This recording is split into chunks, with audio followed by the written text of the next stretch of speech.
should know. I have never really liked you at all. I cannot hide it anymore.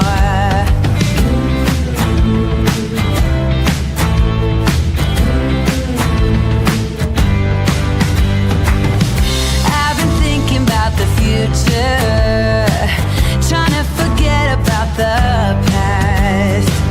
So many ways that I could change for the better. Don't even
This is a true crime discussions channel.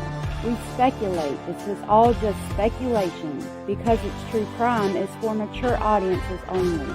There will be no children allowed, no exceptions. Everything on this channel falls under fair use. Please remember to like, comment, subscribe, and share. It's free. Hey y'all, how are y'all doing this here Wednesday? It's good to see y'all. Thank you for being here. I appreciate that so very much. Real quick, Cindy from sunny South Florida gifted 5 speculation station memberships, and I did turn it on and was able to catch who those went to. Those went to Old One, Kelly, Kathy Riviera, Molly H, and T-Ken Texan. If you guys were gifted from Cindy and you are aware you were gifted, please tell Cindy thank you.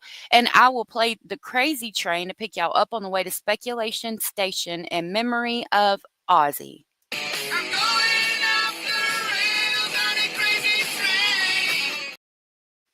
Thank you so much, Cindy. You're so sweet. Cara, good to see you. I can't seen you in forever. Oh no. Dainty Dane, Abella, Southern Cats, good to see you. Tom is here. Cindy from sunny South Florida. Amanda, Graham is here. Snarky Pants is here. Snarky Pants, Amanda, Tom, good to see y'all. I'm glad y'all were here. Karen, how beautiful. That song is massive. Is that a good thing or a bad thing, Karen? Please let me know. Crystal, good to see y'all. I know that the Kim, good to see you. I know that the Brian Kohberger hearing's going on, or he's being sentenced. I was going to pull that up real quick and see if we had any news on it. I do have it. We can see what it says. I didn't cover that case very much, so I don't really talk about it. Let's see. Decided not to make a statement, which did not come as a surprise. Let's break down what we heard and what was a very emotional morning in court, to say the least. Okay. Joined now by Professor of Applied Forensics at Jacksonville State University, Joseph Scott Morgan. Just ended. Thank you for taking the time to be with us as we wait to hear what state prosecutors will say as the story of Brian Kohberger comes to an end and he heads off to a prison in Idaho. What stood out to you? And there was a lot, but as you look back on everything you heard throughout the morning, what stood out to you, Joseph? It's the sister's response. It was, used the term just a second ago, blistering. I'd concur with that. It was a pin dipped in acid, as they say. Do you guys want to go back and watch it again? Cara said 4 consecutive life sentences, 25 years for burglary, and owes $270,000 in restitution. Hey, Jenny Jen, good to see you, love. He was angry during some of the parent statements. Oh my goodness. They're talking about it.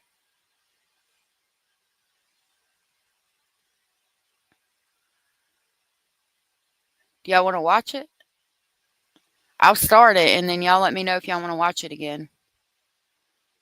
Where does it start? Right here. By what he did, as I am before knowing that stupid, illogical reason. Hey, Hio.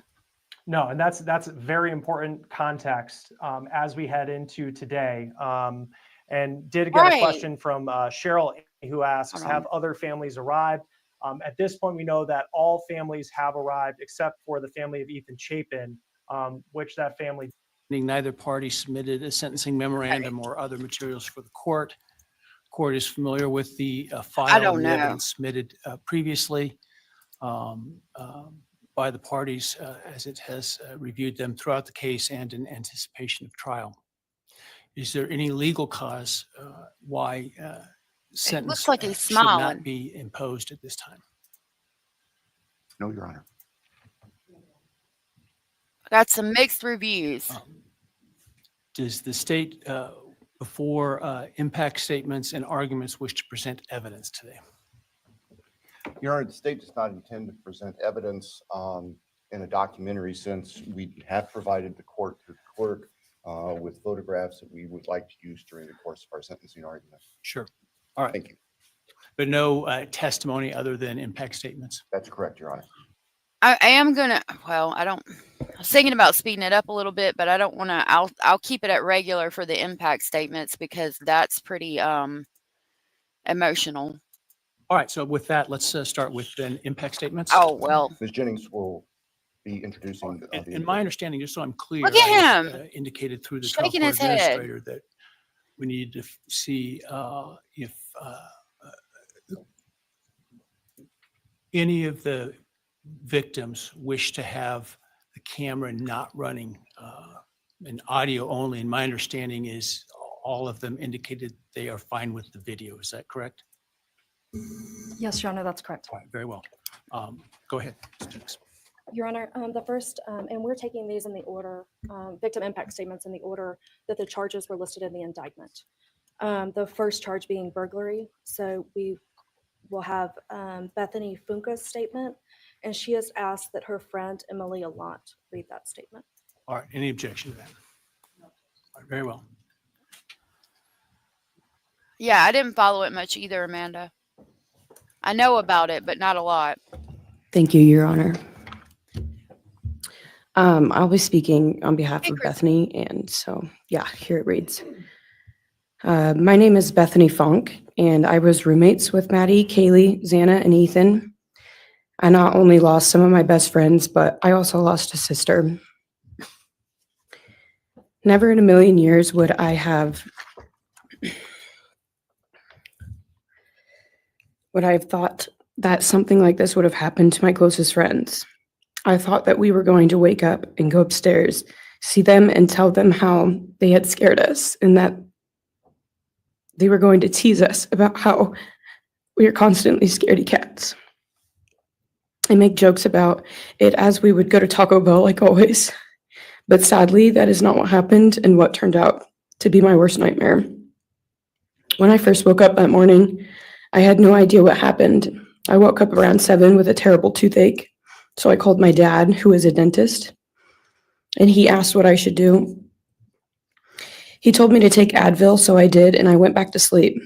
I was still out of it and still didn't know what happened. If I had known, I of course would have called 911 right away. I still carry so much regret and guilt for not knowing what had happened and not calling right away, even though I understand it wouldn't have changed anything, not even if the paramedics had been right outside the door.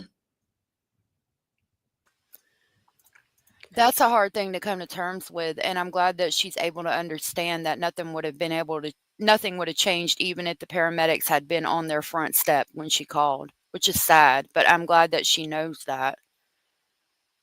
I feel so bad for her. I really do feel bad for the roommates. It's weird that they didn't call anybody that morning, but I do feel bad for them. I was so frantic that morning and scared to death, not knowing what had happened. And when I made the 911 call, I couldn't even get out the words. And from then on, I don't remember a thing. It was like my brain wiped that whole memory. That was the worst day of my life. And I know it always will be.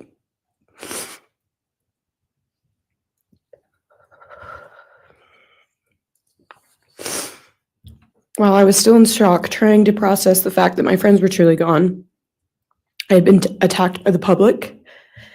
I was grieving, numb, and unsure of what had happened was even real.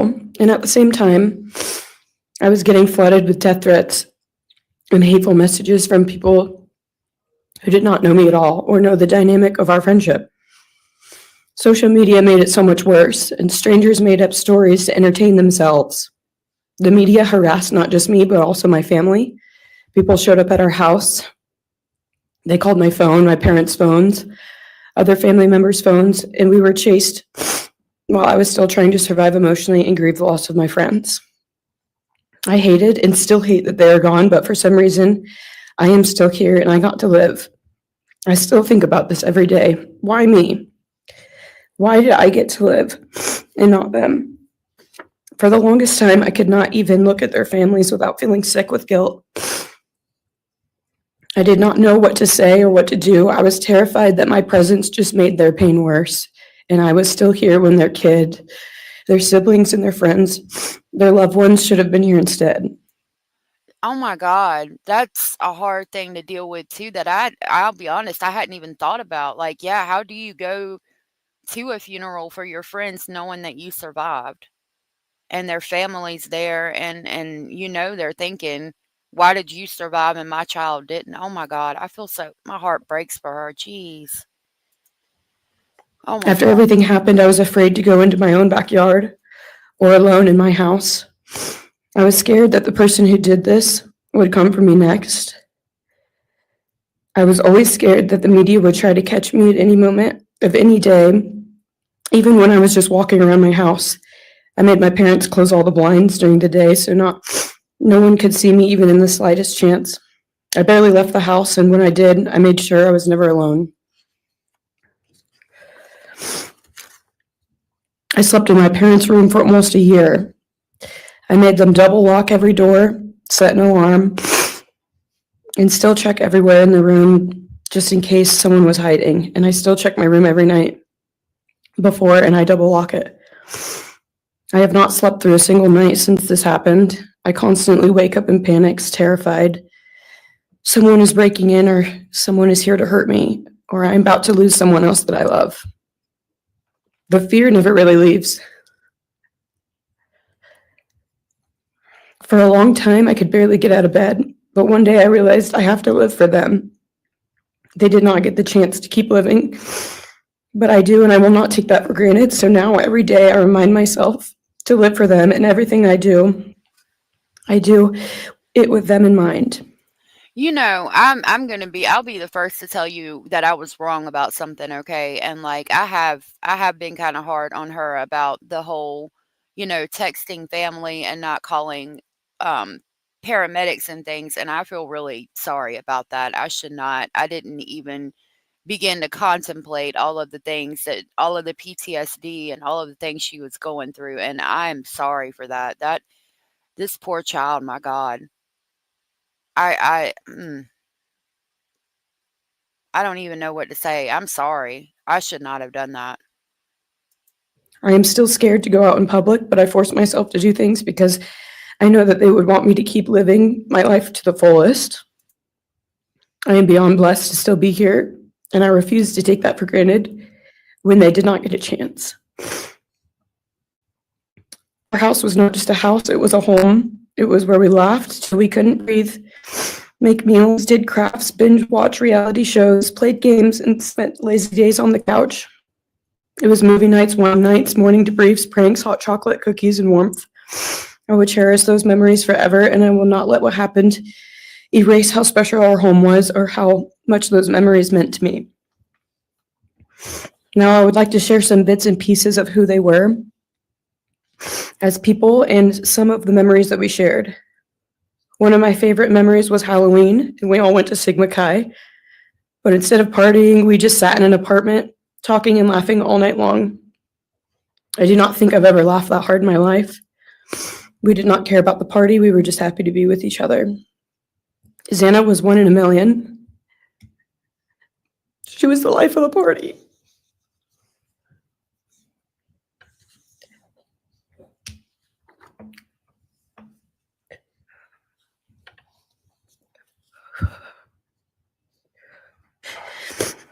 But she was also the kindest and funniest person I knew. Everyone loved her because she made everyone feel so loved. He was smart. It looked like he was smirking, and it looks like he's trying not to smirk right now. Because he's going to get off on this. Like, if he's admitting that he did it, okay? So I'm not going to say allegedly if he did it.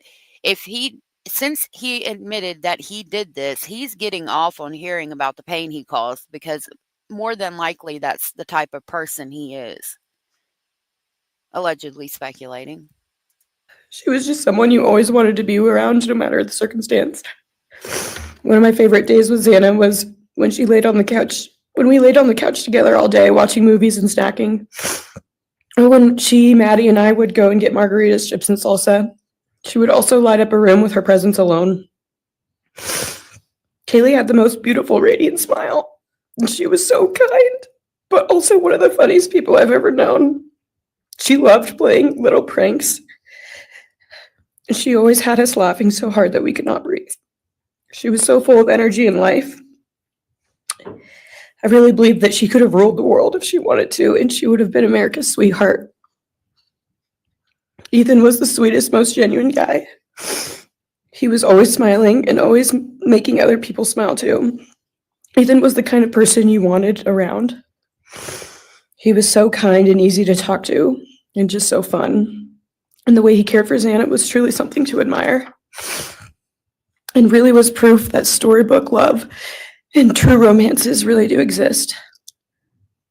It was not only obvious to me, but everyone that was around Ethan and Xana that they were absolute soulmates.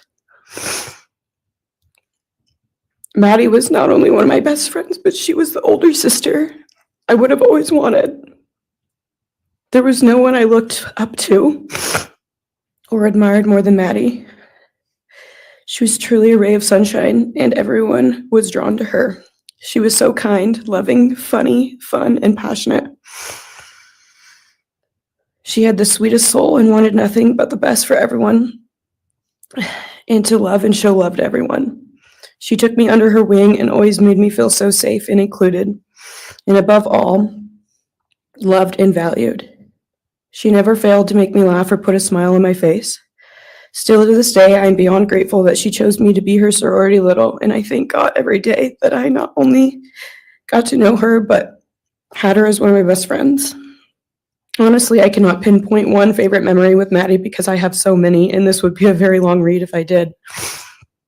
But if some little memories with her that I cherish is when the two of us made a nice dinner and split some wine, or when we would binge watch Jersey Shore or Summer House. When we came up with a whole dance routine on Halloween and danced and sang all night, like no one was watching. All the late night walks home from going out, and just little shopping trips and so much more. I am beyond blessed that I had the chance to know each and every one of them. They changed my life in ways I would have never put into words. I hope that they are remembered for who they are, not what happened to them, because who they are were so beautiful, and they deserve to be remembered in the highest way. My heart breaks every time I go to text one of them or how badly I wish I could see and hang out with them. And then I remember I cannot. I will never be able to again. But I still talk to them in my prayers every single night, and I always will.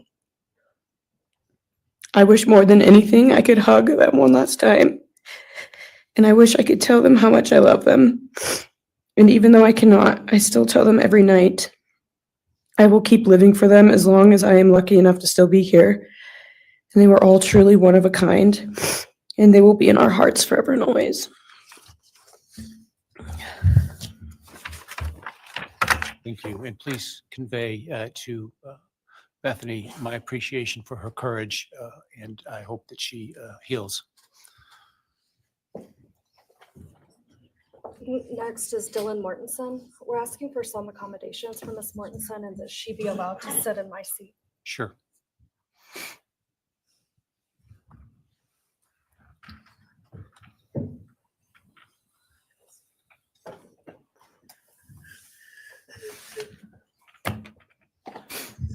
Dylan, just take your time, all right?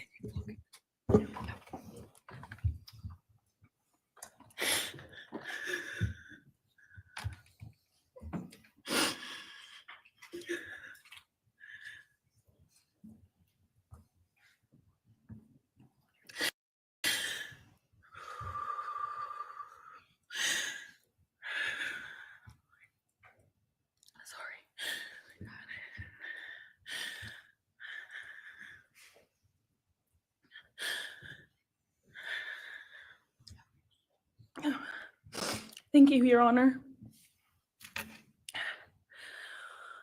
What happened that night changed everything. Because of him, 4 beautiful, genuine, compassionate people were taken from this world for no reason.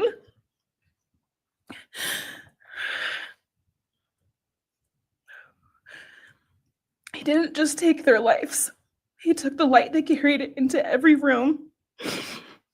He took away how they made everyone feel safe, loved, and full of joy. He took away the ability for me to tell them that I love them and that I'm so proud of them. He took away who they were becoming and the futures they were going to have.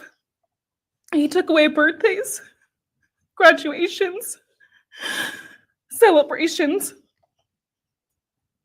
and all the memories that we were supposed to make. All of it is gone. And all the people who loved them are just left to carry that weight forever.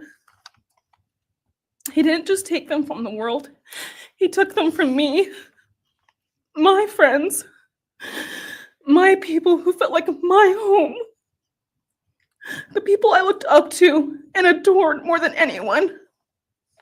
He took away my ability to trust the world around me. What he did shattered me in places I didn't know could break. I was barely 19 when he did this. We had just celebrated my birthday at the end of September.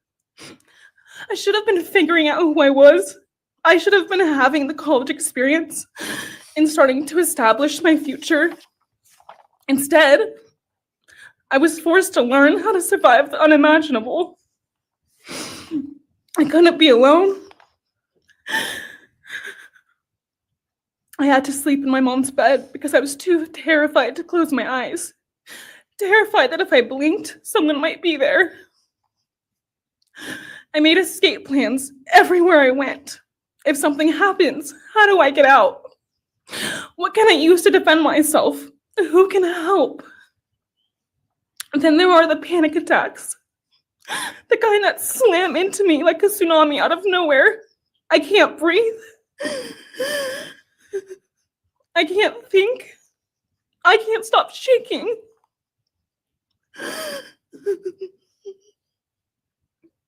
All I can do is scream because the emotional pain and the grief is too much to handle. My chest feels like it's caving in. Sometimes I drop to the floor with my heart racing, convinced something is very wrong. It's far beyond anxiety. It's my body reliving everything over and over again. My nervous system never got the message that it is over, and it won't let me forget what he did to them. People call me strong. They say I'm a survivor, but they don't see what my new reality looks like. They don't see the panic attacks, the hypervigilance, the exhaustion, the way I scan every room I enter, the way I flinch at sudden sounds. They don't know how heavy it is to carry so much pain and still be expected to keep going, and that's because of him. He's still parts of me I may never get back. I know you guys said that he seems unconcerned. I honestly, he looks at like he doesn't comprehend, like he doesn't understand. I don't know. I don't know if he's attempting to look like that because, you know, they brought up the Asperger's that's now considered autism thing. But like, and I don't know if he's attempting to make himself look like that. He's attempting to smirk at the same time and then not smirk. So it's kind of weird. He's definitely like the way he just moved his chair. He didn't care. Like we know that. We know he's a sociopath. He didn't care at all. I didn't mean to cut Dylan off, and I apologize about that. But I can't figure out if he's trying to understand her emotion or what's going on. It's very confusing. He took the version of me who didn't constantly ask, what if it happens again? What if next time I don't survive?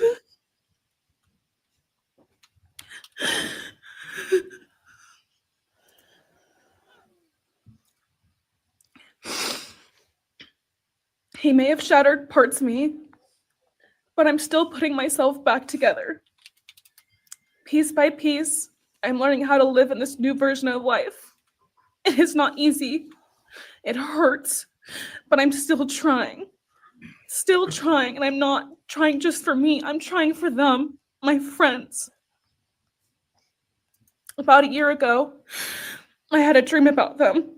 I got to say goodbye. I told them I won't be able to see you again. So I need to tell you goodbye. They all kept asking why, and all I could say was, I can't tell you, but I have to.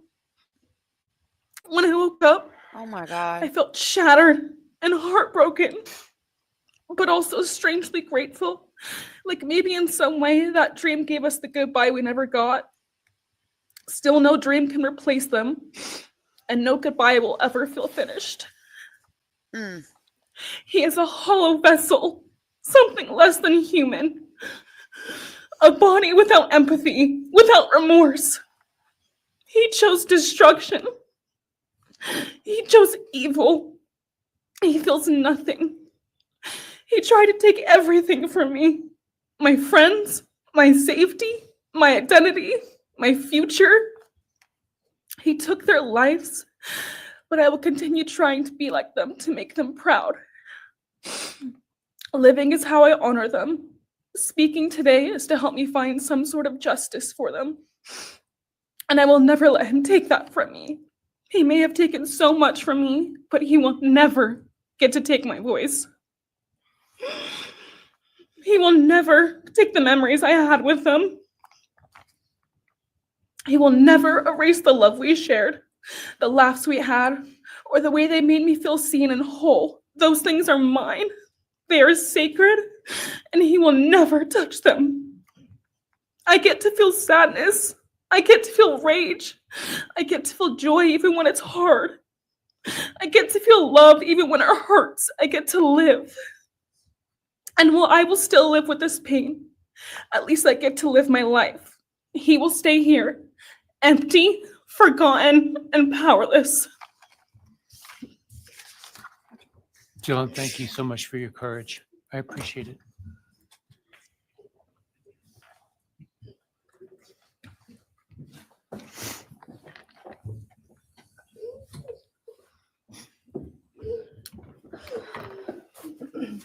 Next, we have members from the Madison Mogen family. First would be Scott Laramie, Madison Mogen's stepfather.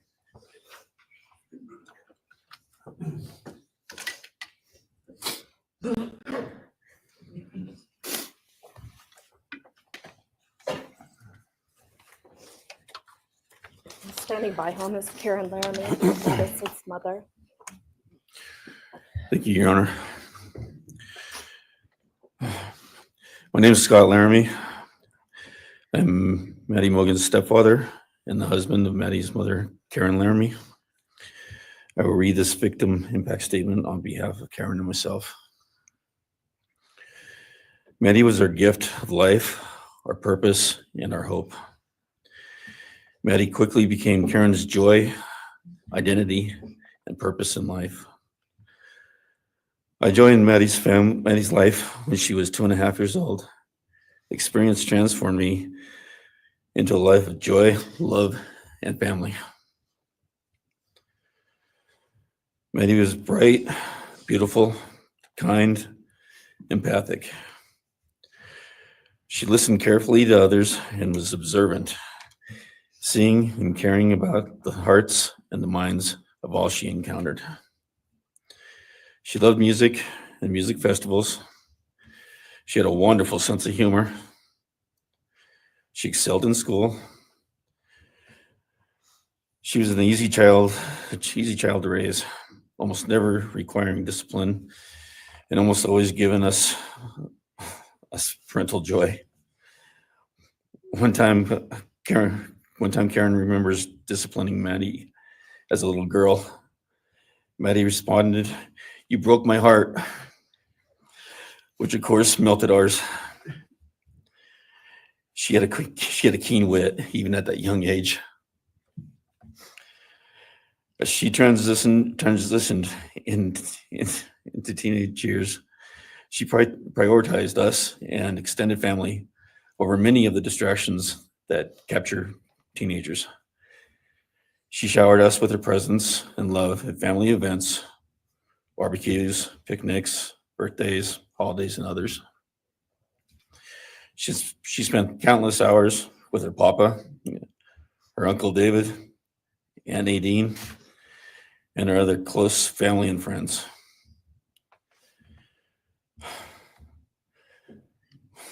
This world was a better place with her in it. As she reached adulthood, Maddie applied her studies to be a marketing professional, entering into an internship at Payne West, and started planning her professional future. As with all things, she involved Karen and myself in the joy of her journey.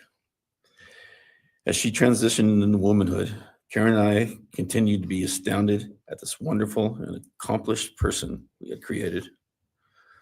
All parents dream of their children accomplishing more than them. We realized this dream, all we had not become, she was becoming. Karen and I are ordinary people, but we lived extraordinary lives because we had Maddie. Maddie was taken senselessly and brutally in a sudden act of evil. She was taken along with the young, promising, and bright lives of Kaylee, Xana, and Ethan. First, we felt disbelief. Next, we felt disorientation. Then we felt grief overcome us. Our grief is compounded even more for the Goncavles, Kernodle, and Chapin families. We speak of hope and healing, and we do have hope and some healing. But the vast emotional wound will never fully heal. Since Maddie's loss, there's emptiness in our hearts, home, and family, an endless void. After losing her mother in a car crash, Karen took years to grieve and recover. The feeling that her life with Maddie and Abe was perfect helped her to start to heal. Now, this is no longer perfect. After Maddie's loss, Karen felt like she was spinning out, emotionally collapsing into anxiety and depression. She sometimes asks, how am I supposed to go on when I've lost my favorite person in the world? I felt the same, and we continue to struggle. The loss of Maddie has impacted so many beyond our family. Her second family is her sorority sisters who grieve alongside us. She has so many close friends who suffer from her loss. We will continue to be her loss will continue to be felt by the Vandal community, including Vandal Solutions on campus, where she volunteered her time for others.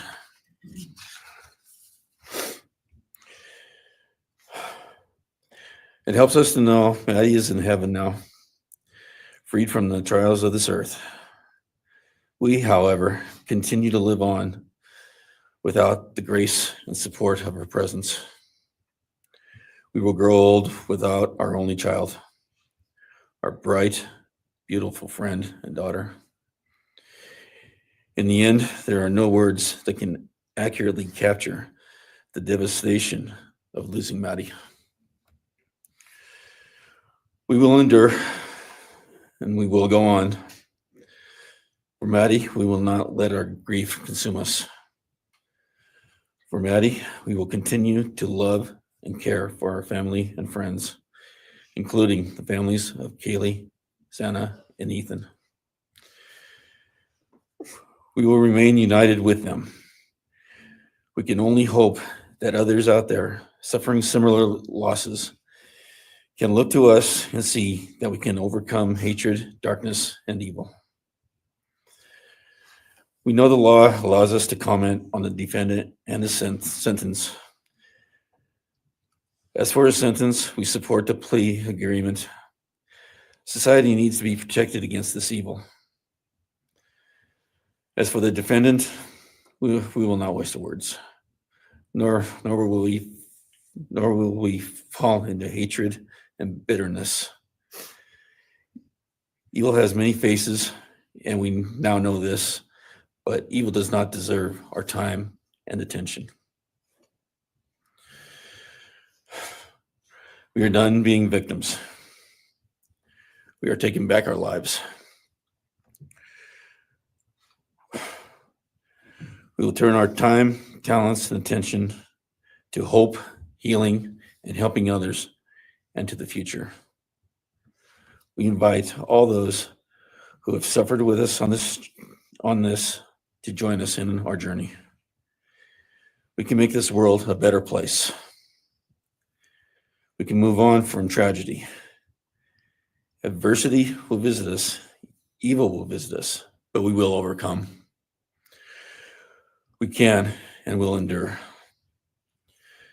Karen and I express our gratitude to Your Honor and to the prosecution team for allowing us the opportunity to make this statement. Thank you. Thank you so much for your courage, and I am so sorry for your loss. God bless Your you. Honor. The judge is being nice. Hey, Dandy, and everybody coming in. I appreciate the judge giving his apologies for their losses and thanking them for the courage to speak. Hey, Miss King. I'm still here. Your Honor, this is Leander James. He's the attorney for the Mogen family and victim advocate. He'll be reading a statement for Karen Laramie. I'm behind the video. May it please the court, counsel. My name is Leander James. I am the pro bono counsel for Karen and Scott Laramie. Karen has asked me to read this statement into the record. I thank my husband, Scott, for his statement, his courage, and his unending love and support during this dark time. While words are inadequate to capture the impact of this horrific crime on our family, he expressed it as best anyone could. For Maddie's sake, I will add my supplement statement that incorporates additional impact in the context of my extended family. I am grateful to Maddie's great uncle, Brian Caulfield, for assisting me with the difficult task of putting our pain into words. For me and my extended family, Maddie was our hope and our light. Her beauty, both outside and in, shone its light upon everyone with whom she came in contact. Her beauty, she carried that hope and light into the future for our entire family. We have memories of our Maddie and grief and pain at her being taken from our presence. Any one of us would have given our own light to have been outshone by hers. We now look to our Creator to know that her light continues where we look to see her in His presence. Those who commit evil for their own twisted gains and purposes truly defile the efforts and sacrifices of mothers, fathers, families, teachers, clergy, public servants, service members, and all those who commit themselves to the greater good, freedoms, and the future light of our nation. Condemnation falls heavily upon those who squandered the lives of our future hopes and dreams. Some may offer forgiveness for what the defendant has done. However, we cannot at this time, or perhaps ever, nor will we ask for mercy for what he has done. His acts are too heinous. The agony and grief he has caused, too great. But we will waste no further words or thoughts on him. For Maddie's sake, we will move on. We will do our best to carry Maddie's light into this world and make it a better place. I thank the court and the prosecution for allowing me the opportunity to make my statement. And I thank all those who have and will support my family and the families of Kaylee, Xana, and Ethan. Thank you. Thank you. Thank you, Mrs. Laramie. Appreciate it.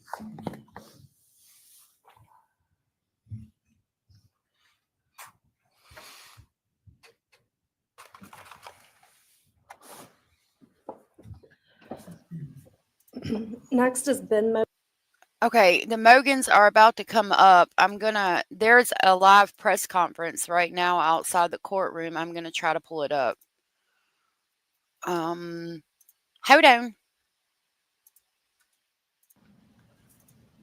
And I would be remiss if I did not thank the amazing communities of Moscow and the University of Idaho. For weeks on end during this investigation, the support you provided to our team. Here we go. Good afternoon. This is My live. name is Anthony Dollinger, and I am the Chief of Police of the Moscow Police Department. Thank you for joining me. Hey, everyone. Today marks the conclusion of a case that has profoundly impacted the University of Idaho, the city of Moscow, the state of Idaho, and communities nationwide. Today's sentencing of Brian Kohberger brings the legal process to a close following his conviction for the brutal murders of Kaylee Goncavles, Maddie Mogen, Jasmine Kernodle, and Ethan Chapin. While this marks the end of a long and challenging journey through the criminal justice system, we acknowledge that for the families, friends, and loved ones of these four young people, the grief does not end because the losses are permanent and the pain remains. We want to express our deepest gratitude for their strength and resilience during this challenging time. We will honor their loved ones' memories and reaffirm our commitment to ensuring their lives are not forgotten. This investigation, one of the most complex and high-profile cases in our state's history, was made possible by an extraordinary level of collaboration. From local and state police officers to federal agents and analysts, as well as prosecutors, forensics teams, and technical experts. It also took immense courage, patience, and resilience from a grieving community whose role was invaluable. From the very beginning of this tragedy, Moscow Police Department and our law enforcement partners never lost sight of the mission, which was to bring justice for the victims and their families, and to hold accountable the person who committed these horrible crimes. Despite the complexity of this case, our team never wavered. They never gave up, and we completed the mission. During this investigation, I was fortunate to witness the level of professionalism, expertise, drive, and passion that each member of the investigative team brought to the overall effort. And it was truly awe-inspiring.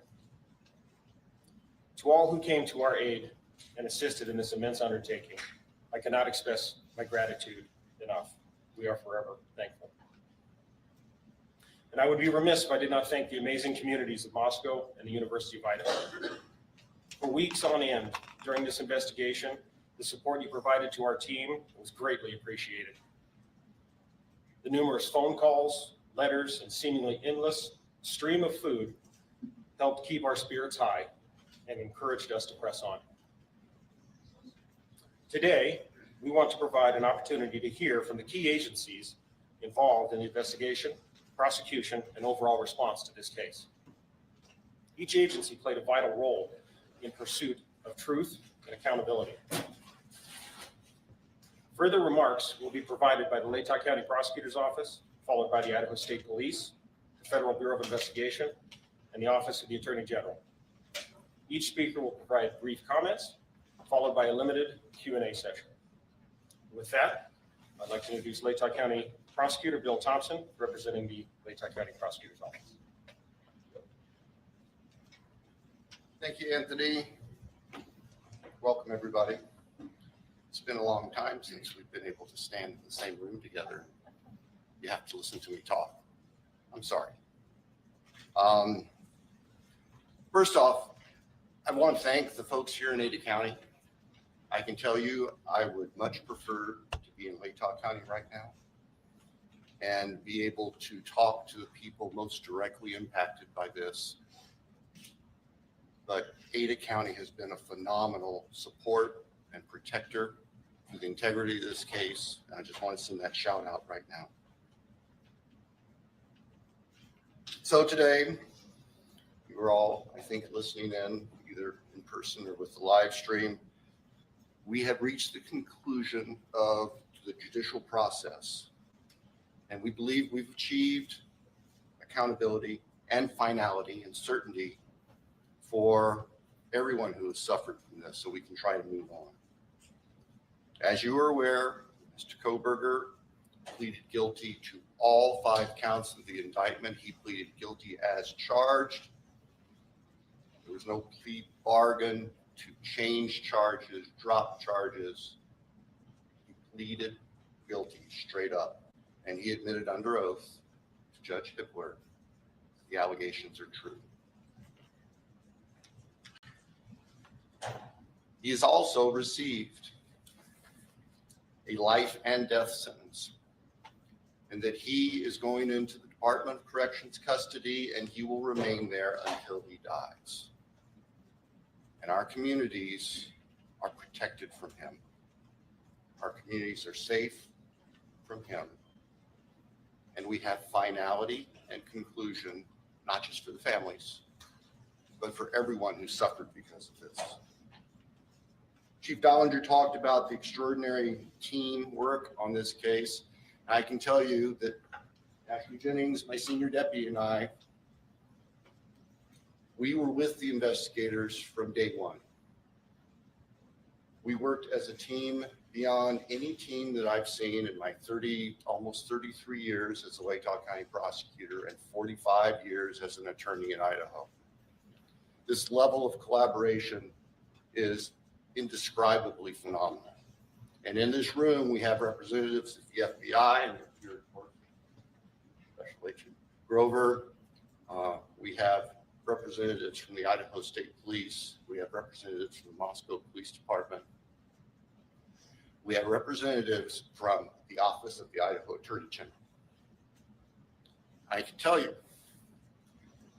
I will be forever grateful for the assistance that Jeff Nye, the head of the criminal division, and his deputy attorneys general, Mogen Maddie, standing beside him, offered to us. I don't know that we would have been able to reach the conclusion that we have today as successfully without their brilliant and dedicated work. And they too have lived this case from the get-go.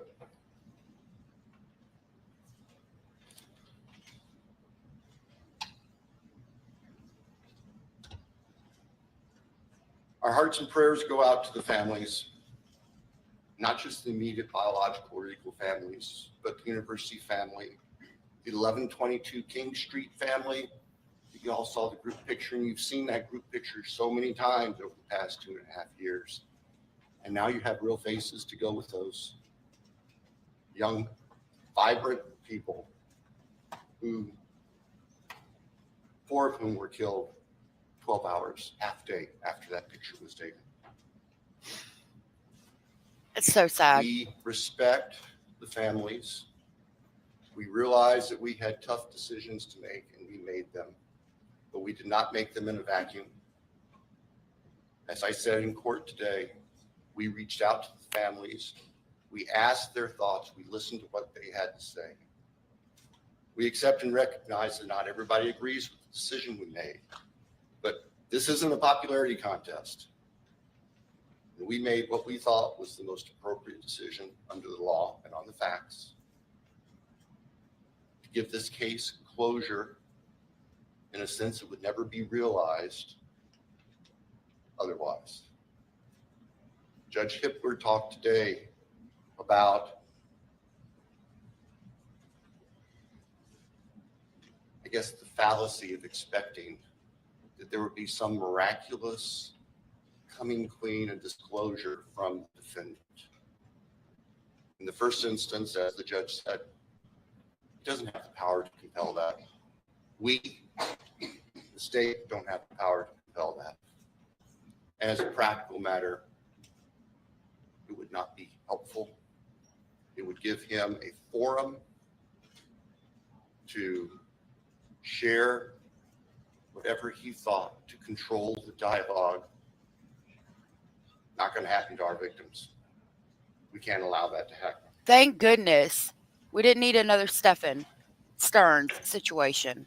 I'm pissed. We're going to talk about it. So I'll say this with caution. I look forward to your questions.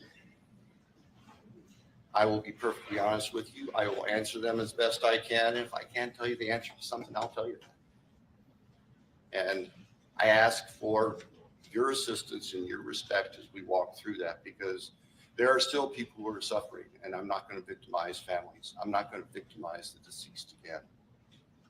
And I'll just tell you that if we get those sorts of questions.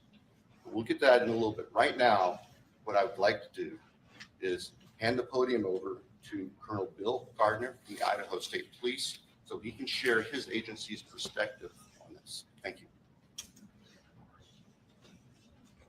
Thanks, Bill. Good afternoon, everyone.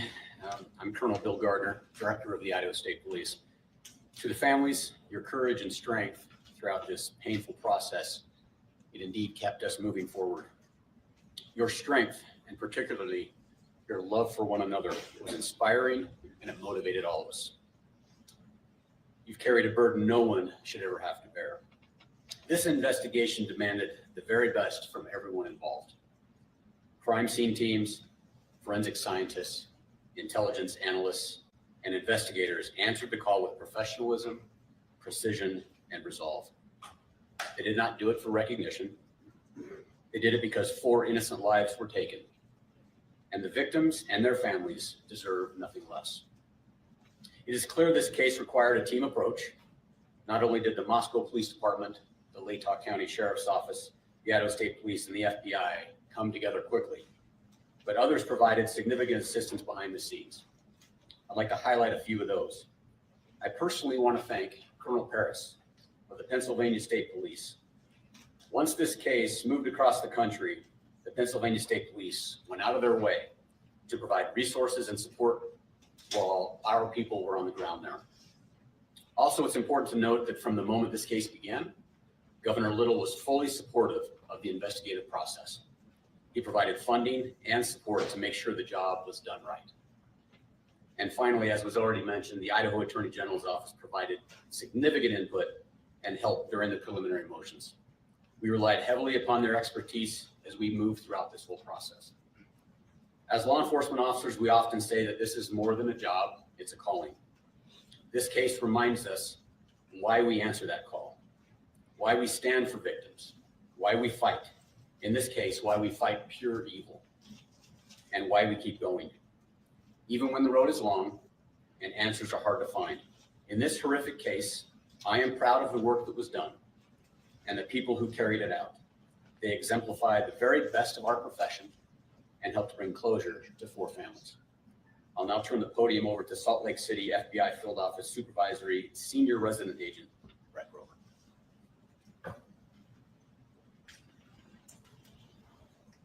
Good afternoon. My name is Brett Grover. I'm the Supervisory Senior Resident Agent in our Coeur d'Alene office of the FBI, which is part of our FBI Salt Lake City Division. On behalf of the FBI, we offer our deepest condolences to the families of Madison Mogen, Kaylee Gonzalez, Xana Kernodle, and Ethan Chapin. The culmination of this case was a long time coming, and we hope the victims' families and friends have some sense of peace in knowing that Brian Kohberger is being held responsible and accountable for his heinous actions.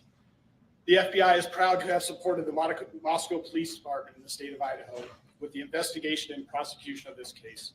Countless hours have gone into this investigation.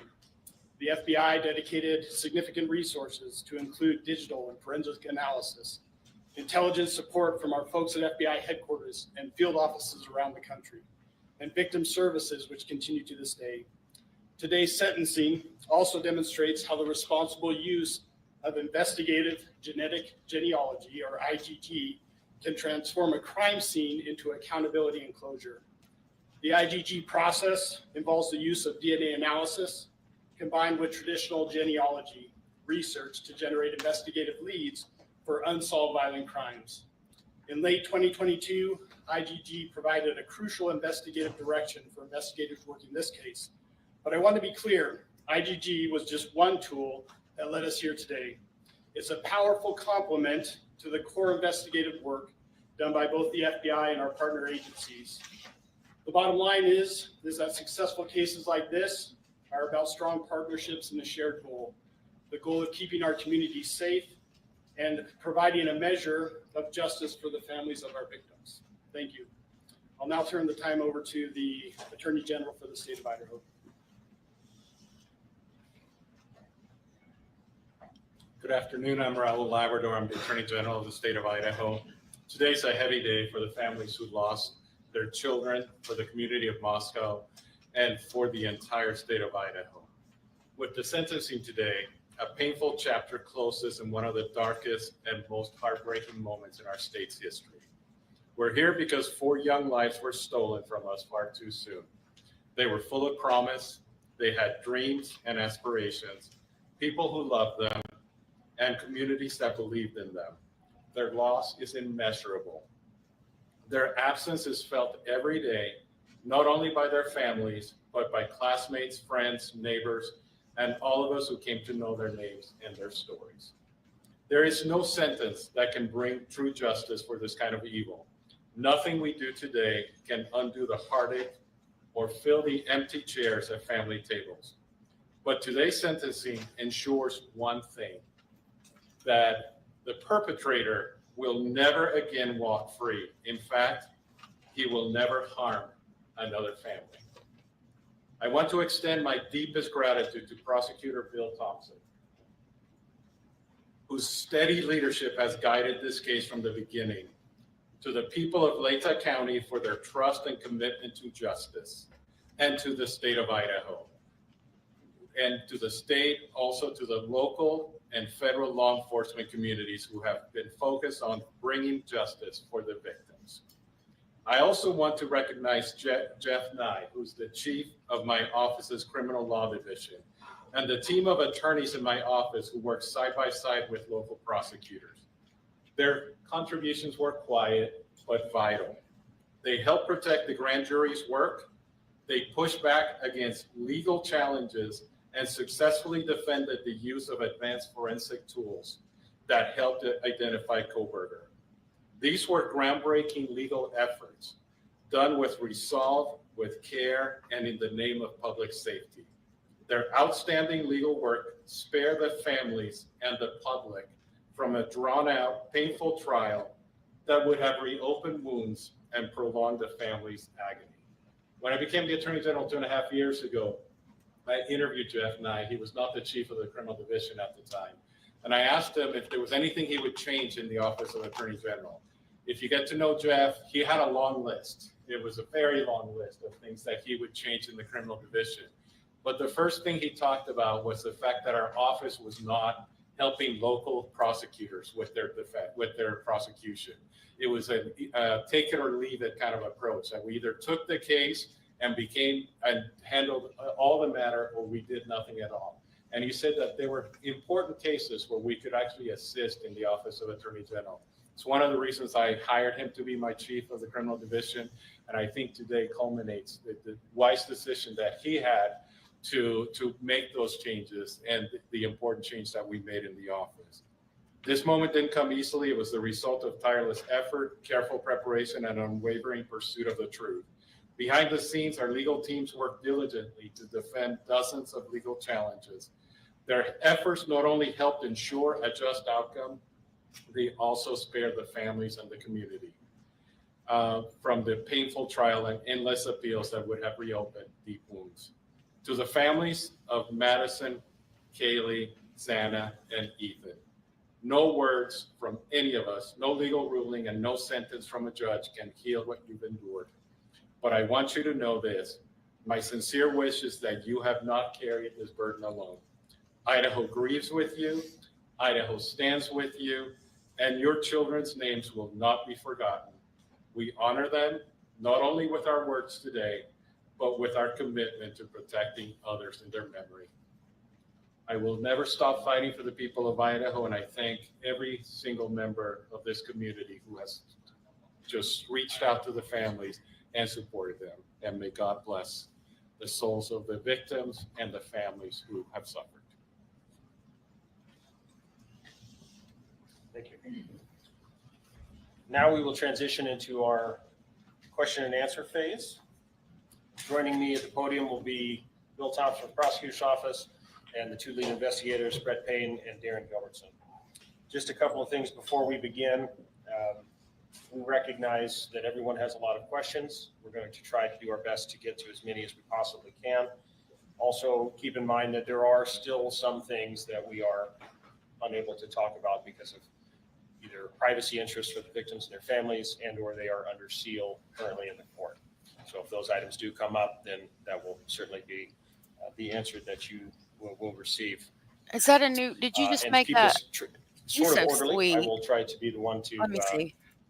point out who's got their hands up. Right there. Chief Challenger, Yes. Amanda Rowley with Crime 2 in Spokane. What more can you tell us about the release documents that the police department is working on putting online, and what can we expect from that? Certainly. As we put out in that press release, I hope everybody can understand the immense amount of information that's in this investigation is going to take a lot of time to prepare. It has to be gone through legally to be redacted or figured out whether or not it can actually be released. So I did get word today. It sounds like our website will be going live hopefully this afternoon. There should be another press release coming out in the next few hours to show that website so that people can start accessing that. Initially, what is going to be on there, and certainly this is just for the Moscow Police Department because we're only the holders of our records, but it will be all of our police reports from this investigation. So just the documents there. They'll be redacted, ready to go, again, free of charge to the public. We want to be as transparent as we possibly can, so we wanted to get those out to everyone. I'm going to request that. Thank you, guys. Y'all are so sweet. I'll turn that question over to the investigators to answer that one. The mods made this hard for this case. Well, I think Darren and I have, So sweet. the evidence suggested that there was a reason that this particular house was chosen. What that reason is, we don't know. We don't know who the target was, and we're not going to speculate on that up here today. But we can tell you that for whatever reason, Mr. Kohberger chose that residence. Perhaps it's the location, layout, we don't know. But that's, to the best of my knowledge, that's what that statement likely led to. Haley Guthner, KHQ. There was a social media account that surfaced that has long had speculation that it was Brian Kohberger. Can you talk at all about the Papa Roger potential connection, if any? Right. There was no connection. There wasn't at all. We looked into every bit of it. We took a deep dive into it. We researched it. It wasn't him? It was not. It was not. Thank you. Cut that off. Is it possible that there was a second murder weapon, not just the knife? Is it possible? All the evidence shows and tells us that he used a knife, a K-bar knife, and that's a weapon we believe was used to commit all the murders. It sounded like the Gonzalez family said that there was a second weapon that was used on Kaylee's office.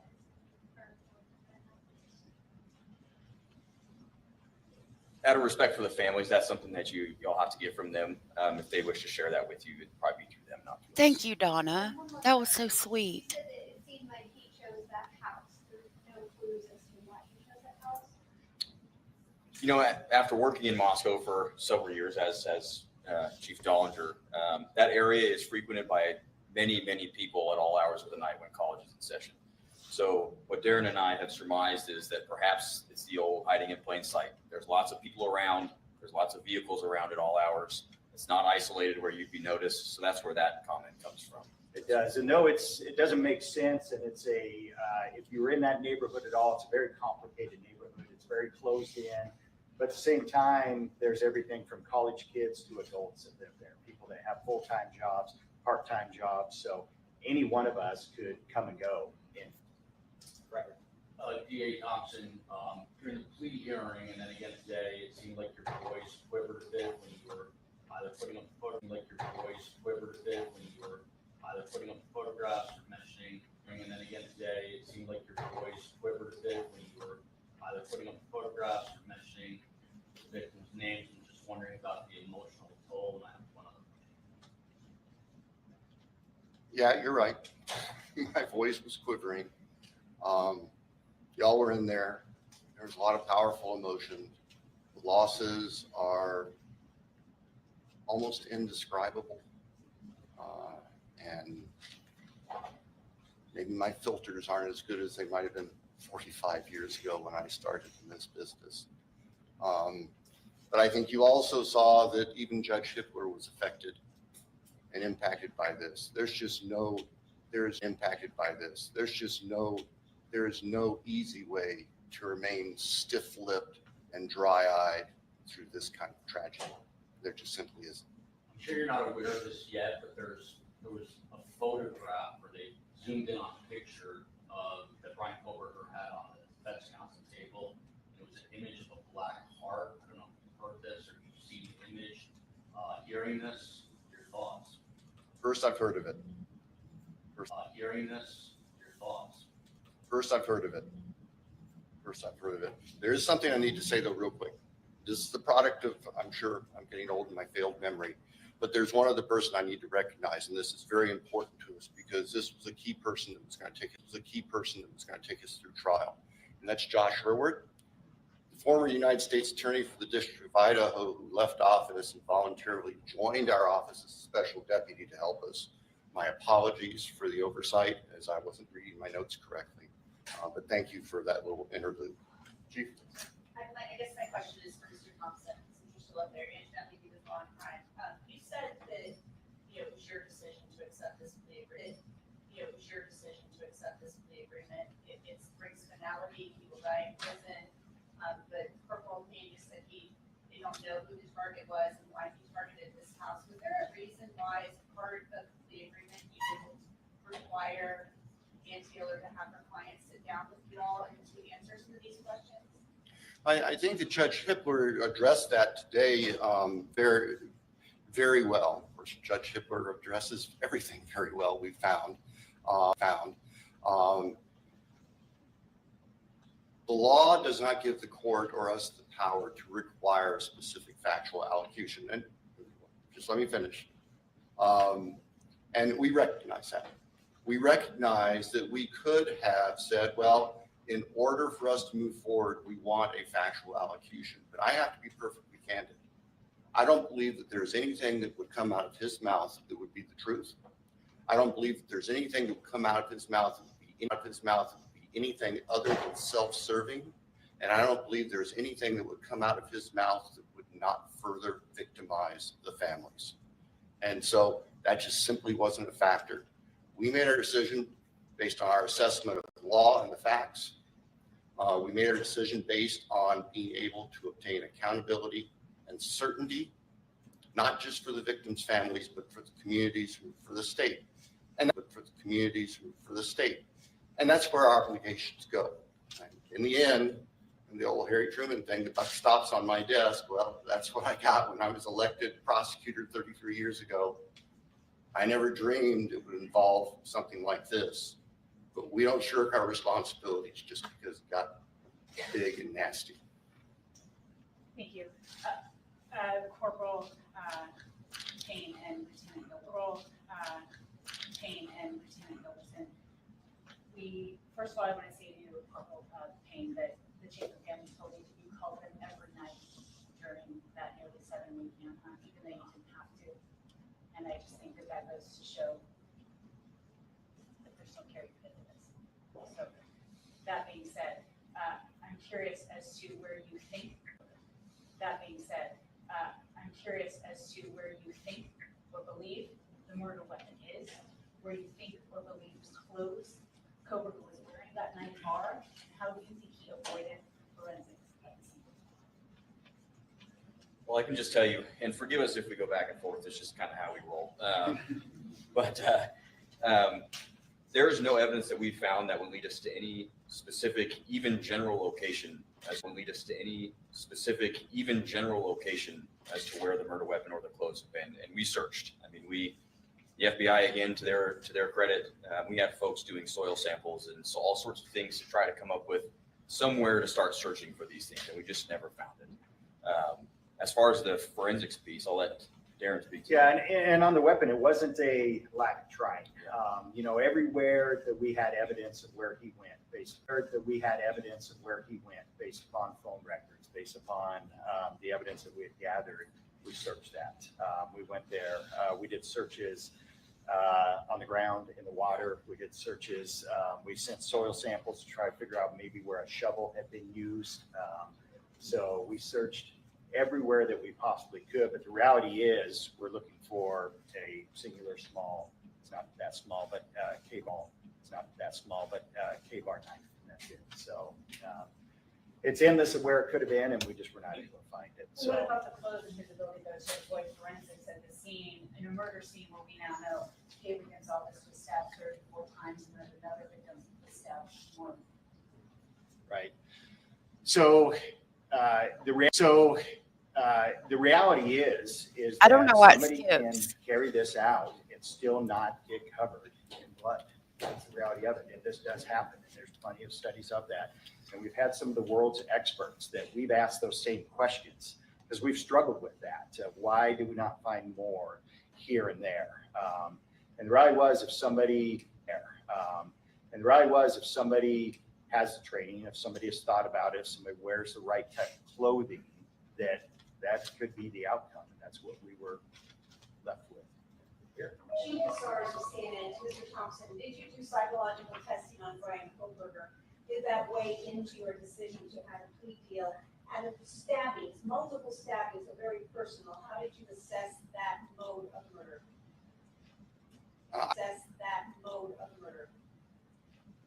I can tell you that psychological testing was done with Mr. Kohberger.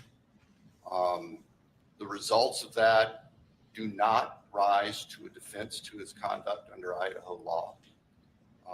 The results of the various testing, most of it done by the defense on behalf of the defense, is also sealed by court order. So I can't speak to any specifics, but I can tell you, yes, psychological testing was done. I can also tell you that, yes, psychological testing was done. I can also tell you that no, psychological testing or any potential psychological condition, Mr. Kohberger, that did not play a role in our decision. Bill, does it have any bearing on where he will be placed or housed? Where Mr. Kohberger, where the defendant is going to be housed is going to be up to the Idaho Department of Correction. And that could very well change over time. And the reality is we will know about it.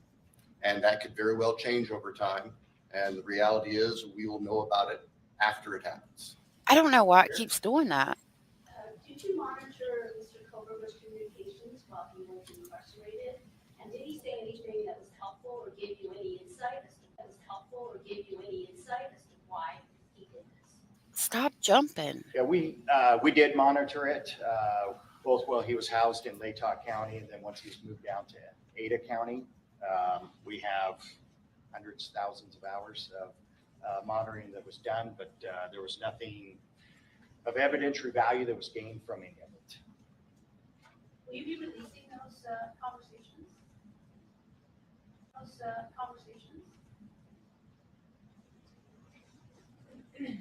It's my understanding that the jail will not be releasing things that involve personal conversations with third parties. That ultimately would be a decision because the recordings are possession of the Duke Correctional Facilities or detention facilities. But I'm pretty certain the Latah County Sheriff's Office policy does not allow for that. And I would guess Ada County is similar. You can ask them. Back here. And I would guess Ada County is similar. You can ask them. Back here. Thank you. Greg Fisher with CBS News 48 Hours. Was there any evidence that Kohberger was following the social media of any of the victims? So, trust us, we wanted that to be the case.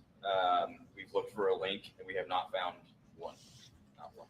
Yeah, through the entire investigation, I think that's something that we need, that you want, is to help I think that's something that we need, that you want, is to help to understand this and say, well, what's the connection? What was the link? And so we had every resource possible and we worked that tirelessly, both from everything from his side, but all the victims and all the members of the house from their side. So we have never to this date found a single connection between him and any of the 4 victims or the 2 surviving inmates. Really? Michael Ruiz from Fox News Digital. My questions for the investigators. You guys are going through this case. You got a lot of evidence about his background, his education, his training. You said earlier his education, his training. You said earlier you couldn't identify a reason the house was targeted. Do you have a motive? We don't. Lauren Patterson, Northwest Public Broadcasting. This question is for Anthony Gallagher, actually. I remember when Anthony was the cop assigned to talk to us at the very beginning when all of this happened, and now you're running the show. So I wanted to ask, as a community member, has this case go? So I wanted to ask, as a community member, has this case Stop skipping. It's changed everyone involved. How could it not? It was a devastating tragedy to our community, and our police department is a part of that community, and it was very difficult for us as well. So, this is just one of those things that will not define us, but it is certainly a part of our history that we will never forget. Define us, but it is certainly a part of our history that we will never forget. Yes. Rebecca Finn, Associated Press. The perhaps unprecedented level of interest in support case like this in Idaho was matched by the extremely high level of secrecy in the case. The Gonzales family has said that they're desperate for answers about what happened to their daughter. Do you anticipate most of the court documents being sealed, or are there things that you will specifically request remain sealed? As far as the court documents, Judge Shipler told us that he is going to work with the attorneys to go through every sealed document. Many, probably most of the documents were sealed for the purpose of protecting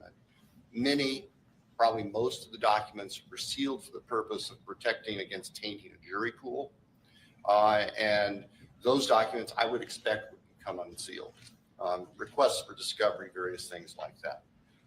There are also documents in there that contain very personal, private information regarding victims and families. I expect those likely will not be released under Idaho's protections against what the law calls unwarranted invasions of personal privacy.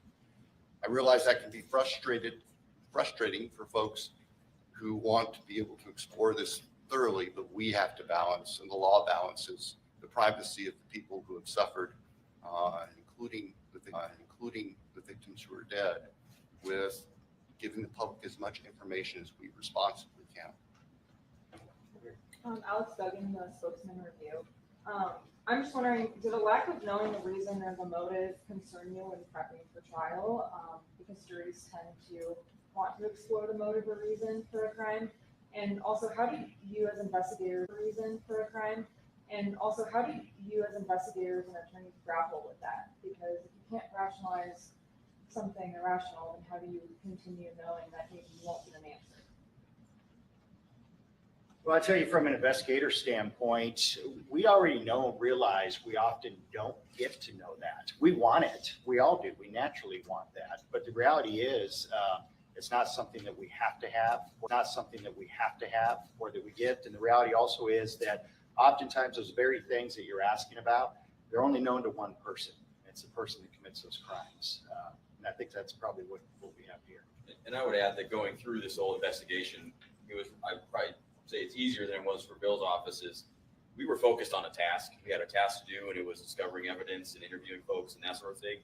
So the motive necessarily doesn't play a part in that, right? Obviously it can, but we were just focused on getting the job done in the correct way as best we could. So. And from the prosecutor's point of view, yeah, certainly lack of a clear motive is something that we think about and consider as we're preparing for trial, because we're going to have a jury of 12, ordinary, honest citizens there who are wanting to figure this thing out. But we also, and I've also found that juries tend to follow the law, and even jurors who come in with strong feelings, they tend to follow the law that the judge gives, and there is no element of motive in Idaho law for murder. And so we set that aside as something that we were going to dwell on. Whether there was clear proof of a specific motive, because we knew it wasn't legally required, And practically speaking, we knew it wasn't something that we possessed, that we could give to the jury without speculating. And I'm sure as heck not going to stand in front of a bunch of 12 jurors and start speculating. We're going to give them the evidence. And the evidence in this case, what you heard at the time of his guilty plea back on the 2nd, you know, that evidence was compelling and it showed his guilt. It was compelling and it showed his guilt without having to worry about motive in a human sense. Thank you for the question. Did he say anything when he was arrested? Yeah. So Brett, myself, members of the FBI, we traveled back to Pennsylvania. We were there. And I know they hit on it earlier, but I'd be remiss without talking about the cooperation, the support that we had from them was absolutely incredible. From the time that we got on the ground with the Pennsylvania State Police and with the FBI back there, it was unbelievable. Anything that we needed, FBI back there, it was unbelievable. Anything that we needed, they were there to facilitate it. So we helped to shape what that looked like, what the arrest looked like, what took place once they hit the house on the search warrant and he was taken into custody. Brett and I were at another location, a barracks of the Pennsylvania State Police. And then he was brought to us and we conducted an interview with him that night there in Pennsylvania. Can you talk about what he said? So we went into this interview. We used a lot of influence and guidance from the FBI and their behavioral analysis unit to help us a ton in framing our interview strategy rather. When we spoke to Mr. Kohberger, we kept it pretty surface level to begin with, the idea being get him to speak and keep him speaking. It was pretty surface level. And then when we tried to get into things a bit more detailed, he decided to end the interview. As soon as we tried to walk into the purpose of why we're there, which obviously he knows we're detectives from Idaho. So that's when we really started to shut down and they just shut it down. So What was his demeanor? Calm, relaxed. What was his demeanor? Calm, relaxed. Say very similar to what you see and whenever you see him in court. Y'all, this is live.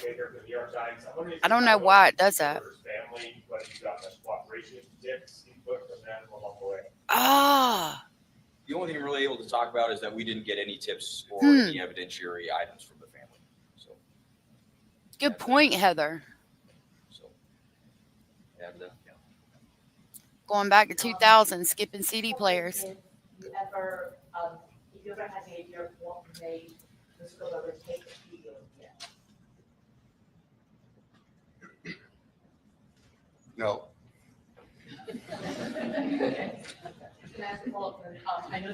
That was a short answer. You probably have time for a short follow-up. I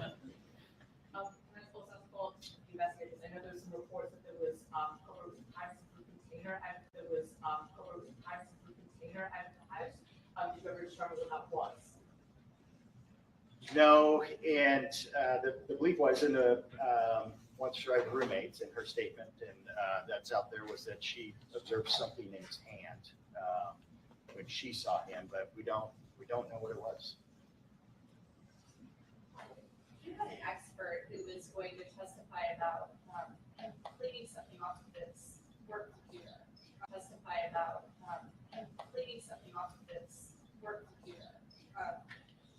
Software experts.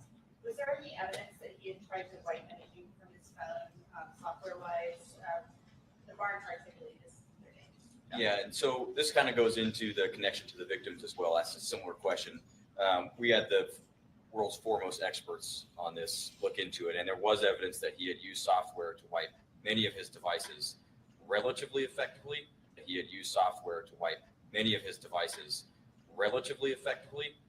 So there wasn't much evidence obtained after that. Including, I think he had two cell phones, or was it just one cell phone? I think he had one active phone, but I don't remember, so don't quote me if he had more at his home. So or else. it was more than just the work computer that he had wiped? He regularly used software to try to clear things off and use VPN on his devices also. Kevin Fixer with the Idaho Statesman. I'm hoping you can walk us through the decision to hand off the DNA process on the knife sheet over to Offram Labs, who's contracted by ISP, and then ultimately the FBI takes over that IgG process. And then Prosecutor Thompson, I'm curious if you had concerns about constitutional rights issues based on how the FBI conducted themselves in that portion.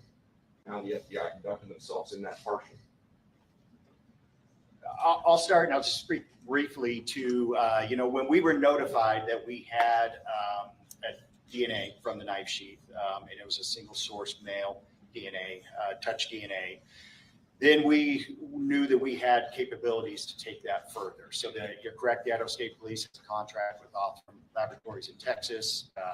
So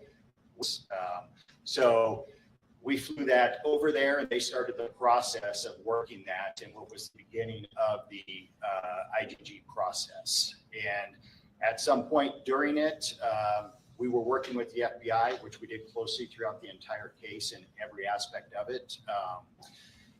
We talked and met with them and they had further resources and some capabilities that we thought may get us somewhere quicker. And so we made the decision to then shift that to the FBI and continue that process there. And as to your question about legal concerns, my simple answer is no. I didn't have legal concerns about how the FBI conducted their IgG investigation. I know that was the subject of lengthy, detailed, painfully detailed motions and briefing, and Mr. Nye rose to the occasion and was able to address all of that. But in the end, it's simply no different than sending somebody undercover into any place to gather information. And I was not concerned about the legality of it. And the judge came through and made the right decision that there was no violation of the defendant's rights or anybody else's rights. Had he not left the knife sheath behind, would you have been able to track him down? We've talked about this ad nauseum. And the answer is yes. Through the car, most likely. We had some amazing people going truly line by line over tens of thousands of white Hyundai Elantras. So we believe we would have got to it through that avenue. The time frame for that is uncertain. It could have been a week later. Could have been 2 months later. We just don't know. We would have found it. There's a lot of questions in regards to that initial window. Brett and I made the decision on what that window was, even though the experts were saying there may be more years that match it, but the simple numbers that we began to look at were astronomical, thousands and thousands, tens of thousands of these vehicles. So we chose to try to narrow it and start smaller. And then as we had to, we were going to open that up. But we both believe we would have gotten them through the car eventually. A question for Mr. Thompson. Amanda Rowley with Front 2. It appears that the plea deal, it felt a bit rushed. So the question is, why did it happen so quickly, considering some of the families were against it? And also, the Mogen family at the plea hearing mentioned saying that this is the best possible outcome. Just wondering, do you agree with that, or would you have liked to have seen a different outcome?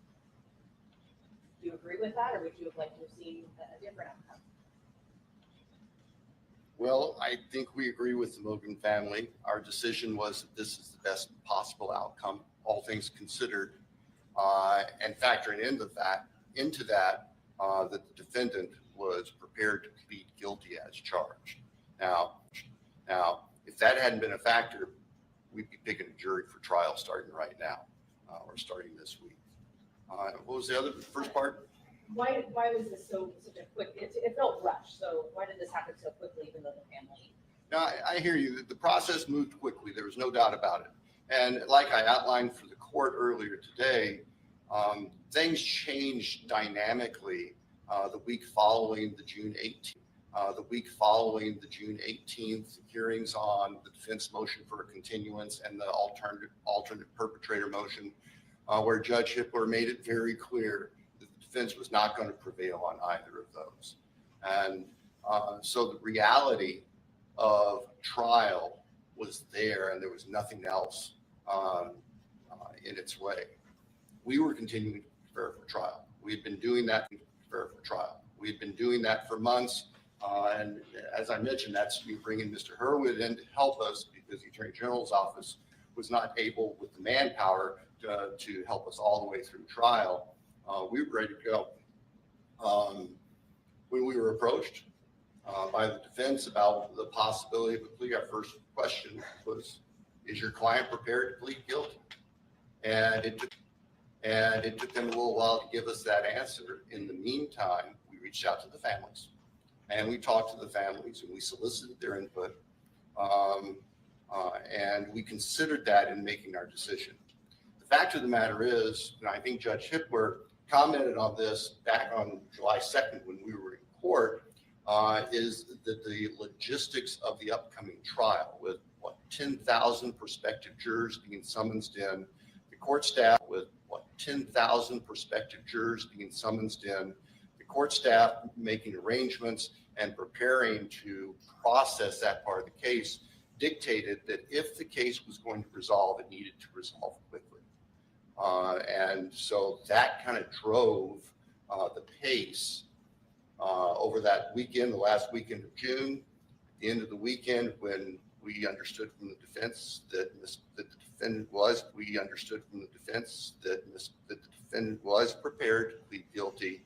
The court was notified the next morning, and the court wanted to move quickly to get a plea done on the record if it was going to be done, and if it wasn't, so we were not interrupted in our trial preparations.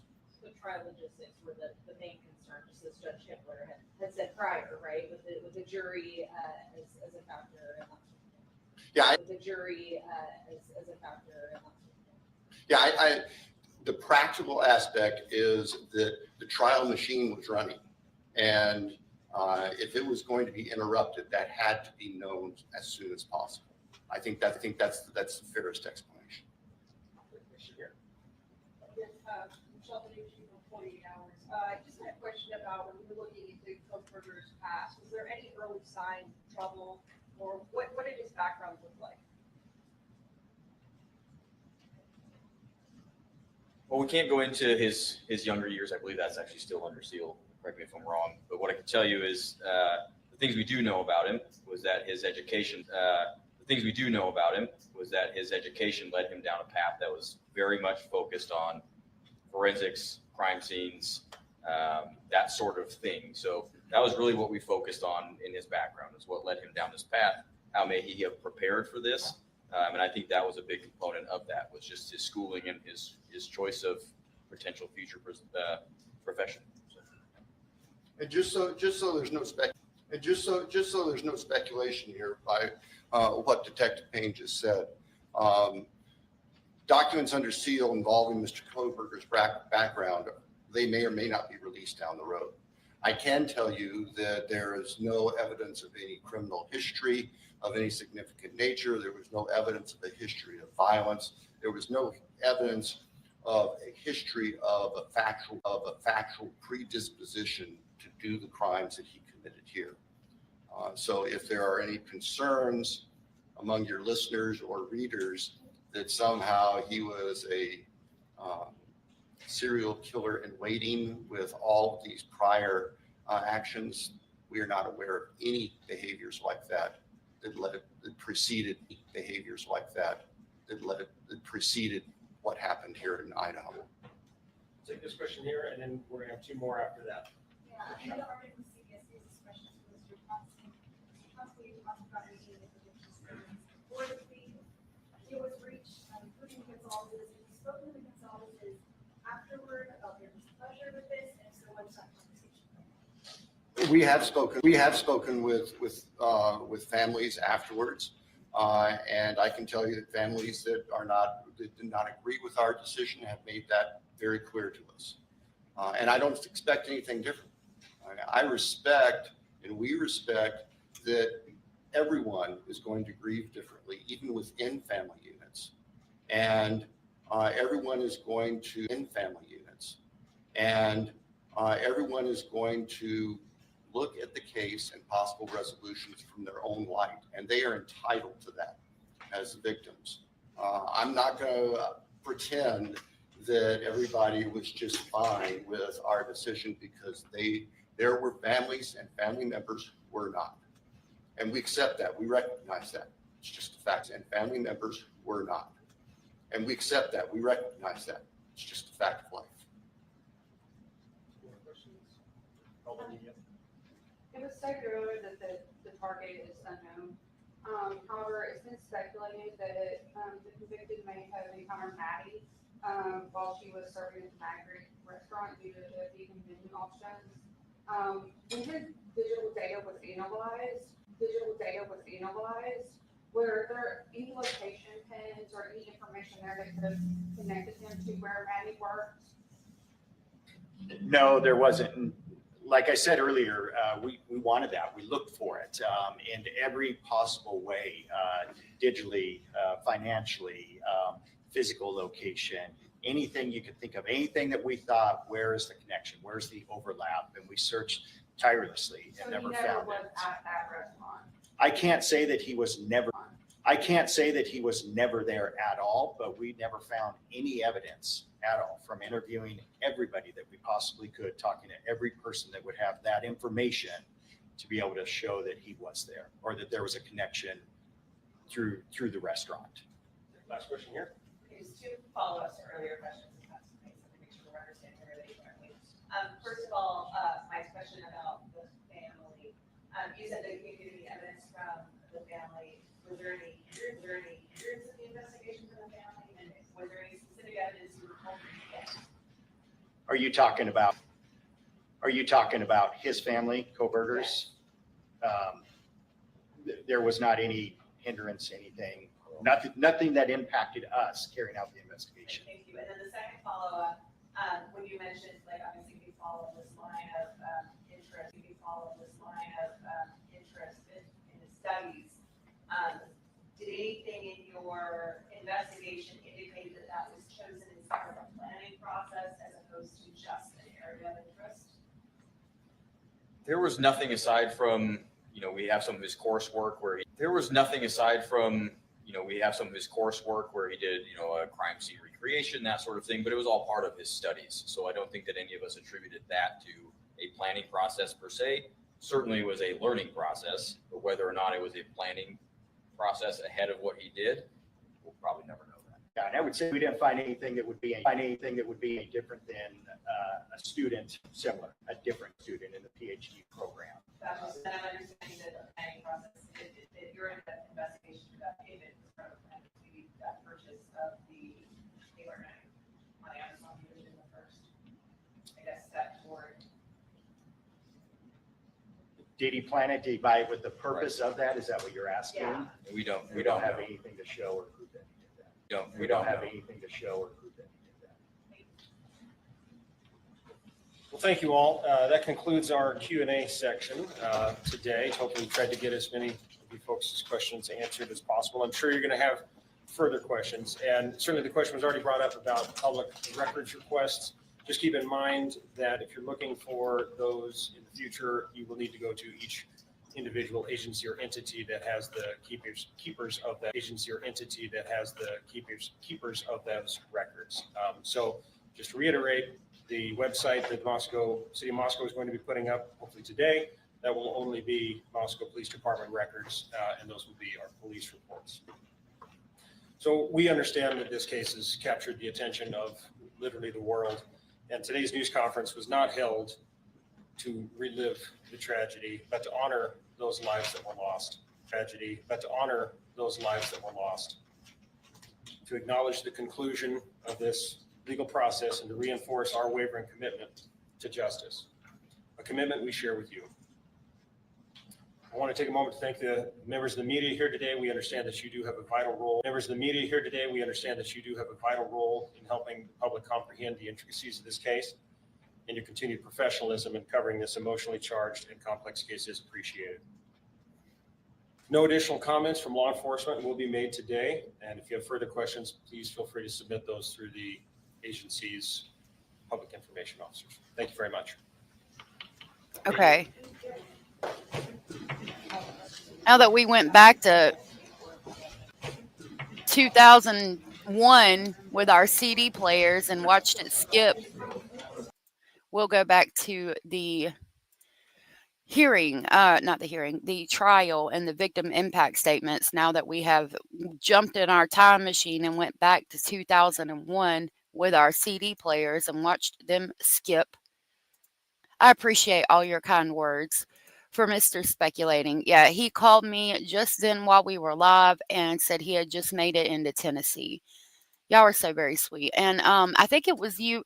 I appreciate the super chats. I think it was you, Donna, who asked about the garden. I did want to say out loud, the garden's doing good. It's overgrown. Mr. Speculating fixed the weed eater for me before he left so that I could weed eat, because that thing, it pissed me off so bad yesterday. I threw it in the damn grass. So he got it, and he made it to where it wouldn't be so, it wouldn't cut off as much for me before he left. So I'm going to weed eat, and I will make a video for you guys about the garden either tonight or in the morning. It depends, because and see, I've got stuff going on in my family as well, which I'm not going to get into, but it's just been crazy. So I do apologize. I've got videos to get out, the garden, the animals, all of that. So I apologize about all that, but thank you all for your kind words. You know, you were saying that, Mother. It's not illegal. I don't think it's illegal to have stuff hanging from your rearview mirror, but here in this county specifically, from what I understand, it's illegal to squat your vehicle. Like, you know how people they call it the Carolina squat, but it's like squat the vehicle and the tires will come out a little bit. Evidently that's illegal, which I've always thought that was ugly. So it's not anything I need to worry about, but I found that interesting. Yeah, we've had rain every day for like a week. I pray you get some too, Tom. All right, so we're back at the victim impact statements. I just left it on here, paused, so we're picking right back up where we left off. We will get into Stern's emails today, and I do have a 3-minute video about Travis Decker from the police stop that we have seen, where you can actually like see a close-up of him and hear him speaking. So that should be interesting to break down. All right, so we're back on the victim impact statements. Get your tissues ready. Mogen, the father of Maddie Mogen. Oh, thank you, Abellis. I will. Actually, Your Honor. Thank you, one sunny Kim day. Sheely, the grandmother of Maddie Mogen. Good to see you one sunny day.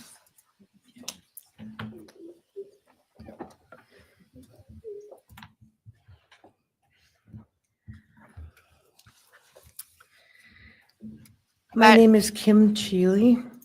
This is Maddie Mogen's grandmother. I apologize. I was talking when she said that. I was Maddie Mogen's paternal grandmother, as Ben Mogen, her father, is my son. I'm here today with my sister Lori Cheely, Maddie's great aunt, and my son Ben Mogen, and my daughter-in-law Corey Hatrock. I'd like to begin by thanking a number of people involved in bringing this case to closure. In my daughter's words, the plea deal the prosecution team reached this month is one that punishes the perpetrator of this horrendous crime, protects the public from further harm, and allows all of us who knew and loved these kids the time to grieve without the anxiety of the long and gruesome trial, the years of appeals, and potential for mistrials along the way.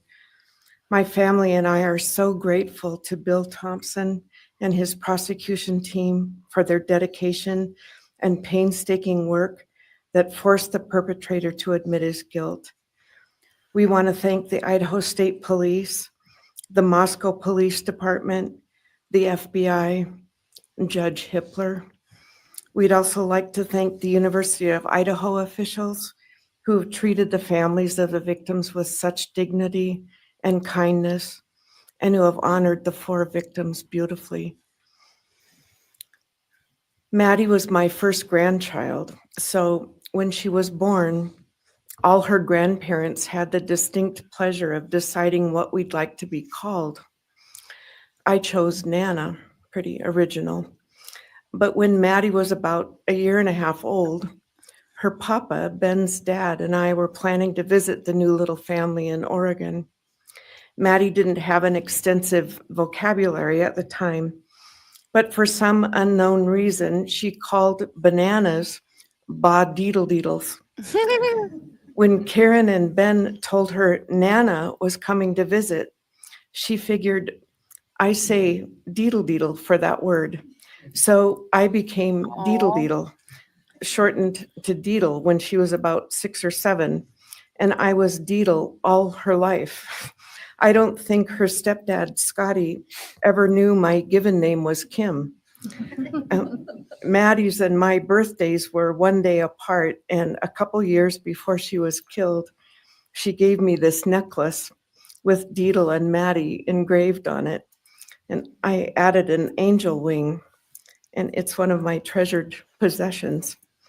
I also got an angel wing tattoo. Never thought I'd see the day, but along with many members of our family, replicating the one that Maddie and her sorority sisters had, I wanted mine where I could see and touch it often.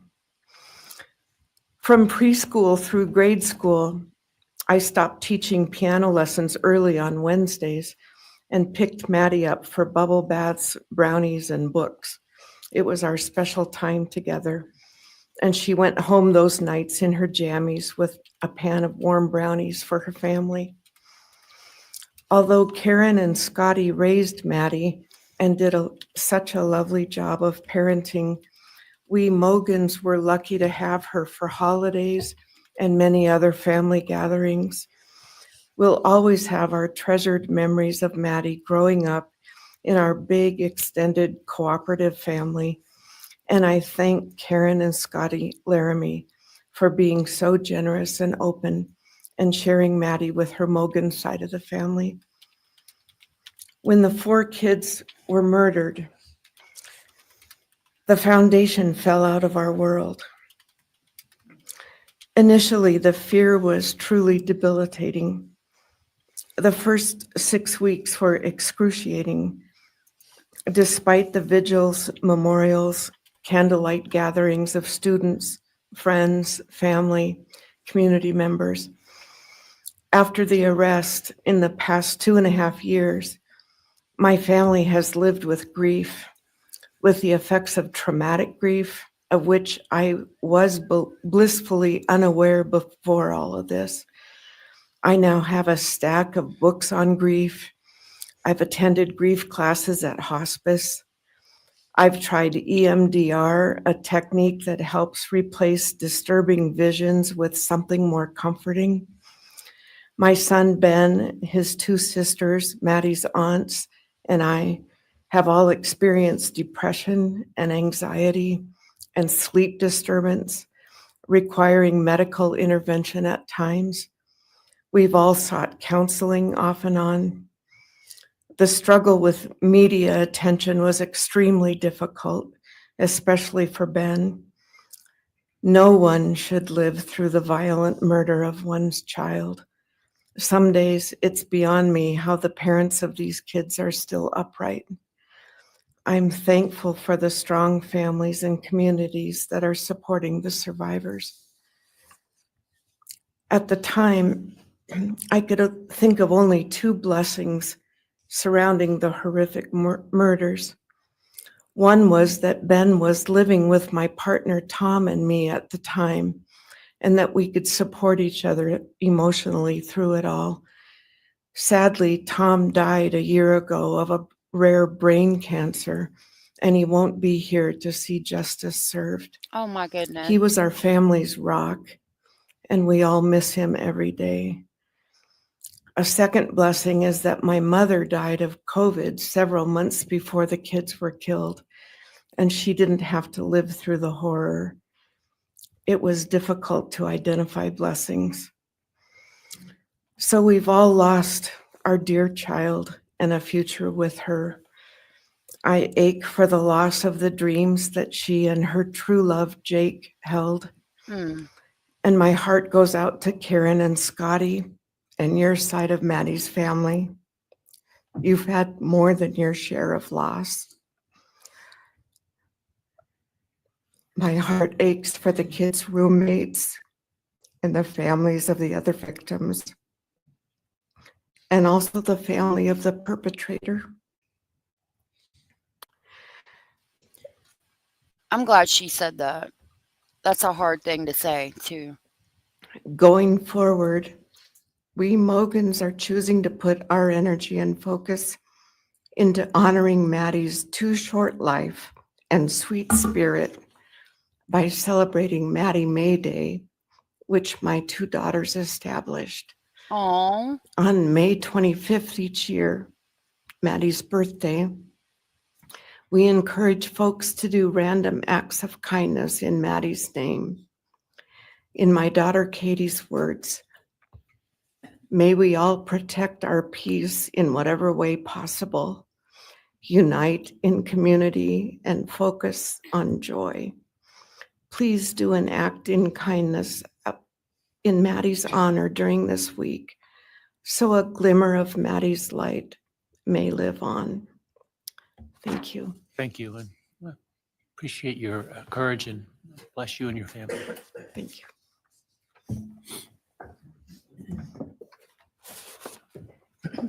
Now it's Ben Mogen, Maddie Mogen's father.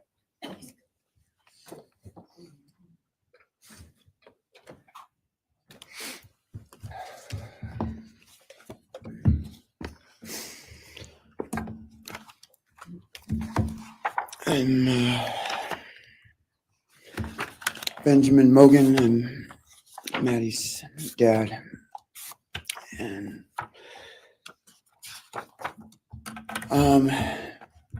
first, I just want to say thanks to all the people that helped bring this all to a close. I know it's not the resolution that everyone, wanted, but I think that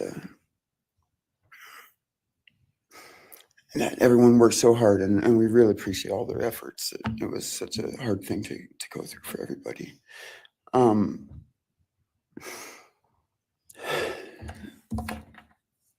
Maddie was my only child that I ever had.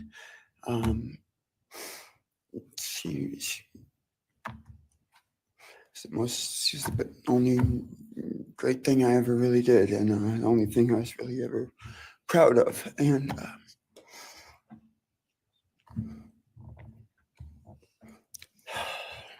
I thought we would have the rest of our lives together to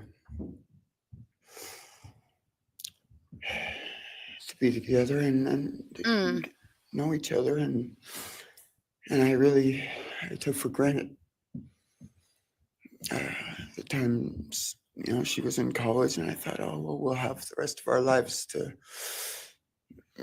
just do all the stuff that we're supposed to do, and she was just about done.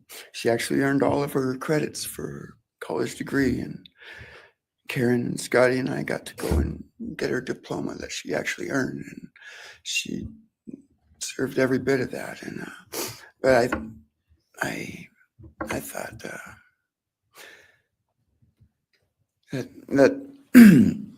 that was going to be just the beginning of a long life together, and we never got that. Karen and Scotty did such a great job raising her after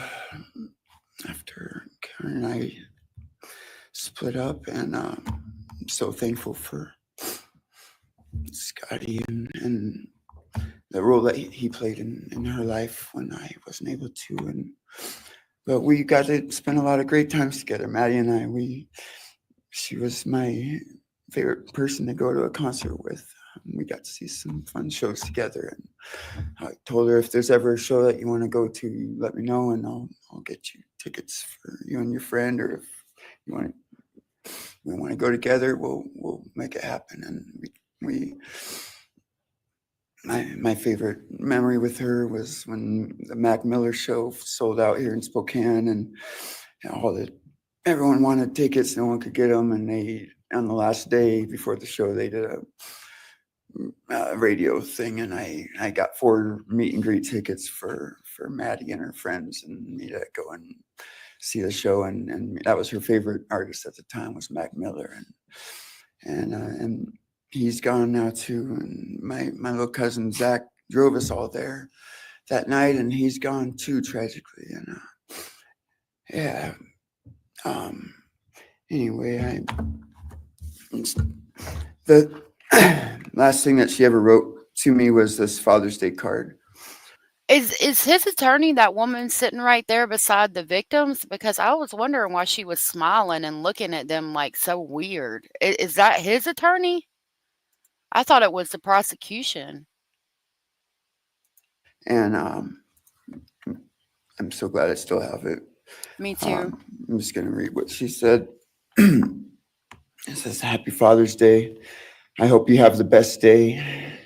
I can't wait till we can hang out again soon.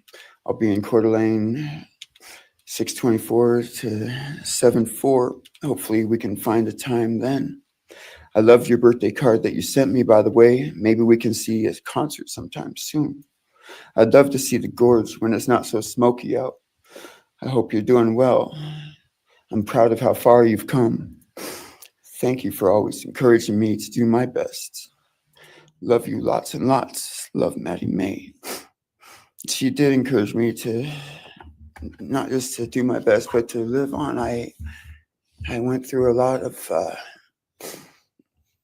issues with addiction and with substance abuse, and when I wasn't wanting to live anymore, she was what would keep me from just not caring anymore, and knowing that she was out there and that she was just such a beautiful person kept me alive a lot of rough moments, and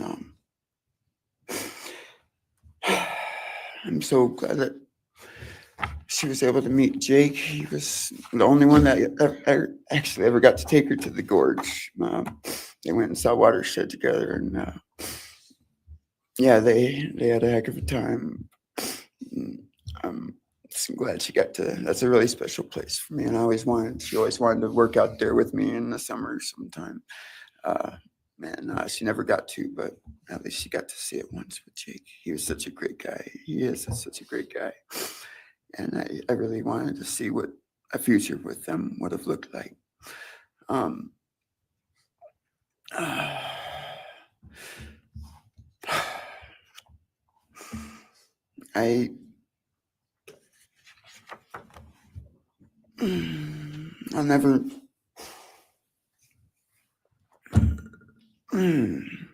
never be able to replace her. I wrote a bunch of stuff. I just don't know what to say right now. I just miss her so much, and I just love her more than anything. And it shouldn't have happened. And a death sentence is one thing. When it's going to happen, and it's going to be all gentle and stuff. But life without parole, with a building full of people that all just want you to not be around anymore, and winking at every morning, not knowing if that's the day they're going to pull your card. I mean, it's not a very nice sentence either. So, I don't know. I just love you, Maddie, and I wish you were still here. Thank you so much.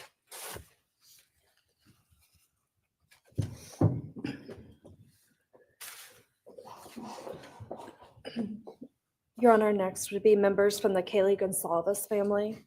First will be her father, Steve Goncalves. Hey, Brady, this is where it's supposed to be like really groundbreaking.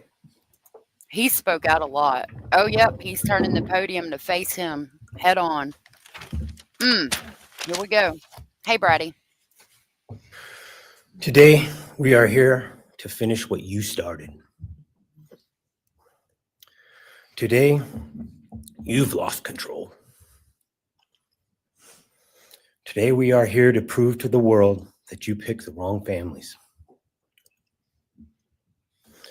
The wrong state, the wrong police officers, the wrong community. You tried to break our community apart. You tried to plant fear. You tried to divide us. You failed. Instead, your actions have united everyone in their disgust for you. I just learned from these lead investigators, to their shock, they worked in an investigation and actually worked with Pennsylvania police officers and the federal FBI. You united everyone. Everyone was united after you. None of us are divided. We are united in our disgust and our love for these children. Today, you have no name. Because when this all started, we all came together and we said, let's stop even talking about his name and just use initials. So even the media just calls you BK. That's all you are. Looking back when the police officers knocked on my door, told me what happened to my child, told me what happened to Maddie Mae, I don't think he was even out of the driveway before my kids turned around, looked at me and said, what do we do, Dad? I told them, you get to work. You get your ass to work. And we started calling, we started texting, we started emailing. And you know what? Within hours, we had your white car on the camera. We knew from the very beginning we had you. Police officers tell us within minutes, they had your DNA, like a calling card. You were that careless, that foolish, that stupid. Oh, see, this is, I don't mean to interrupt him, but that's so important because he's hitting him right where it hurts Brian, because that was allegedly what we think the whole thing was about, to try to commit a murder and get away with it. And he's letting him know how careless he was. I'm going to try not to interrupt, but I mean, that was a really great statement and a great point to make with him, because that's going to hit him where it hurts to know that he was so careless. And this woman over here is smiling still. I smile when I'm nervous, but I don't know. It's kind of weird. Master's degree, you're a joke. Complete joke.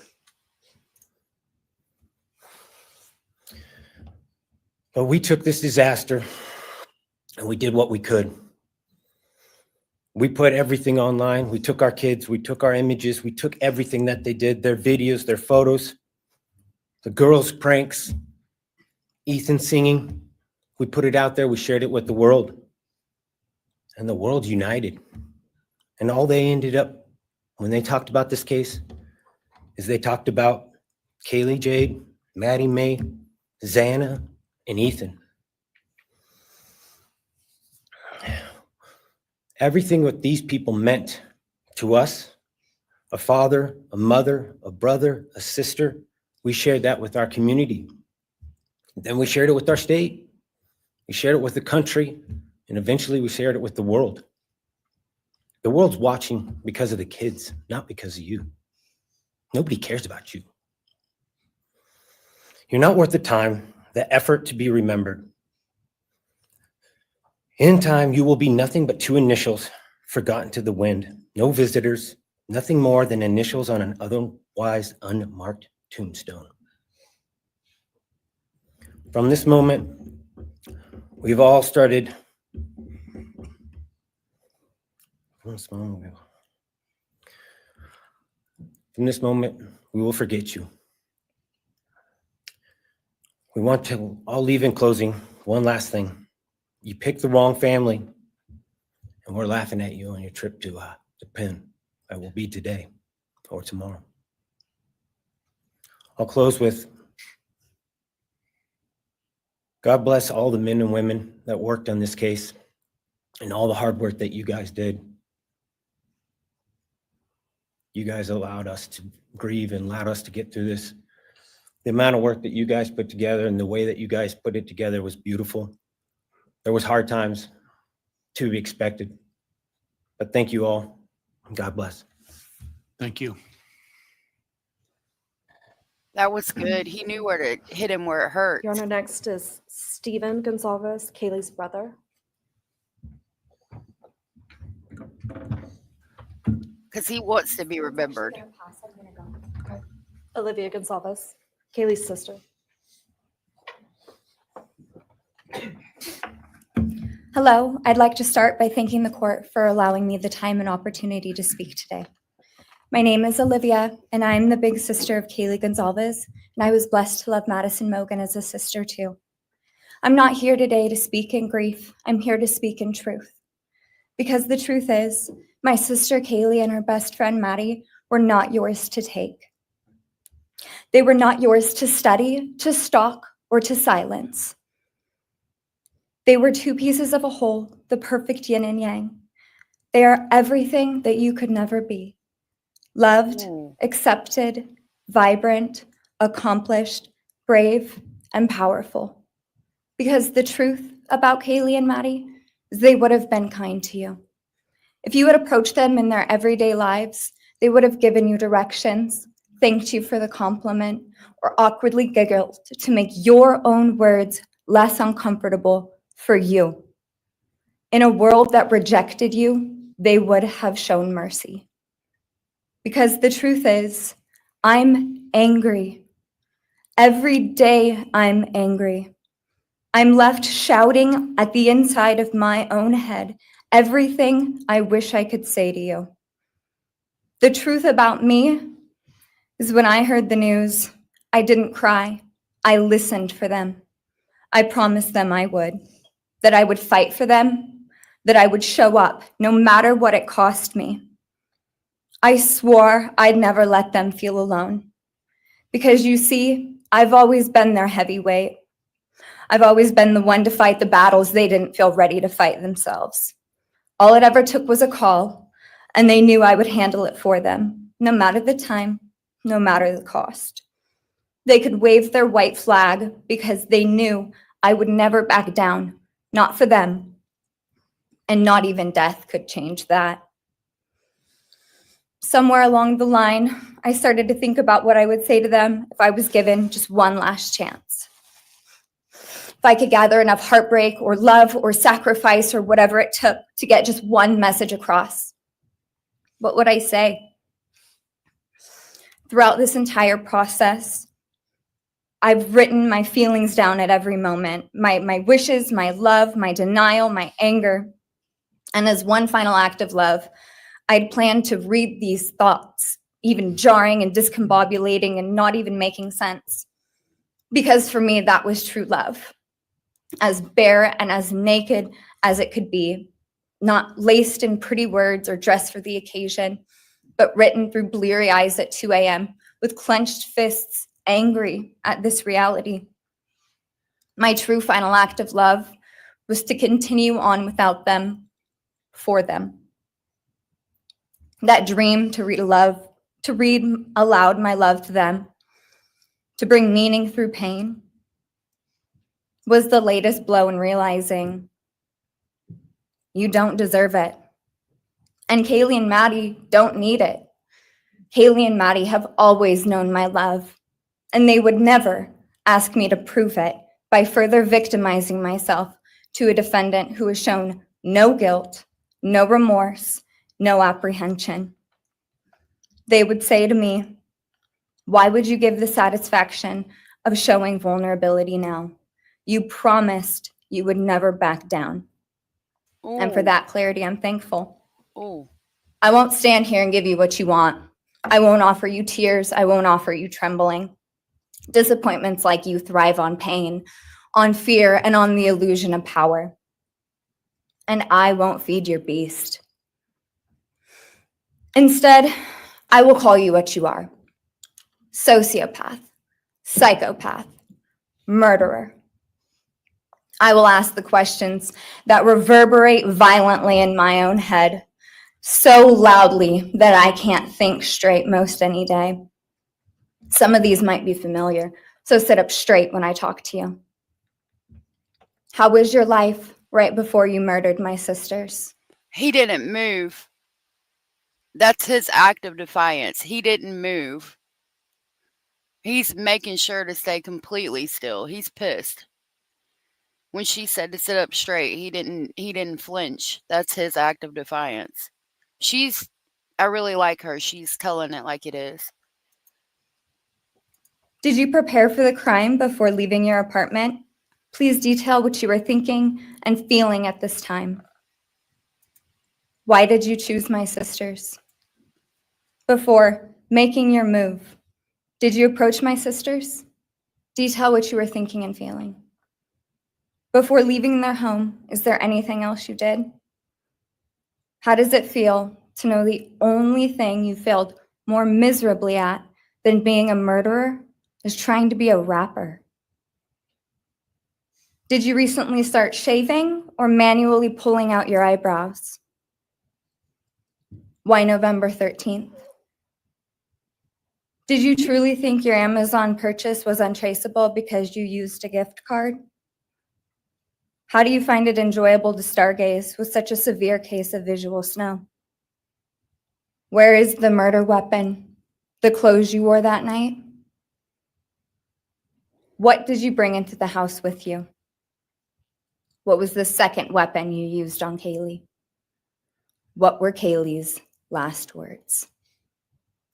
Please describe in detail the level of anxiety you must have felt when you heard the Bearcat pull up to your family home on December 30th, 2022.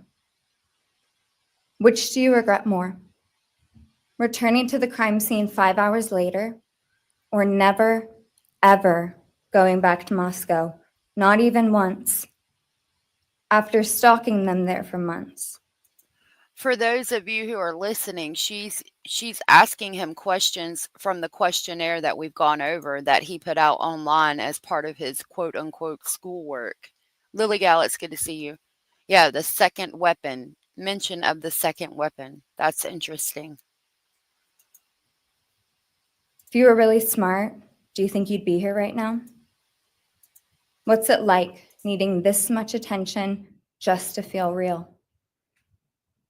You're terrified of being ordinary, aren't you? Do you feel anything at all? Or are you exactly what you always feared? Nothing. If you're so powerful, then why are you still hiding, defendant? You see, I'm here today as me. But who are you? Let's try to take off your mask and see. You didn't create devastation. You revealed it in yourself. And that darkness you carry, that emptiness, you'll sit with it long after this is over. That is your sentence.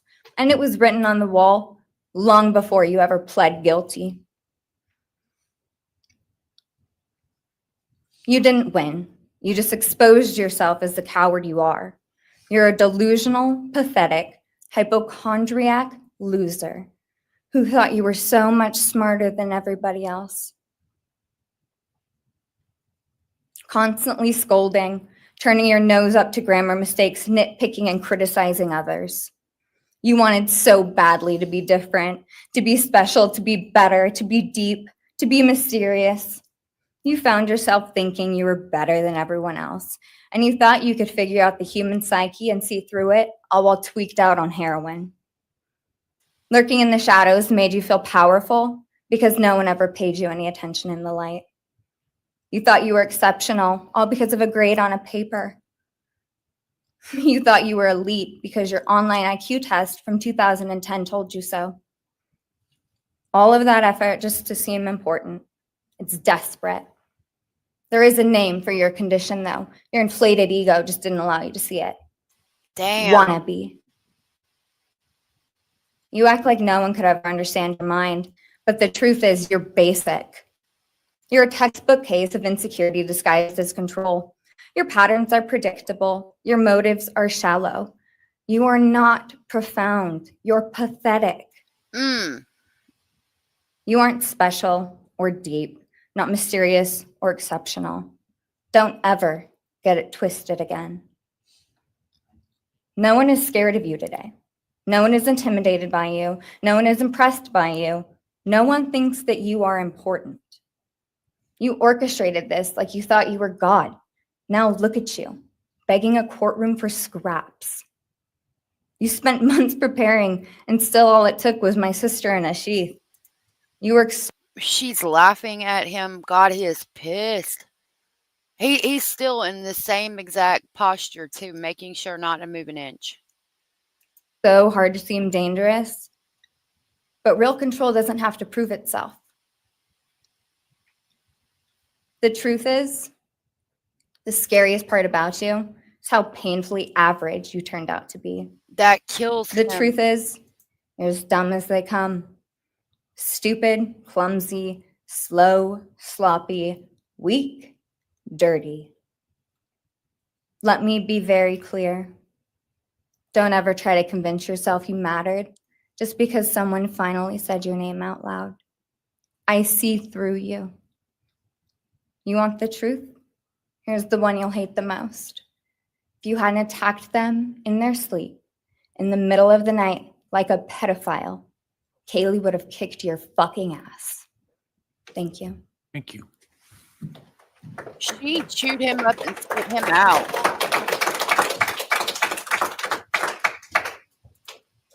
I know that killed him because that is what hurt him the most. He did not want to be basic, mediocre, average, ordinary, all of those things she said. It's been a speculation for a long time, for me anyway, that he did it because he was trying to feel something. He wanted to see if he could feel something, so he committed the homicides. I think. I've always thought it's a possibility. And wow, that was like the best victim impact statement I've ever heard. She cut him down. Do you want me to back it up?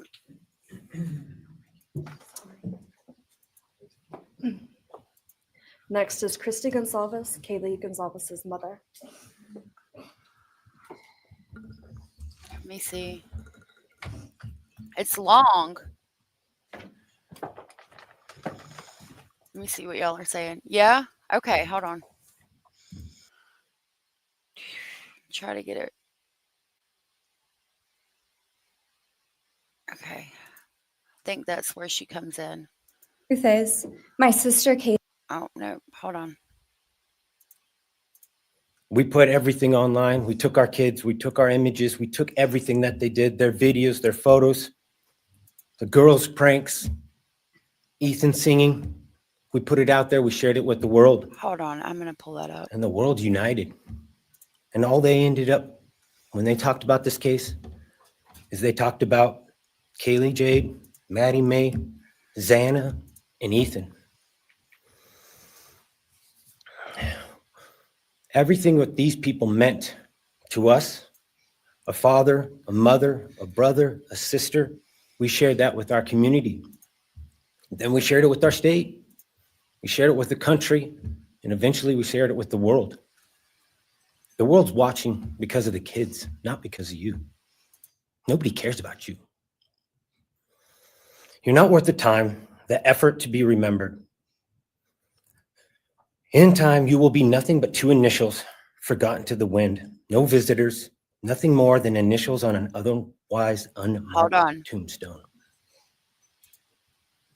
From this moment, we've all started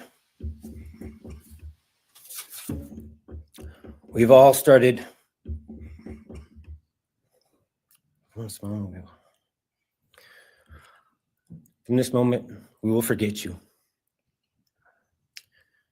We want to all leave in closing. One last thing.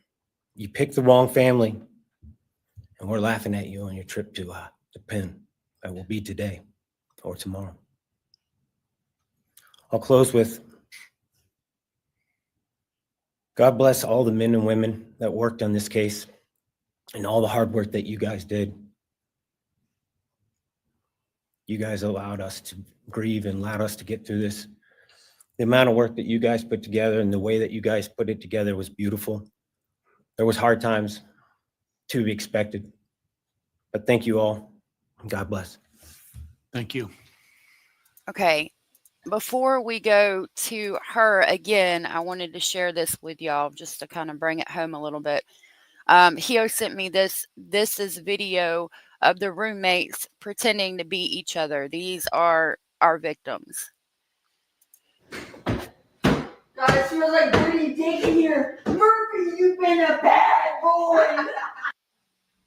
Oh my god, it's 9:10. Guys, can anybody drop me class? I'm fucking late for my meeting. I'm supposed to be there 10 minutes ago. Did anybody do their chores today? Fuck, I'm just gonna do it.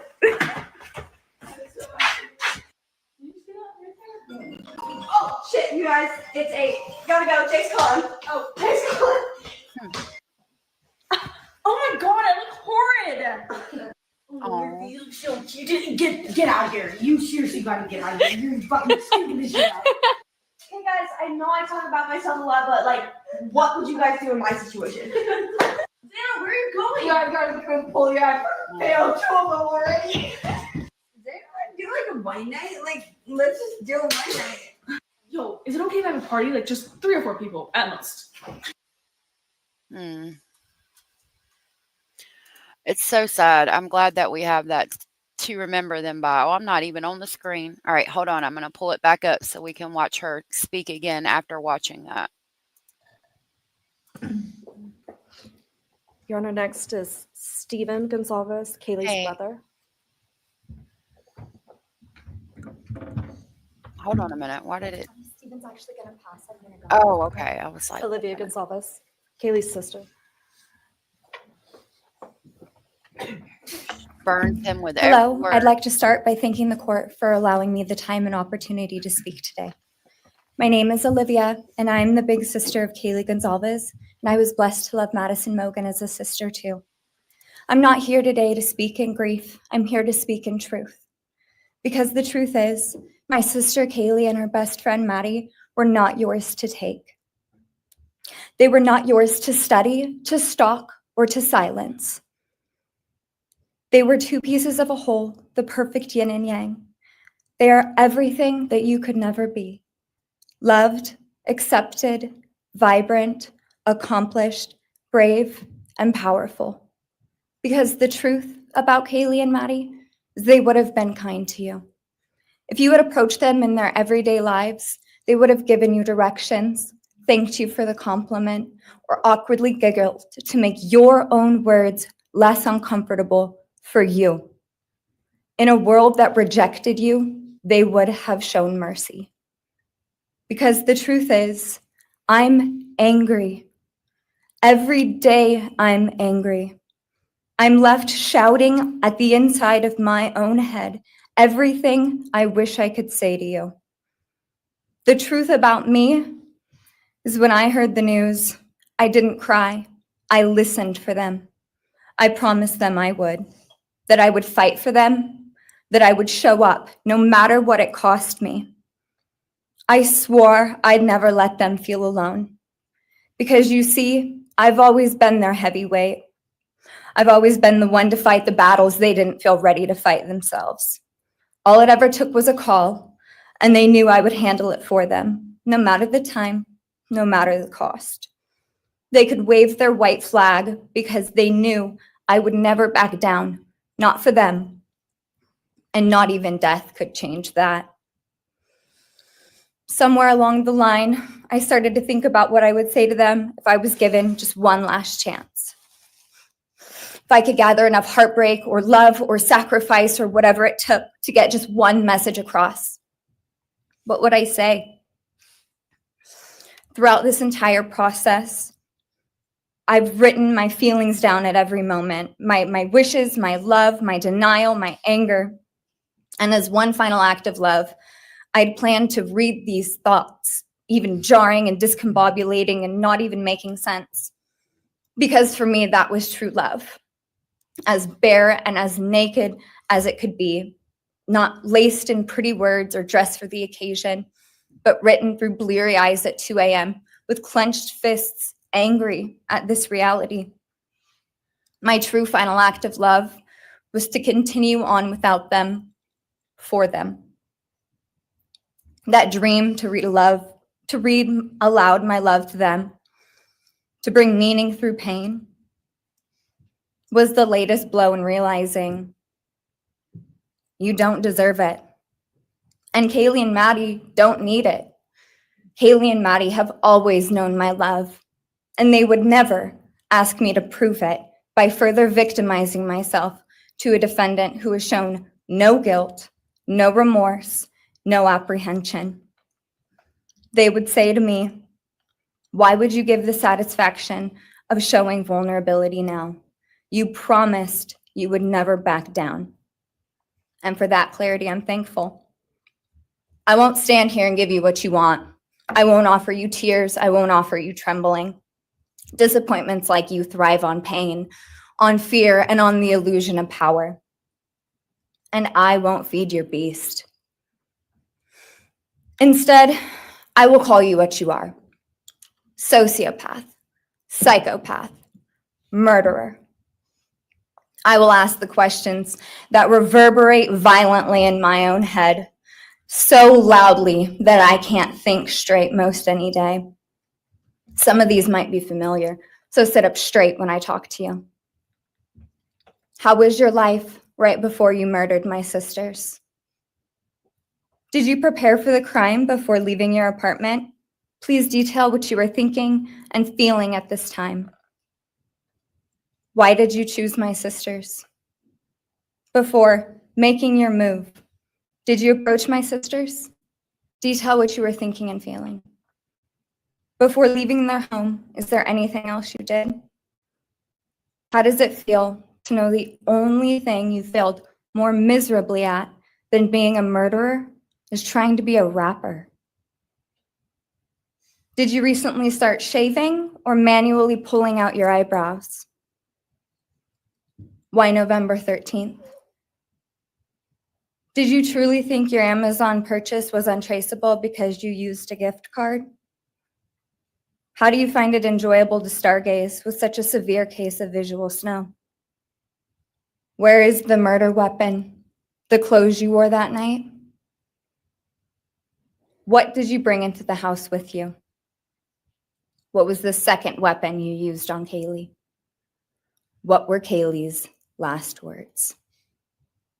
Please describe in detail the level of anxiety you must have felt when you heard the Bearcat pull up to your family home on December 30th, 2022. Which do you regret more? Returning to the crime scene 5 hours later, or never, ever going back to Moscow, not even once, after stalking them there for months?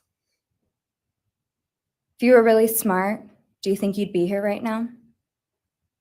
What's it like needing this much attention just to feel real? You're terrified of being ordinary, aren't you? Do you feel anything at all? Or are you exactly what you always feared? Nothing. If you're so powerful, then why are you still hiding, defendant? You see, I'm here today as me. But who are you? Let's try to take off your mask and see. You didn't create devastation. You revealed it in yourself. And that darkness you carry, that emptiness, you'll sit with it long after this is over. That is your sentence. And it was written on the wall long before you ever pled guilty. You didn't win. You just exposed yourself as the coward you are. You're a delusional, pathetic, hypochondriac loser who thought you were so much smarter than everybody else. Constantly scolding, turning your nose up to grammar mistakes, nitpicking and criticizing others. You wanted so badly to be different, to be special, to be better, to be deep, to be mysterious. You found yourself thinking you were better than everyone else, and you thought you could figure out the human psyche and see through it, all while tweaked out on heroin. Lurking in the shadows made you feel powerful because no one ever paid you any attention in the light. You thought you were exceptional, all because of a grade on a paper. You thought you were elite because your online IQ test from 2010 told you so. All of that effort just to seem important. It's desperate. There is a name for your condition, though. Your inflated ego just didn't allow you to see it. Wannabe. You act like no one could ever understand your mind, but the truth is you're basic. You're a textbook case of insecurity disguised as control. Your patterns are predictable. Your motives are shallow. You are not profound. You're pathetic. You aren't special or deep, not mysterious or exceptional. Don't ever get it twisted again. No one is scared of you today. No one is intimidated by you. No one is impressed by you. No one thinks that you are important. You orchestrated this like you thought you were God. Now look at you, begging a courtroom for scraps. You spent months preparing, and still all it took was my sister in a sheath. You work so hard to seem dangerous, but real control doesn't have to prove itself. The truth is, the scariest part about you is how painfully average you turned out to be. The truth is, you're as dumb as they come.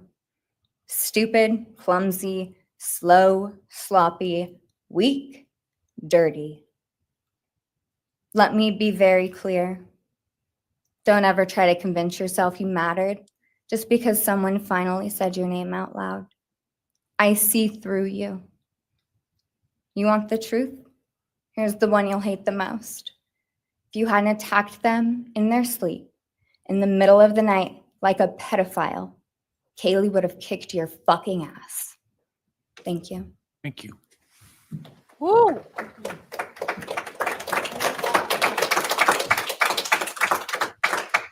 Oh, now he turns his head. Did you see that? The way he turned his head and just kind of like, uh-huh. Go ahead and laugh it up, clap it up, whatever. The way he turns his head at the audience when they clap. Watch. Look. Fucking bobblehead.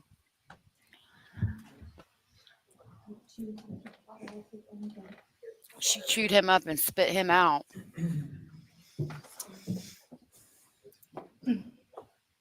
Next is Christy Goncalves, Kaylee Goncalves' mother. Yep.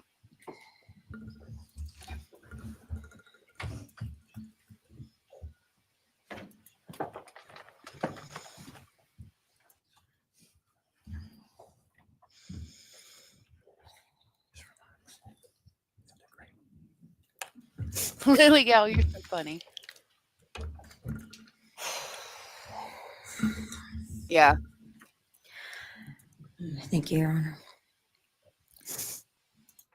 I never imagined having to speak to someone so devoid of humanity. For a long time, I didn't think I'd find the words low enough to meet you where you are. But now I realize this isn't about you. It's about what you've done to me, and I need you to hear it. When you murdered my daughter, Kaylee Jade Goncalves, you didn't just take her life, you shattered others. You attacked what you could never be, and in doing so, you left a trail of devastation far beyond that house. You stole my peace. You've altered my every waking moment, every sleepless night, the way I view the world, people, safety, trust. It's all been changed by your cruelty. I no longer recognize parts of myself. Joy is harder to find. Laughter feels foreign. The world moves forward, but I'm suspended in a place of sorrow and rage. You've taken from me something that can never be restored. The grief sits with me every day, some days quietly, and other days so loud it drowns out everything else. The emotional toll you've inflicted on me is immeasurable. I live with a constant ache, with birthdays that are now memorials, with holidays that feel hollow, with empty chairs that scream louder than words ever could. I am forever changed. But for you, as a person working on a PhD in criminal justice, you really didn't think this one through. You're not that good. In fact, you're not that good at anything.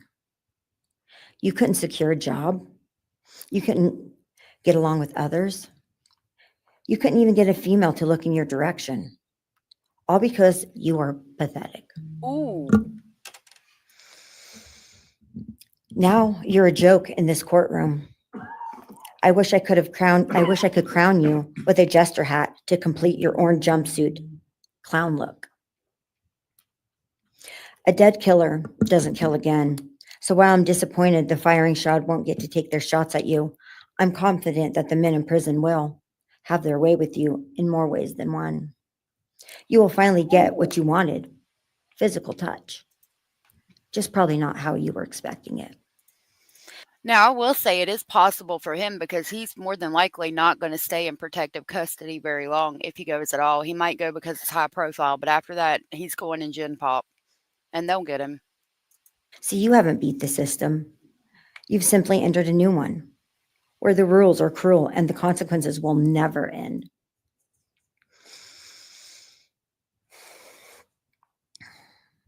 You are entering a place where no one will care who you are and no one will ever respect you. You will be forgotten, discarded, used, and erased. You will always be remembered as a loser, an absolute failure. And when those prison doors slam shut behind you, I hope that sound echoes in your heart for the rest of your meaningless days. I hope it reminds you of what we all already know. You're nothing. May you continue to live your life in misery. You are officially the property of the state of Idaho, where your fellow inmates are anxiously awaiting your arrival. But it's okay, because they're there to help you. Hell will be waiting. Quick message from our youngest daughter.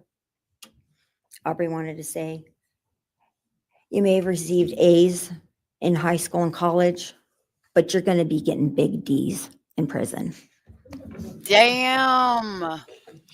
Thank you. That was from the mother. You take them big D's, Brian. Oh, she did say, I'm here to help. Do we have more from the Goncalves family, or are you? Yes. Next would be Shannon Gray, the Goncalves family attorney. He'll be reading statements from Kaylee Goncalves' grandmothers. Morning, Your Honor. Shannon Gray, the attorney for the Goncalves family. I actually have 3 statements, one from her aunt and 2 from her grandparents. This is from her aunt, Tammy Butts. You in the cloak of darkness made a decision. Thank you, guys. I'm hearing that the big D's comment was from the younger sister. Thank you for the correction. Decision to turn our whole family's world upside down forever. You in the cloak of darkness took our Kaylee J. Goncalves away from us all without hesitation. Never have you shown any remorse or regret. We just get creepy, non-expressive stares as you have your team of women defend you. Kaylee was a strong, kind, fun-loving, caring person, and she will greatly be missed by all her family and friends for the rest of our lives. She had goals in life that you took from her and us. We lose on watching her enjoying her life, working hard and building the future she wanted. She was ready to start that after college life. You in the cloak of darkness took it all away. You left us without her future wedding, her future children that she would have added to our family. No more talking to her on the phone, going for a coffee, celebrating holidays. It's all gone. You in the cloak of darkness gave each and every one of Kaylee's family members their own lifetime sentence.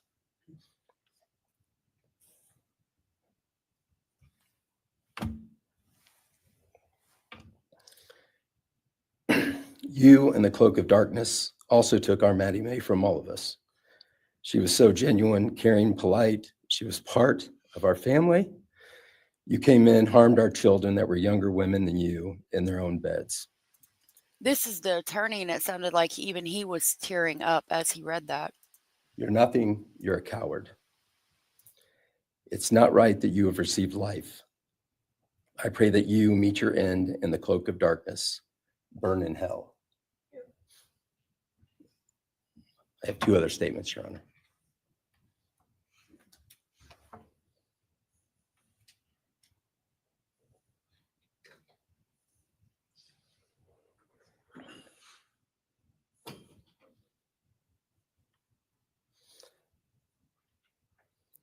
This is Linda Lucan's statement. This is Kaylee's grandmother. I really don't know how to address something so inhumane, but I will try. Nothing in the past 2.5 years has made any sense. All I get is you cowardly went into a home at night, filled with what I'm sure you thought was all sleeping girls, and went on a vicious killing spree for no other reason but to appease your demonic urges. You took my granddaughter Kaylee from us, plus 3 other beautiful lives.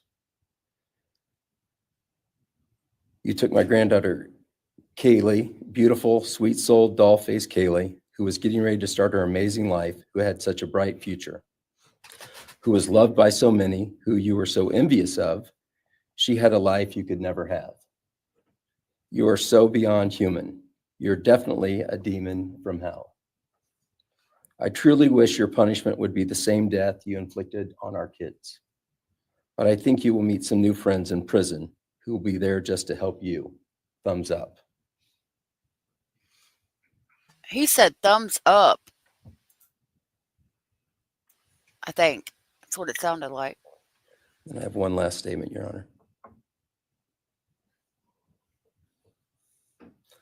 This is from Cheryl Goncavles, Kaylee's other grandmother. John 1:5 says, light shines in the darkness, and the darkness overcomes it not. Somewhere in your life, some jealousy, envy, ego, something went dark. It pushed out all light until you became dark and evil. And when you saw my granddaughter and her friends, their light, because they have such a light, you couldn't stand it. Because the darkness in you could not stand the light in them. And so you decided to destroy it. Cowardly, you walked into their rooms in the dark and took their lives, hoping to get rid of your darkness. But you didn't. You failed. Because you know what was once a light shown only to their friends, families, and loved ones is now all over the world. Everyone sees it. Their smile, their beauty, their plans, everything they were and had.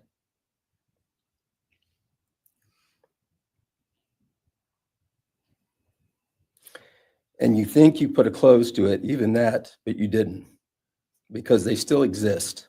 They are still light. They are still beautiful. You can never take that away. They will always be in the light of all eternity. And you will be in the darkness because you could not overcome it. You failed. I want you to be gone, more than gone. I want you to be cast out. Cast out from my life, from my family, from this earth. I will not allow your hatred to penetrate into my own soul. You did not get that power. You are evil, and in the end, evil is eradicated. You didn't take Kaylee's light, you spread it into the world. Thank you, Your Honor. Thank you.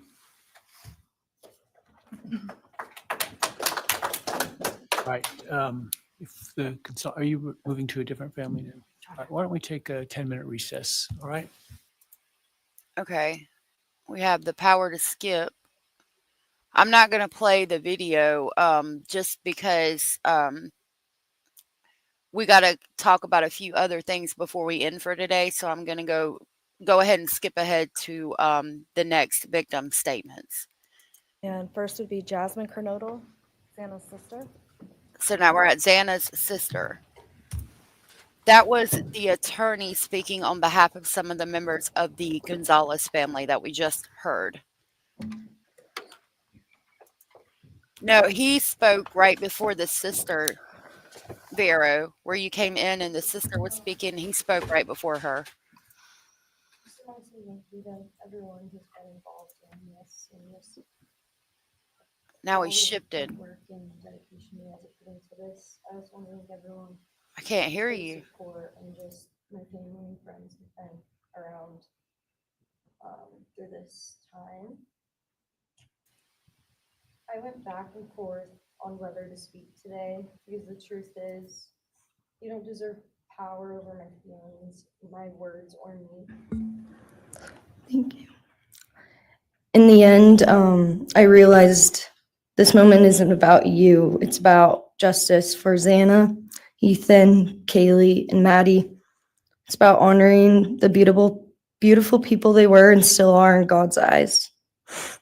On November 13th, 2022, piece of my heart was ripped away. There's no way to ever fully describe the weight of losing my sister, my best friend. No sentence or punishment will ever come close to the justice Xana, Ethan, Kaylee, and Maddie deserve. Xana was everyone's best friend. She was kind, she was funny. She was a gift to each person she was able to make an impact on. Xana was someone I turned to when I needed direction or advice.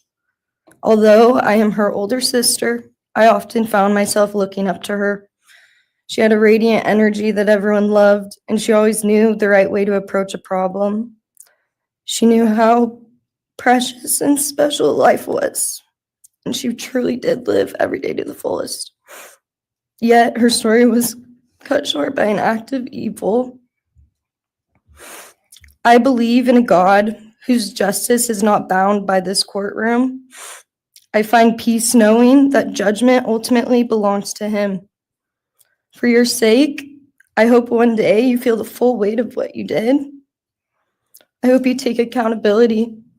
I hope you truly experience the guilt and you surrender yourself to Jesus Christ.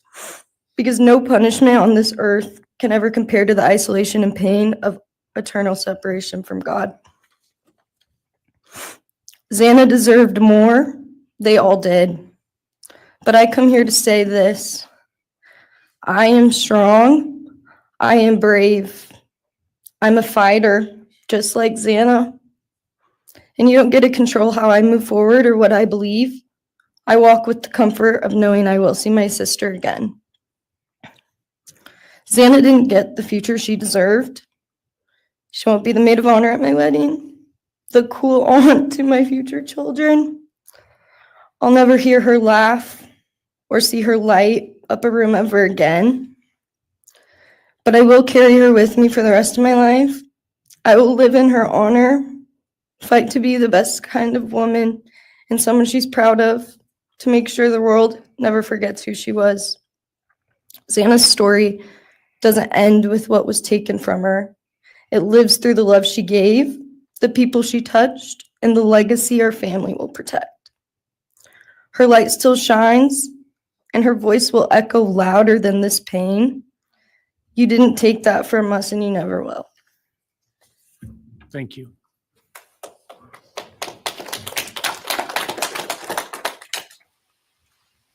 Yeah, shitty. He does look sick. I just want to say before I start, I'm Xana's dad, Jeff Kernodle.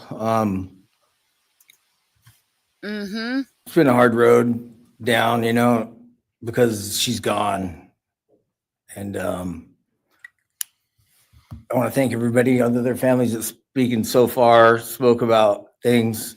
I agree with everything they have to say. It all comes back to a lot of the same things that I've had to deal with and we as a family have had to deal with. I don't like where his hands are at and how he's moving his shirt and shit.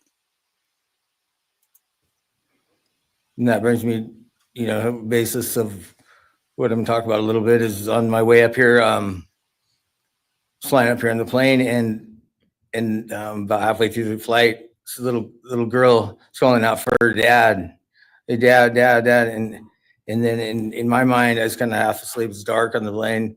I heard Xana calling out for me like she did, back when she was little, 5 years old.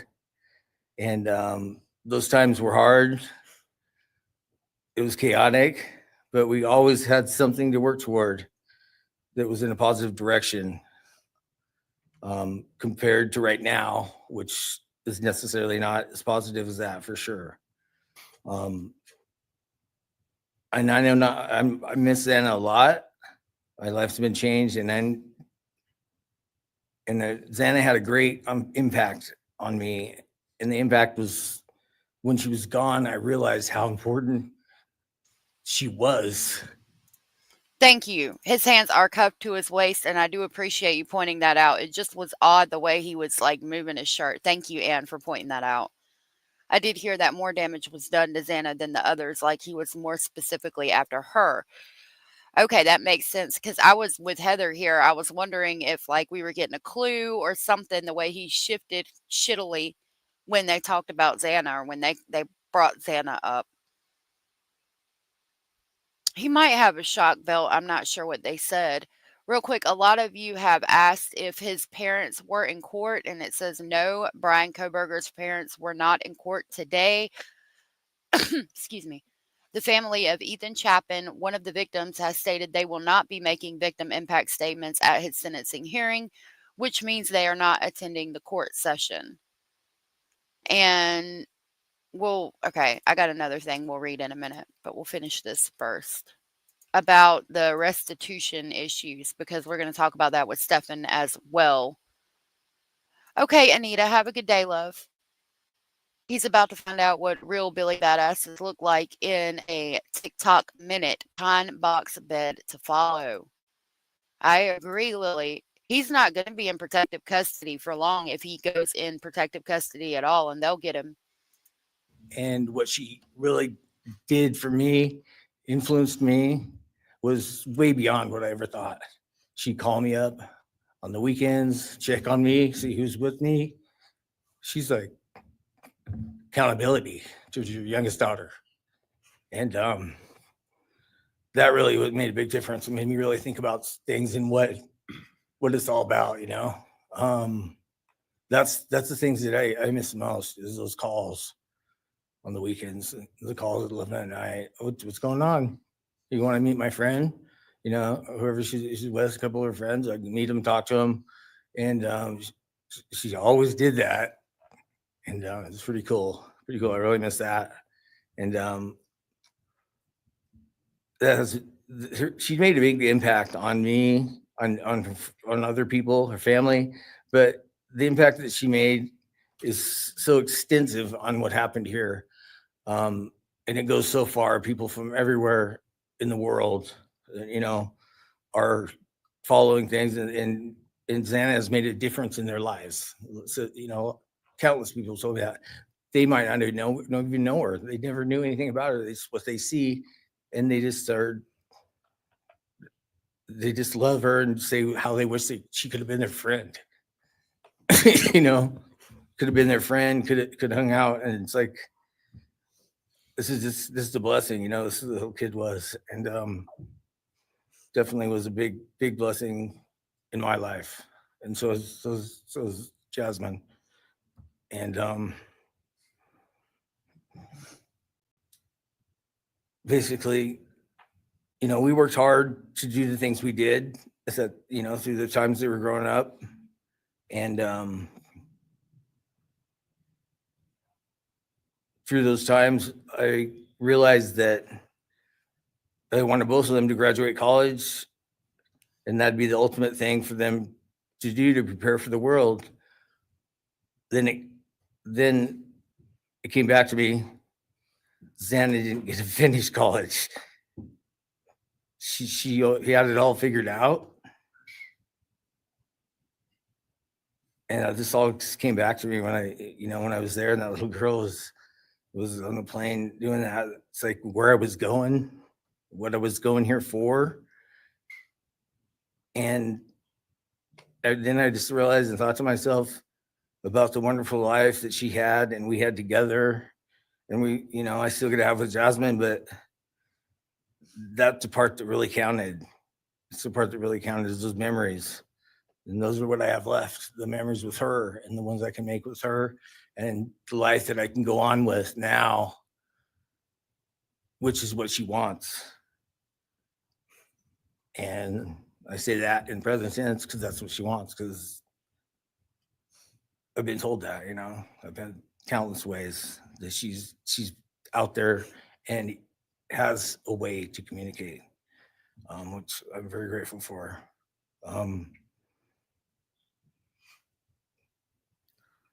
That goes to say that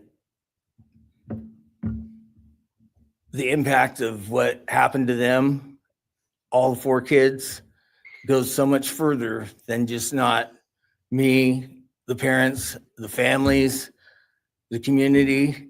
It goes so far because a lot of kids, you know, in the colleges, just for an example, they lock their doors now. The door wasn't locked in the back. You know, at Penn State or wherever it was, all the colleges I know that I've heard, they all lock their doors now.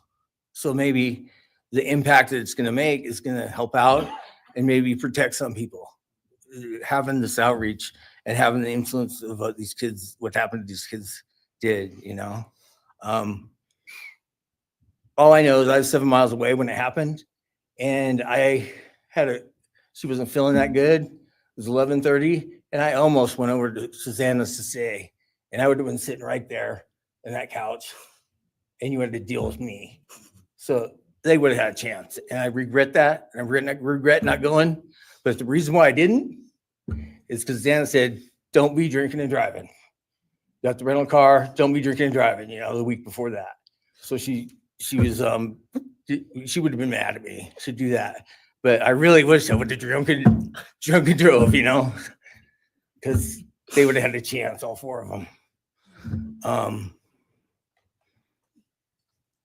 At this point, I just have to go on. We're gonna go on with everything and make things better in my life, because that's what it's all about. If I have closure in things, and the part that we miss is Santa, her influence, her smile, the things that she did, and we have the memories left, the great memories, and she just wants us to make more memories and not be sad or upset or shocked or taken for that, you know. And that's what we're gonna do. We just have to. That's all I got. Thank you for your words and your courage, and bless your family.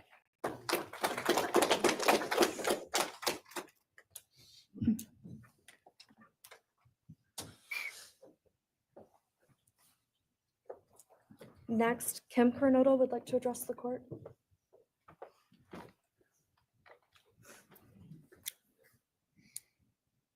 Several years, Barrow, several years.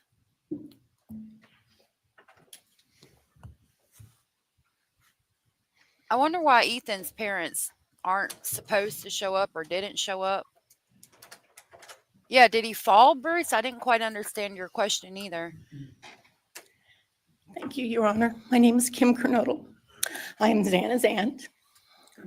I was very blessed to have her in my life, in our family. And I thought I had everything in my head, what I wanted to say, but it kind of went out. And I'm always looking for the positive thing, because evil, hate can destroy people. And that's what it started doing with our family. It created anger with our family members. And then I had to look, because Santa was everything that the media, her friends said. She was that fun, loving, high-spirited, beautiful person. And I no longer get to get my nails done with her, have lunch with her.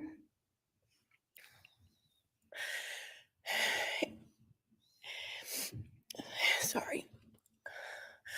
But how I look at it now is this tragedy, this horrible tragedy on all of the 4 children, has brought us closer.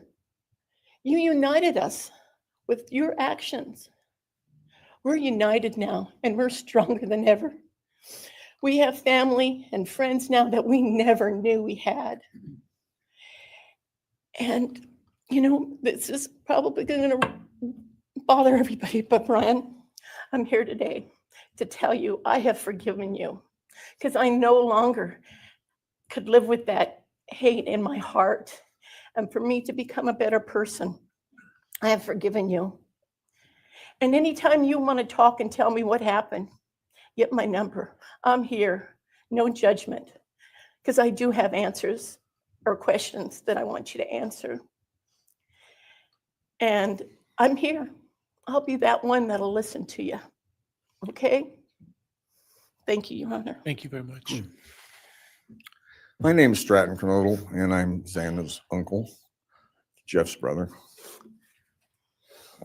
Sitting here today listening to the stories and feelings and feeling the pain from everybody is a pretty powerful thing. It's each time a statement was read, it sort of would tug into my center core as I felt everybody's anguish. And Xana meant a lot to us, and we loved her very much. But I started thinking about, instead of rehashing everything that everybody else has talked about, I wanted to direct it another direction toward Brian and what he's done to his family, his parents, his siblings, his friends, his universe. He has contaminated, tainted their family name, and pretty much made a horrible, miserable thing to be ever related to him. And I know that that's what he has to live with, and that has to be his pain. And that's all I have to say. Thank you.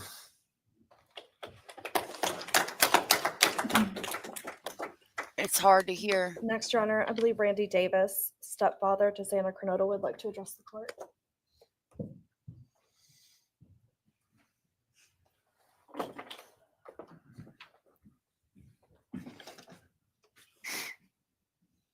Hi, my name's Randy, stepdad of Xana. I just feel the same way we all do. All of us are united because of something that happened. And I am grateful to know and have met some new family because of this awful event. But this is probably the last time we're all going to be in the same room together. Let's be real. So I can say, I love you all, and I feel your pain. And just God bless us all, you know, just get through it. I had stuff wrote up. It was probably best I didn't read it out. Probably get kicked out of here. So, you know, I'll share one thing to you guys, not to you, with Xana. So I was working in North Dakota and came home, and Jazzy and Xana had taken our son Elijah and put him in a dress, makeup, and it was awful, you know. I was like, I don't know. She was funny.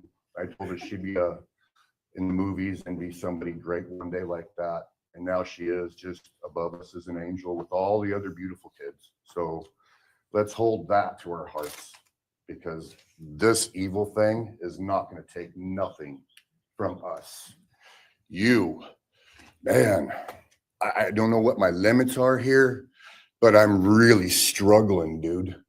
I am struggling. So I want to just be out in the woods with you, just so I can teach you about loss and pain. I love God. I wouldn't take your life. That's up to him. But I guarantee you, you are weak. God, I would just give a moment, man, 5 minutes out in the woods. Oh, man. You're going to go to hell. I know people believe in other stuff. You're evil. There's no place for you in heaven. You took our children.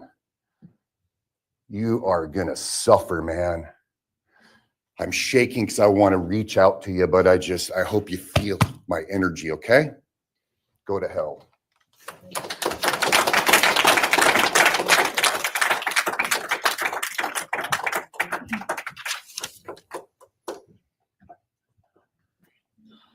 Next is Kara Northington, Xana's mother.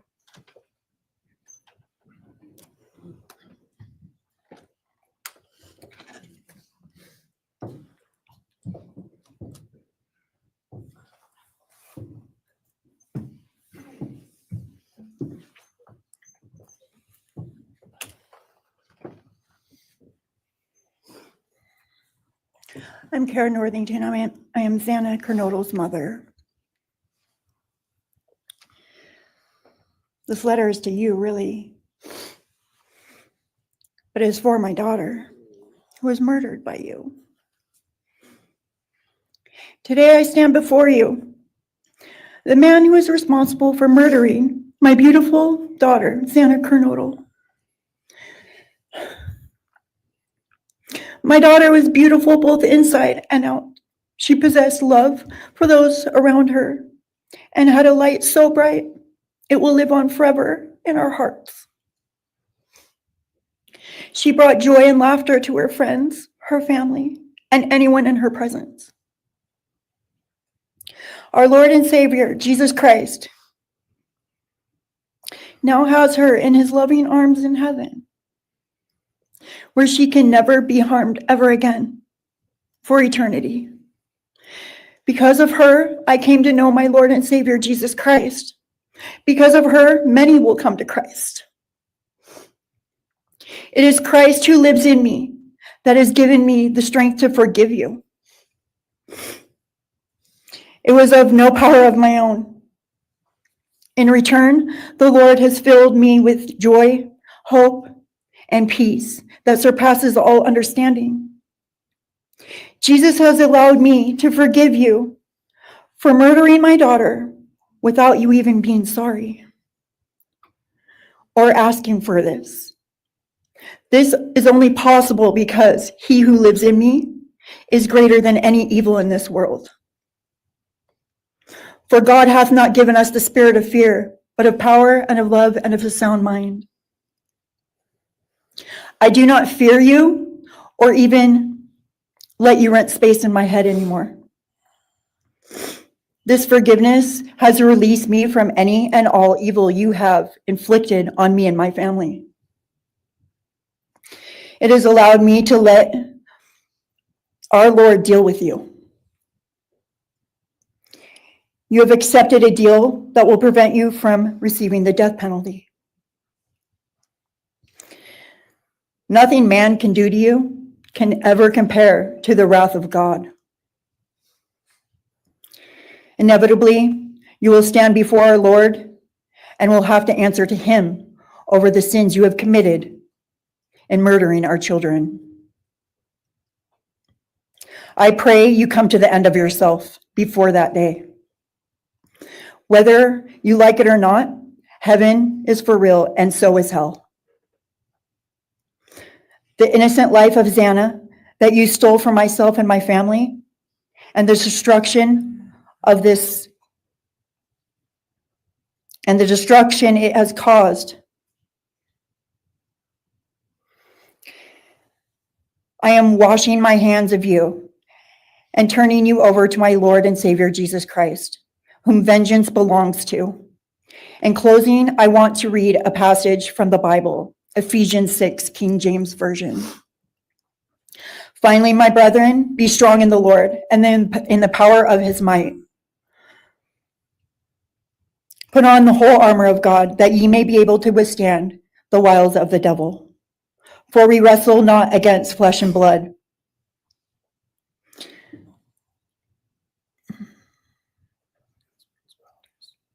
For we wrestle not against flesh and blood, but against principalities, against powers, against the rulers of the darkness of this world, against spiritual wickedness in high places. Wherefore, take unto you the whole armor of God, that ye may be able to withstand in the evil day, that ye may be able to stand in the evil day.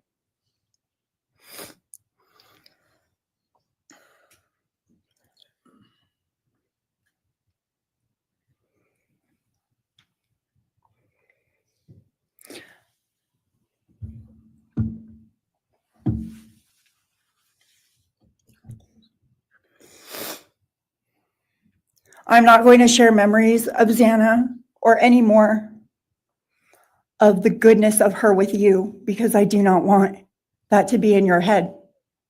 I don't want it to be in your head. You don't deserve that. You don't deserve our good memories that we have. I do pray for you. I pray that you come to the end of yourself. I pray that before this life is over, that you ask our Lord and Savior in your heart and to forgive you. I do pray for that. But after today, I wash my hands of you and you are no longer a thing. Thank you. Thank you.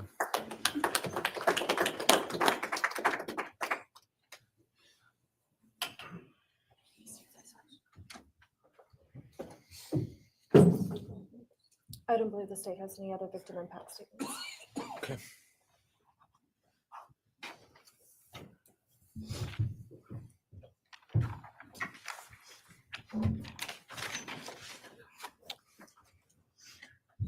Right, stake and argue.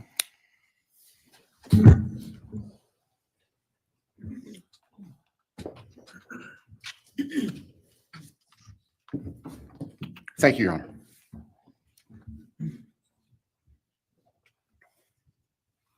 Just as a housekeeping matter to start, there will be the issue of restitution. That is, the documentation is being gathered, and we ask the court would defer. I'm going to that try to for 30 skip to days the so we can sentencing. present it in an orderly fashion and make sure it's comprehensive for everyone. Let me see. The objection to leaving restitution open in 60 days. All right. I don't really need to hear Thank you, them Your Honor. argue. We seek that all of these people, these loving friends and family deserve, so that we can move forward. Thank you, Your Honor. Thank you. That's what's scary, Tom.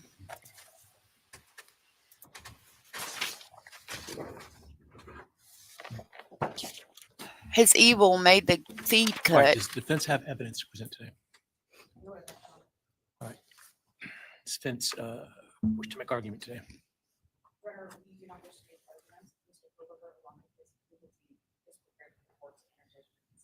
All right, Mr. Kohberger, you have an opportunity to make a statement if you wish to. I take it you are declining. I respectfully decline. Well, I respectfully decline. Ain't nothing about you respectful. please. All right, let me start this morning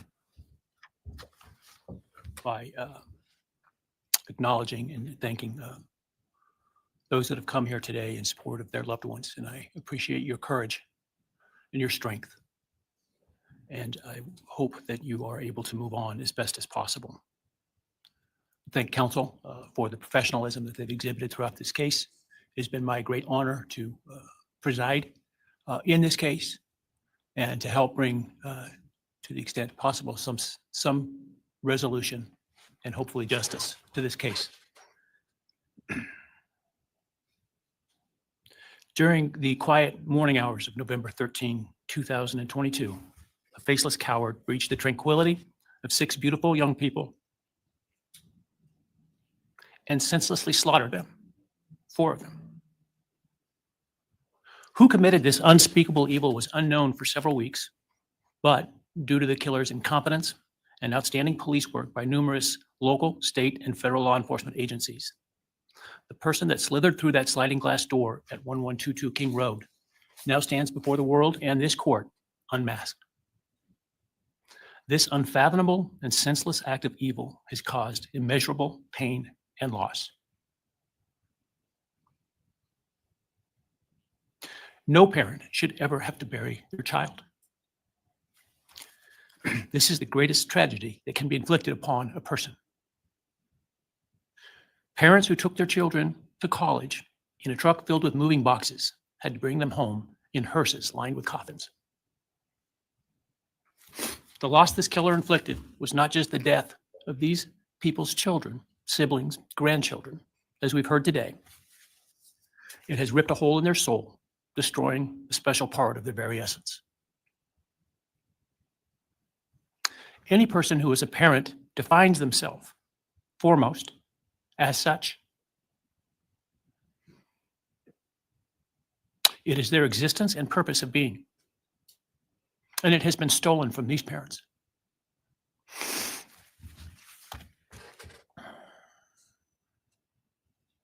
None of us have experienced the loss these victims have in the unspeakable way that they have. And therefore, none of us can, nor should we, question the way in which they have handled their loss. Whether that be in private mourning, removed as far as possible from this media circus, or in front of a camera demanding retribution with the loudest megaphone. I've listened intently to the stories and pain that have been shared today with great awe at the courage and resilience of the surviving family members of those wonderful children. I've listened also to the surviving roommates, both in person and through their friends. And I can't think of how, frankly, courageous they have been despite the hell that they have faced by uncaring people who have come up with all kinds of crazy theories about two kids simply being kids. The parents, siblings, and other family members who have spoken today are designated as victims in our legal system. But going forward, I hope that they can shed that label, as it gives too much power to the evil that condemned them to that role. They are and should be known as survivors, fighters, and foremost as witnesses to the tremendous lives of value and unbounded promise of these 4 young people. But those speaking today and those who did not speak, but who carry the same burden, this same loss, now carry forward the memories of these now perpetually young people, these forever children. These survivors carry the responsibility of ensuring that the voices of these children, Maddie, Kaylee, Xana, and Ethan, are never forgotten, and the positive impacts that they have had on so many lives are never minimized, and that the love they shared, the light that they shined onto others is forever celebrated. As we sit here today, this case is ending, and we are now certain who committed these unspeakable acts of evil, but we don't know, and what we may never know is why. I share the desire expressed by others to understand the why, but upon reflection, it seems to me, and this is just my own opinion, that by continuing to focus on why, we continue to give Mr. Kohberger relevance. We give him agency and we give him power. The need to know what is inherently not understandable makes us dependent upon the defendant to provide us with a reason, and that gives him the spotlight, the attention, and the power he appears to crave. Yet even if I could force him to speak, which legally I cannot, how could anyone ever be assured that what he speaks is the truth? Do we really believe, after all of this, he's capable of speaking the truth or of giving up something of himself to help the very people whose lives he destroyed? Rather, I suspect the so-called reason would be dished out in enticing, self-serving, and aggrandizing untruthful bits, leaving people wanting more information, more insight, and thus enhancing even further the power he seeks to hold. Even if we could get truthful insight, it would not in any way quench one's thirst for actually understanding why in the first instance. Because there is no reason for these crimes that could approach anything resembling rationality. No conceivable reason could make any sense. And in the end, the more we struggle to seek explanation for the unexplainable, the more we try to extract a reason, the more power and control we give to him. In my view, the time has now come to end Mr. Kohberger's 15 minutes of fame. It's time that he be consigned to the ignominy and isolation of perpetual incarceration. I know there has been concern about him collaborating on books or movies or other media projects, and I truly hope that someone does not stoop to affording him this spotlight that he desires in the name of clicks, royalties, or profits. While criminal behavioralists should study him away from the spotlight in an attempt to prevent other would-be killers from acting on their worst impulses, there should be no need for that to spill over into the public eye. The great Idaho jurist Edward Lodge was known for trying to find something positive about every person he ever sentenced. And with over a half a century as a trial judge, that was a lot of people. This was often challenging, and I recall in one case he said that the best he could come up with was the defendant had good penmanship. Truth be told, I'm unable to come up with anything redeeming about Mr. Kohberger because his grotesque acts of evil have buried and hidden anything that might have been good or intrinsically human about him. His actions have made him the worst of the worst. Even in pleading guilty, he is giving nothing hinting of remorse or redemption, nothing suggesting even a recognition or understanding, let alone regret for the pain that he has caused. And therefore, I will not attempt to speak about him further, other than to simply sentence him so that he is forever removed from civilized society. And accordingly, based upon his conduct and based upon the record before this court, recognizing the standards that govern this court's sentencing decisions as set forth in State v. Toohill, I hereby sentence Mr. Kohberger as follows. On count 1, burglary, 10 years fixed, 0 years indeterminate. I also impose a fine of $50,000. Count 2, first-degree murder of Madison Mogen. I sentence the defendant to a fixed term of life imprisonment without the possibility of parole, a fine of $50,000, and a civil penalty of $5,000 payable to the family of the victim. On count 3, for first-degree murder of Kaylee Goncalves, I sentence the defendant to a fixed term of life imprisonment without the possibility of parole, a fine of $50,000, and a civil penalty of $5,000 payable to the victim of the family, or to the family of the victim, pardon me. On count 4, for the first-degree murder of Jasmine Kernodle, I sentence the defendant to a fixed term of life imprisonment without the possibility of parole, a fine of $50,000, and a civil penalty of $5,000 payable to the family of the victim. On count 5, for the first-degree murder of Ethan Chapin, I sentence the defendant to a fixed term of life imprisonment without the possibility of parole, a fine of $50,000, and a civil penalty of $5,000 payable to the family of the victim. The sentences on counts 1, 2, 3, 4, and 5 shall run consecutively to one another. Restitution will be left open for 60 days. Defendant will be required to submit a DNA sample and a right thumbprint impression to the Department of Corrections and comply with the DNA Database Act. I remand the defendant to the custody of the Idaho State Board of Corrections for to be imprisoned in an appropriate facility and execution of the sentence where he will remain until he dies. Though you've waived your right to appeal, you do have a right to file a notice of appeal, and any such appeal must be filed within 42 days of the date of the written judgment, which will be entered shortly hereafter. Though the appeal, you should be aware, may be deemed a violation of the plea agreement, and so I certainly suggest you discuss that with counsel if that is your desire. I ask the media and public present to allow the families to be escorted out first before they leave. Again, thank you to everyone for your stories today. I am strengthened by them, and I am encouraged by your humanity and strength. And God bless you. We're adjourned. All right, so that was the sentencing of Brian Kohberger and some very powerful impact statements. I know you guys had asked about this case and in Stern's case about the commissary thing when they have restitution. So I asked Google, if someone has to pay restitution, does it come out of their commissary if they're doing life in prison? And it says, yes, if someone has to pay restitution while serving a life sentence, it can come out of their commissary funds, depending on the prison's policy and the Inmate Financial Responsibility Program, or IFRP.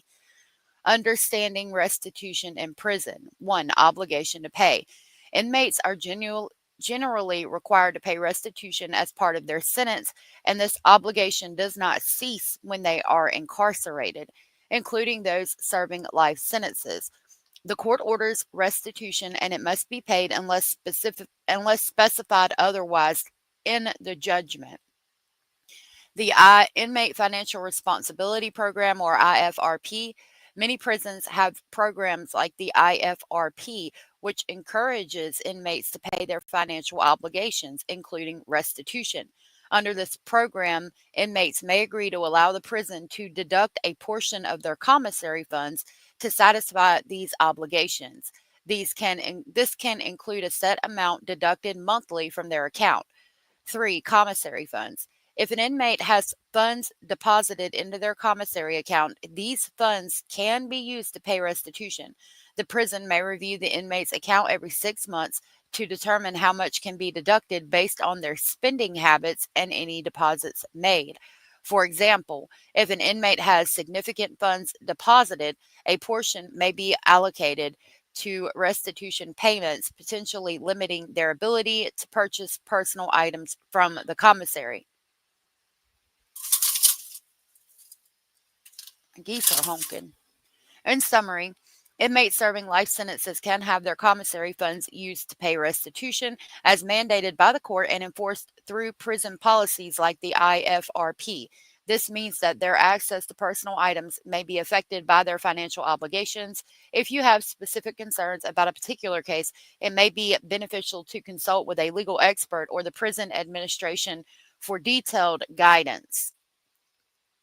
I saw one when I searched it, and it said something about like paying $25 or something. Process involves evaluating the prisoner's wages and deposits to their commissary account minus a monthly deduction for restitution payments. This means that if the commissary funds are insufficient to cover the restitution obligations, the commissary money can be used to satisfy these obligations. However, it's important to note commissary funds are intended for necessities and should not be used to fund the payment of restitution. So I'm not real sure.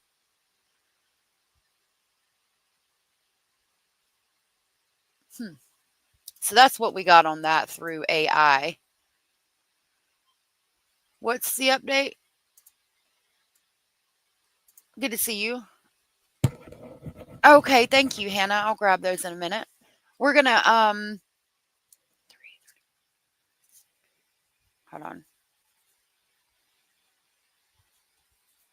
We're gonna switch to Travis Decker. I do have an article and it shows him talking and like video of him a few days before the homicide. And while we're watching that and breaking that down, I will grab those documents. And I do have the potato letter.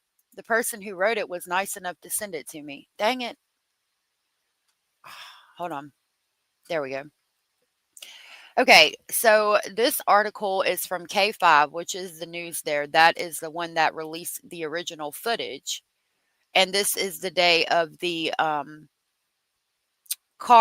the fender bender accident. It says, listen to Travis Decker talk to police days before he disappeared with his daughter. Wenatchee police released body cam footage of Travis Decker showing him at a crash scene days before he allegedly committed homicide of his daughters. This was 3 days before, I believe. It's a 3-minute video, but we're going to watch it. Maybe we can get some ideas of what he sounds like and his body language. This was May 27th of 2025. Probably going To say I'm fired up about this one. Well, I'm glad you're fired up. I don't need to know about it, but thanks for sharing. Okay, let me go to a Discord.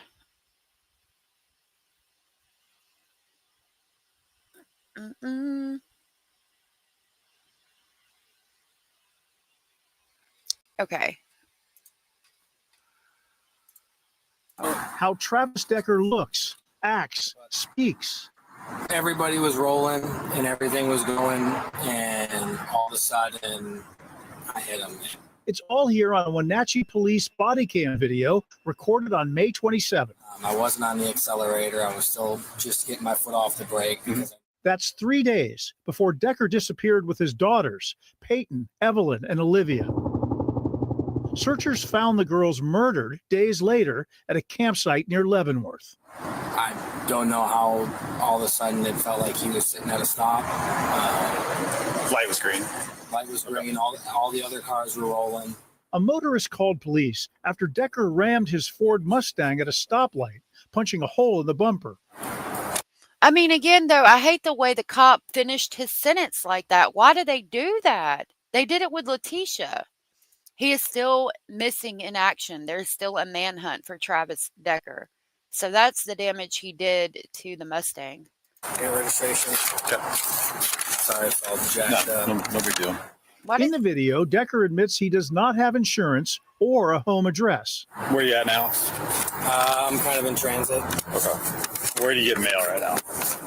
I am receiving it at the Armory over here in Wenatchee.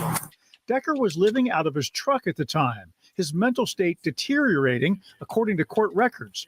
He seemed especially interested in whether the officer will arrest him. Just so you know, you'll probably get a ticket in the mail for having no insurance. So we're required to do that if we respond to an accident. Am I going to jail tonight? Oh, no, you won't go to jail for it. That's an infraction. That's not a criminal offense. If I didn't have a license and I was driving, would I go to jail? It depends.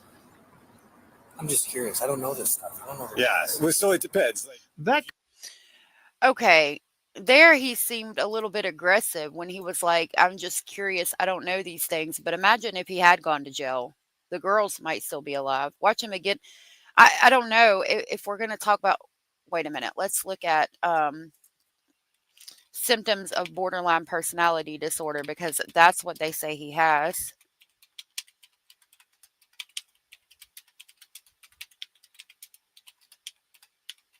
Hold on a minute, y'all. Hold on just a minute. Okay. Borderline personality disorder flare-up symptoms. During a BPD flare-up, individuals may experience a temporary increase in the intensity or frequency of the disorder's core symptoms.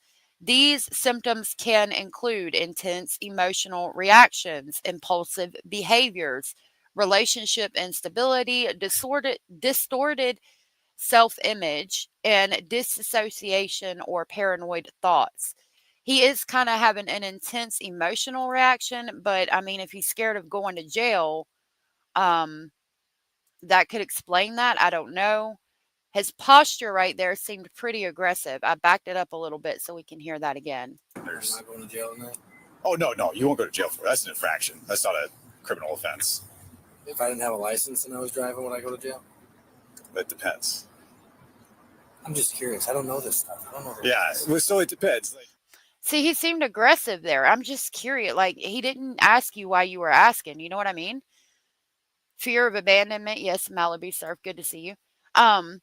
His car is the white GMC Sierra Vero, and the car he hit is a Mustang. That's the person he's involved in the accident with. That conversation came after the driver that Decker hit tried to convince him he would not go to jail for a minor accident. That driver, who declined an on-camera interview, told me I could tell he was not in his full senses. He described Decker's odd questions and answers and his body language. Dashcam video we got last week shows Decker looking almost bored and nonchalant during the incident. What happens if it's suspended? that's a crime. Yeah. Can you go to jail for that? You can. Depending on. It depends on the situation. It's hard to know what was in Decker's mind. He just said depending on life. Like the cop said depending on the situation, and he said depending on life. That's a weird statement to make. A GMC Sierra, that's probably the only thing. Okay, thank you, Abellis. That's probably the only thing he owned at that time, because I know he was sleeping in the truck. I know, and I was questioning that as well, Miss King of Anything. It seemed like he kind of wanted to go to jail. Nonchalant during the incident. What happens if it's suspended? That's a crime. Yeah. Can you go to jail for that? You can. Depending on. It depends on the situation. It's hard to know what was in Decker's mind 3 days before he disappeared with the girls. But his final words to the police officer gave no hint of what was to come. Yeah. Thank you. Yeah, no problem, man. Have a better day. They're all great days. What's that? I said they're all great days. Yeah. All right. Hey, be safe out there. Yeah, thank you. So he seems nice. Be safe out there. They're all great days. I made calls to both the Wenatchee Police Department, which had these videos in their files and out of public view, and the Chelan County Sheriff's Office, which is investigating the Decker murders. No response yet, so we don't know why they didn't make these videos public weeks ago. The search for Decker continues, even though investigators can't be sure that he's alive out there somewhere. And remind us, you said last week that this was one of two accidents that he'd been involved in the month of May, right? That's exactly right. There was a hit and run crash on May 4th, and then this one on May 27th. Police and court records indicate that could have been another sign that he was spiraling out of control before he disappeared with the girls. Yep. But they had no way of knowing that at the time. Camping in the Pacific. Okay, hold on. Hold on. Wanted to see. There's okay, hold on. I'll send this video to myself. Abellis just sent us another video on the situation. I'll try to share it with myself, and we can watch that real quick, and then we can go into Stephen Stearns and the potato letter and a little bit of drama. I'm going to start getting into where some letters where I'm kind of freaking out a little bit about a situation. We'll talk about that today. Hold on just a minute. Let me grab this article. Okay.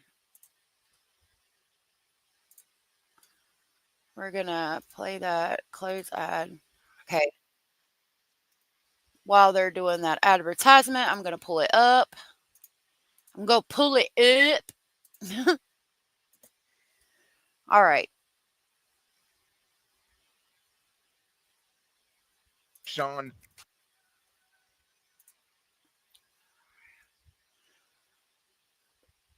So what is this?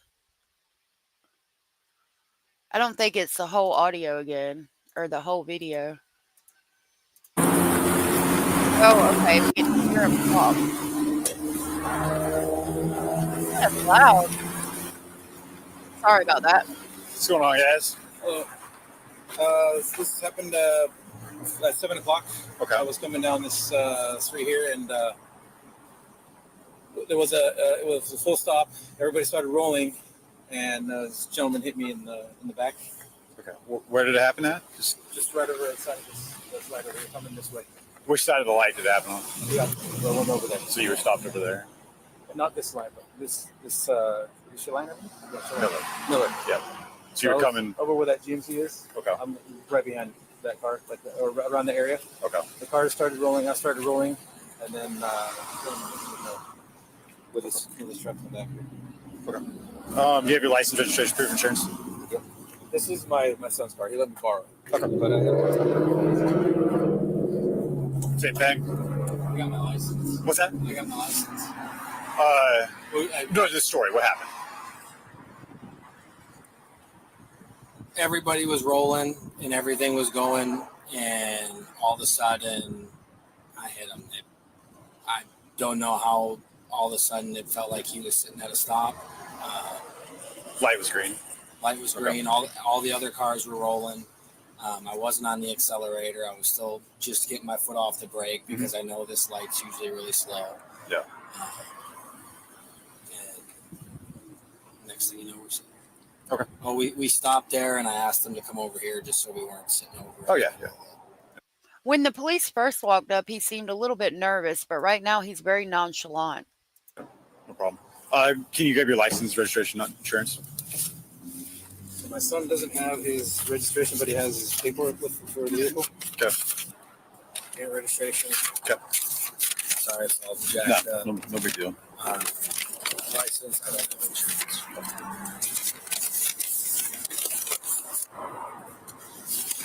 Can you text that to me? Yeah. Okay. Is your address still good? 705 Riverside? Okay. Where are you at now? I'm kind of in transit. Okay. Where do you get mail right now? I am receiving it at the Armory over here in Wenatchee. Okay. What's the address there, do you know? 1230 5th Street.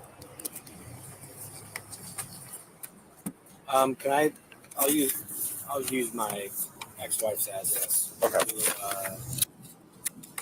He did seem to kind of blame it on the guy in the Mustang. But when you rear end somebody, it's your fault. All right, perfect. I got it. All right, I'll be back in a second. Okay, thank you. Oh, actually, do you have your license? Yep. 1K24 Rivercom, vehicle 2 when you're ready. I'm going to jump it ahead a little bit. We don't need to see all that. He's clearing turn. Go ahead with number 1. Last of Decker, first of Travis, middle C Charles, 8/15/92. 1946.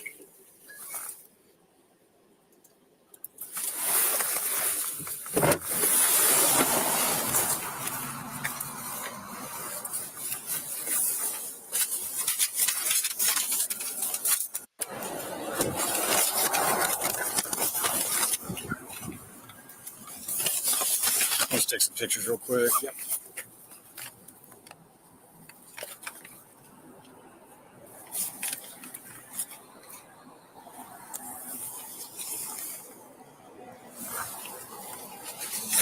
Yo, I was just sitting here watching him stand there all nonchalant, and it's like to think he's the one that got away. Like he's still being sought after from the FBI. Like all kinds of agencies have come in searching for him, and nobody's found him yet. All right, we're good to go. So exchange of info, there's a case number and everything in case you need to pull any information. Okay. Just show that to your insurance and everything else on there. You should do that. Take some pictures real quick. Miss Scorpio, thank you for gifting 5 memberships. That was so very sweet and supportive of you, and I really appreciate that.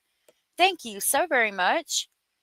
Let me see. Those went to I'm Free to Be Me, Kelly Owen, Cassia, Jane Daughtry, and Barb Murray. If you were gifted from Miss Scorpio and you are aware you were gifted, please tell Miss Scorpio thank you. Thank you, Miss Scorpio.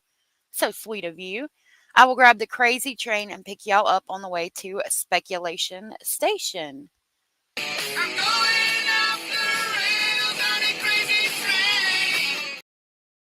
In memory of Ozzy. Thank you so much, Miss Scorpio. Yes, now we can grab it.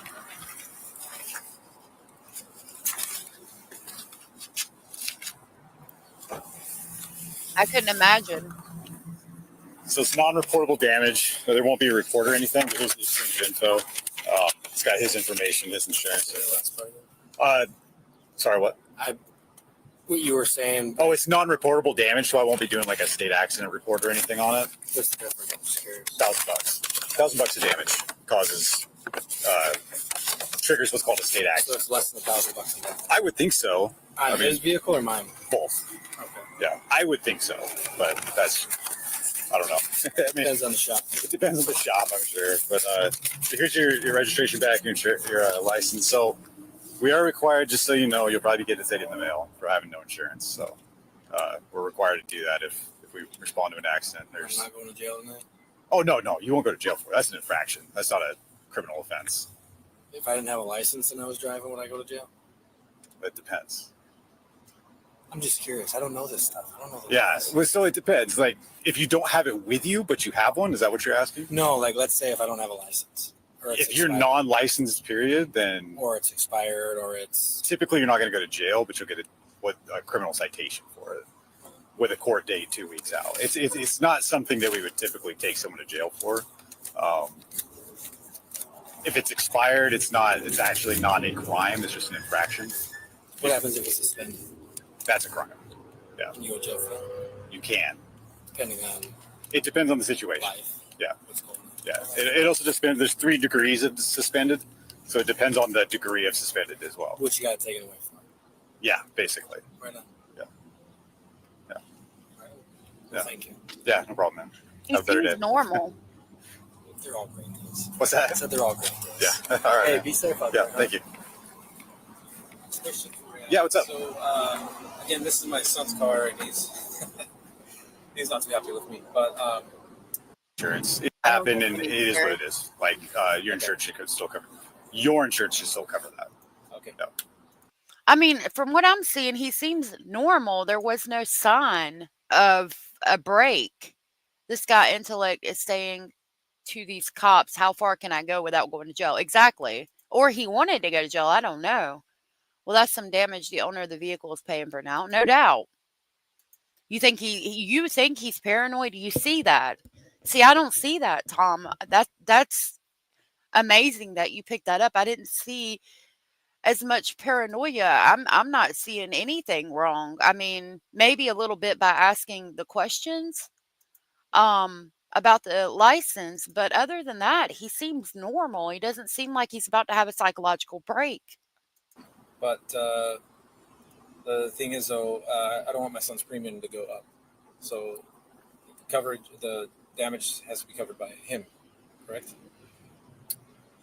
I'm not an insurance company. I can't answer those questions. Okay. All right. Yeah, I'm sorry. All right. So we'll have to be in touch then. Yeah. Let me know what's going on. You all right? What? You all right? I'll be all right. You be all right? I'm gonna be all right. We'll be good. We'll work this out. All right? Appreciate it. All right. So that guy did ask him, are you going to be all right? Showing genuine concern. I mean, evidently that guy in the Mustang saw him acting a little weird. Yep. Oh, thank you for saying thank you. I'm free to be me. All right, I think that's it.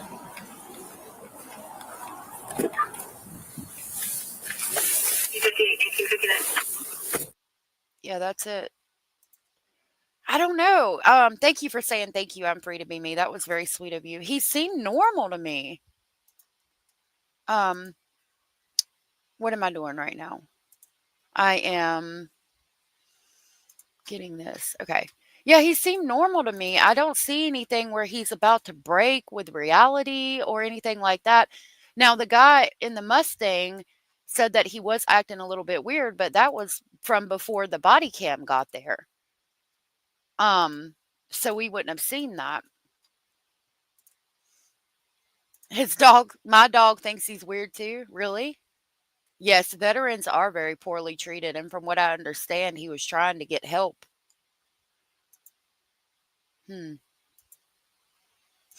So we do have this. This is going to be a Vine message where you get updates about an inmate. I didn't even think to do that about Stephen, and I needed to. But it says Stephen Stearns was transferred from Osceola County Corrections to the custody of Florida Department of Corrections facility on July 23rd of 2025. So today, Stephen Stearns was transferred to Department of Corrections. They got him out of there quick, boy, didn't they? That's crazy. Usually it takes like 2 weeks. Hold on a minute. Okay. So I have emails to read to you guys. We are going to bring those back up, and I have the potato email that we were last talking about. And I'm probably going to get into some drama, a little bit of drama messages today. There is a little bit of drama that happened. Okay.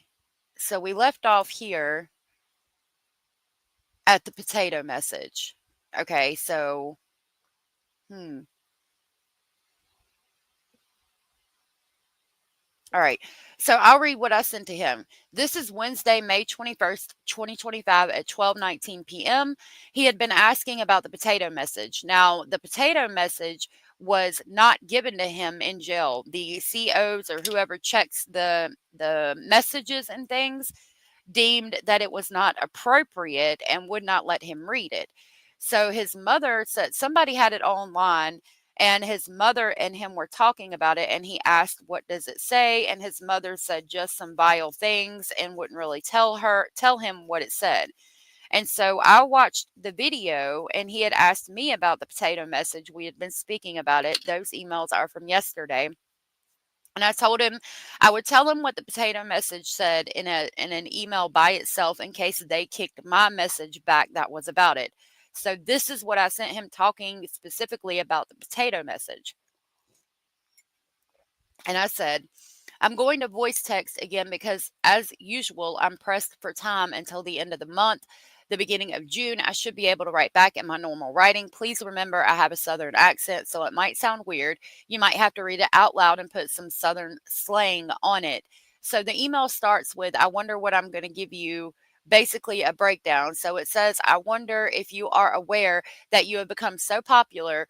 When are you going to give up the person that lives in the house? When are you going to roll? Are you aware how much the alleged victim suffered every day? I work and you don't know what it's like to work. The jail file says you don't take a shower, so you stink. I mean, it's just rolling on Jen Soto, and you're gross and you're hated and you're a beta male. It's just an attack letter pretty much. So I wanted to keep it honest, because you asked me. If you ask me, I'm going to be honest with you. I told you that from the beginning, and I'm going to send this since it's just basically the breakdown of what it said. It was an attack. Okay. Now I'm going to pull up the letter, and I told this person, actually, I need to grab my emails too, because we'll read the letter and then what they said to me this morning about the letter. And I congratulated this person for having the courage to send that letter, because I mean, you were able to tell him, exactly what you think about him. So it's going to be over here. Okay. This is the letter that was sent to Stephen, the infamous potato letter. It was sent April 23rd, 2025. And this person said, "Hi, While awaiting the start of your trial in a few short hours, I begin to wonder if you were aware how popular you have become. You and your case have taken social media by storm and will be watching every day of your trials live. We all, I shouldn't have watermarked it. Hold on a minute. Let me get real close to my computer screen. Hold on. We're all curious when you're going to finally give up the disgusting human potato Jen Soto so that she can be held accountable for her part in the lifetime of abuse poor Maddie suffered and eventually her demise. Everyone knows that she is just as responsible for Maddie's stolen innocence and homicide as you are. Every day while I work, I realize you know nothing about what a 60-hour work week looks like. It's something that grown-ups do to pay bills, but I digress. I listen to multiple podcasts and news channels catching up on your case and hearing the details from different perspectives. Your jail calls with your parents, with your pathetic and passive aggressive begging for root beer barrel money and graphic novels, as well as going over the hourly inmate reports that show how you never shower and refuse most of your meals. No wonder Maddie called you stinky, and now so does the entire world. At this point, Stinky Stearns. Poor Maddie having to endure years of your stinking ass all over her night after night, and then having to continue to smell you on herself all day at school while she fought to stay awake because she couldn't get the proper rest she needed for a child to thrive and learn. How unbelievably sad. There are no words. Although the entire world has different perspectives, we all share the same opinion that you are just the grossest human being on the planet. How does it feel knowing that you are so hated by the entire world? You are no doubt a beta. The sound of your voice, your posture, body language, everything about you is so telling of how much you are not a man. You've never worked hard and provided for yourself anything other than toys and pills. There is not anything more unattractive and disgusting than a peeled out man child that plays with toys, leeches off others, lives with his parents, and oh yeah, abuses little girls. Just gross. You don't have one redeeming quality about you, not one. I thought for fun we could list all the things that make you a useless piece of human shit, besides being a pedo and a killer. You don't bathe, you're dirty, you stink, you're ugly as fuck, you're a freeloader, and a succubus of others. You never had anything of your own. You're a leech. You're a terrible son. You're self absorbed and self righteous. Everything that comes out of your mouth just makes you sound dumb and repulsive. You are not even a good liar. Your voice is nauseating. You are weak. You contribute nothing good to the world. You're vile. You're a predator and now a killer, and not even good at that. You offer nothing good to anyone or anything in this world. Being that you have taken and taken all these years thinking only of yourself, don't you think it's high time to give it back, to give back? I can think of two things left for you to take, but these two things would be a positive, not a negative, and everyone would be so thankful for. One, take Jen Soto's freedom away. Turn her in so she can be held accountable in this shit and Maddie can get the justice she deserves. You kind of owe it to her, don't you think? It's not fair to you being punished and she gets away with, well, homicide. She gets to stay overly medicated and sleep in a real bed, probably with a fan and AC, and have all of her freedoms while you take all the charges and suffer. Come on now, that's not fair. Two, well, I'll just say, do us all a favor and yourself. Don't make the state of Florida pay for you to sit on death row for years and years, draining your parents financially and costing taxpayers like myself to feed you, house you, share air with you. You are never getting out and nobody wants you here. Take that burden off of everyone and take your freedom back. Don't be a pussy. Show us all what a big man you can be. Do it for Maddie. Disrespectfully, fuck off, Stinky Stearns. That's the infamous potato letter. And I mean, it might sound harsh. A person wrote this letter to Stefan, and it was talked about online. The person sent it to me so I could read it because I was talking about the potato letter yesterday. It was a person just like, you or me that watches the YouTube channels and things like that and wrote this to him. Yeah, I'm like, you tell him, like, yeah, that's what everybody wants to say to him. And unfortunately, he wasn't allowed to get it. But I hope that in prison he has access to the internet so he can hear exactly what she thought. Because, I mean, that's exactly what everybody wanted to say. Yeah, mic drop, exactly. Beautifully written. Yep. Vero said it's all of our voices, and I think it is. Okay, hold on. She told me about the letter. Okay. It's gonna show her name if I pull it up, so I'm not gonna pull it up, but I'm gonna read to you what she said. She said, I listen to your lives while at work so I don't chat. I was just listening to the Stefan emails and you mentioned the Jen potato letter. I wrote that letter, and if you want, I can send it to you. The letter is, in fact, vile as hell. I'm not a nasty person, but I just hate staph infection Stearns so much that he brought it out of me. He's disgusting. I put the return address as Jen because, well, I didn't want it tracked back to me, and who better to catch some heat for it than that disgusting piece of human shit, Jen Soto, right? Because I was trying to convince him to off himself, and I don't know if that's a crime or not. It was 100% hate mail, even possibly could be considered bullying. I don't know. Anyways, I just want to give you some context to the nasty shit that I said, if possible, before you talk about it tomorrow.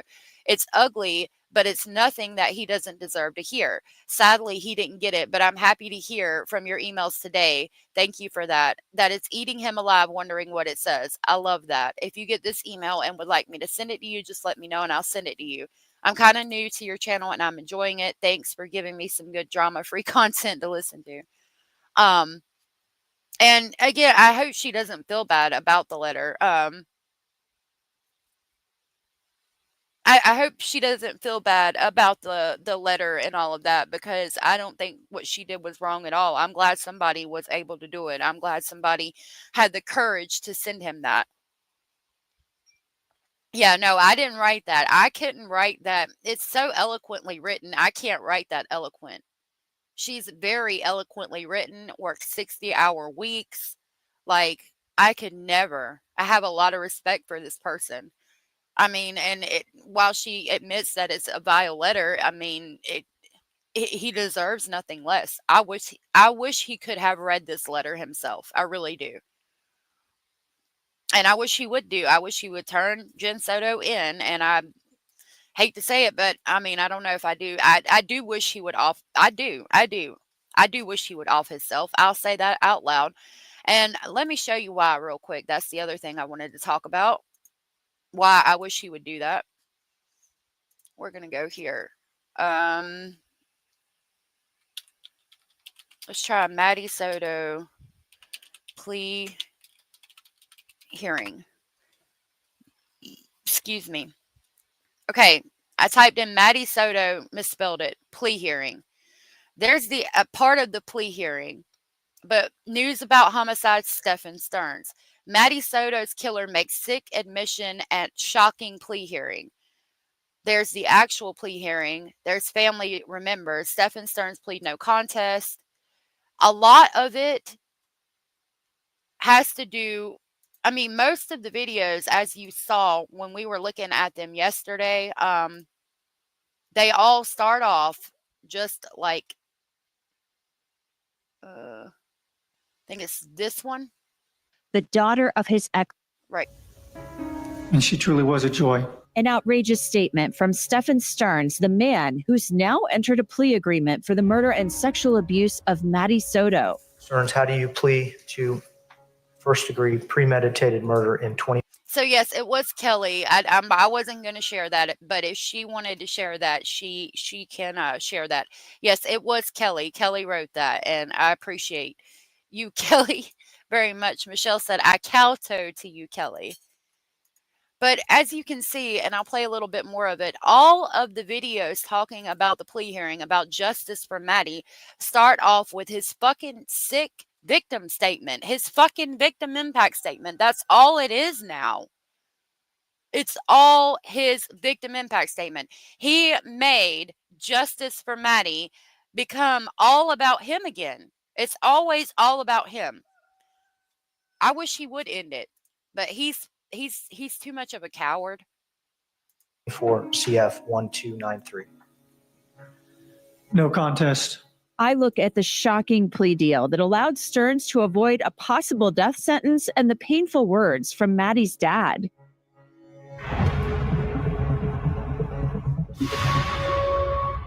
Okay. We might come back to that if we have time today. I don't know, because it's already like really late. But like I said, Mr.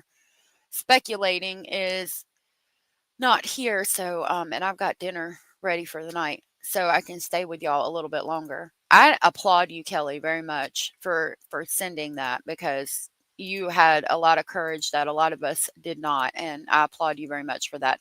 And like I said, I am very, very upset that it became about him again. Even in her hearing, it couldn't be about Maddie. He took it. I mean, he even took her final moment, what was supposed to be justice for her, and made it about himself again. Yeah, I agree. Maddie still does need justice. Everybody is very happy that you wrote that. Oh no, I don't think it made you sound like a lunatic at all, Kelly. The fact that he asked you, a stranger, about it months later is so satisfying to me, knowing he was dying. No, he was. He was. I think he talks about it more too when we look at what he said back. Okay, so this was Wednesday, May 21st, 2025 at 12:30. I said, hey, so I just sent you the potato breakdown. Now, again, remember that I am trying to feed his ego. I'm trying to keep him talking. I know that I reiterate that a lot. But like I said, I didn't think that he would respond. And then at that point, it became, do whatever you got to do to get the story. That's what you're trying to do. So do it. Okay. So I did say it was horrible, but I thought it was great. Like I told y'all, because I mean, obviously he would think it's horrible. So I said, hey, I just sent you the potato breakdown. It was horrible. I'm going to voice text this. I'm going to be busy until about the end of the month. So it might be voice text until then. And I mean, again, just with that statement right there, it might be voice text until the end of the month. That shows you that I'm like done with it. Like I don't even want to sit down and write. I just sit down and talk. Because thank you, Kelly. I really do appreciate you sharing that with us. And I know you will have support anywhere you go. You are very much supported over here. And I thank you for sending him that. I said, and then I'll be able to write back like normal. I couldn't imagine going to Colorado. That would be so beautiful. Yeah, no mountains in Florida, and that sucks. I've heard about California having mountains and the beach, but I didn't know it was so close together. I thought they were like really, really far apart. Wow, snowboarding in the morning and hitting the beach in the afternoon sounds amazing, and I wish I could find some sand dollars around. I don't know if I want to go and deal with the bull sharks or any sharks for that matter. Sharks scare me. Heck no. I would love to swim with dolphins. I think it's pretty much you got the ruby process down. I've never been ruby hunting before, but I think it's pretty much how it is. Like you scoop the rocks up and then pan them and see what you get. I definitely understand wanting to take time and peace to just heal from everything. I do that a lot. I've never used tomatoes. So again, it's going to sound weird because like I said before, I printed out the emails and like I read them and then I like basically am reading the letter and then speaking my response out loud. You know what I mean?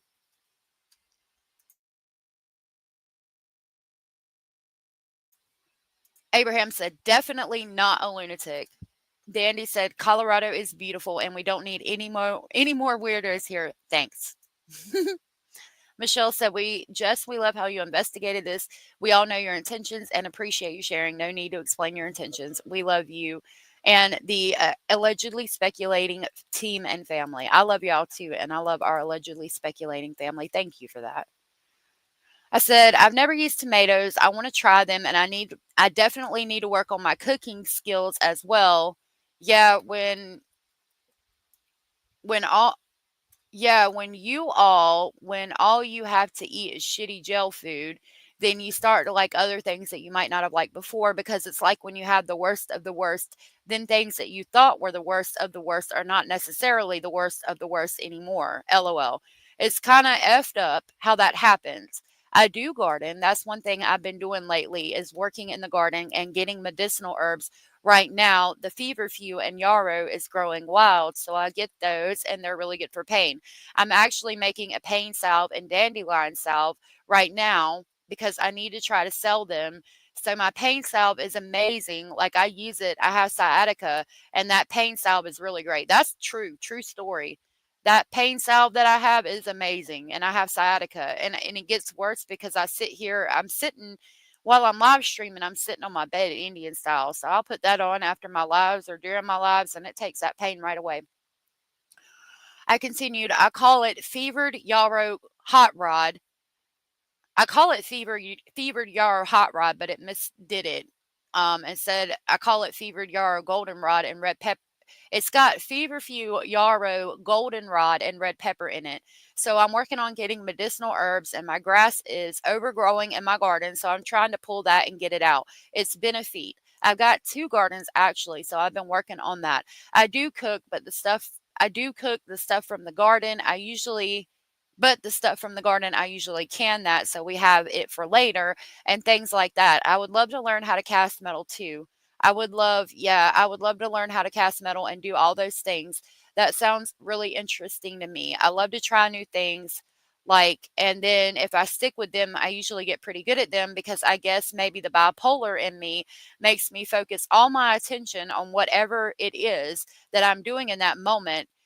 And it says die, but it's supposed to be dig really deep into it, which is pretty intense at times.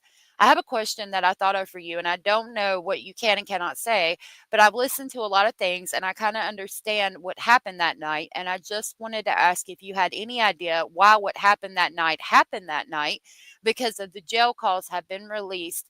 And okay, because the jail calls have been released. And so I was wondering if you had any thoughts on what happened and why. I understand if you really can't say, but I thought I'd just ask because it had been on my mind for a while.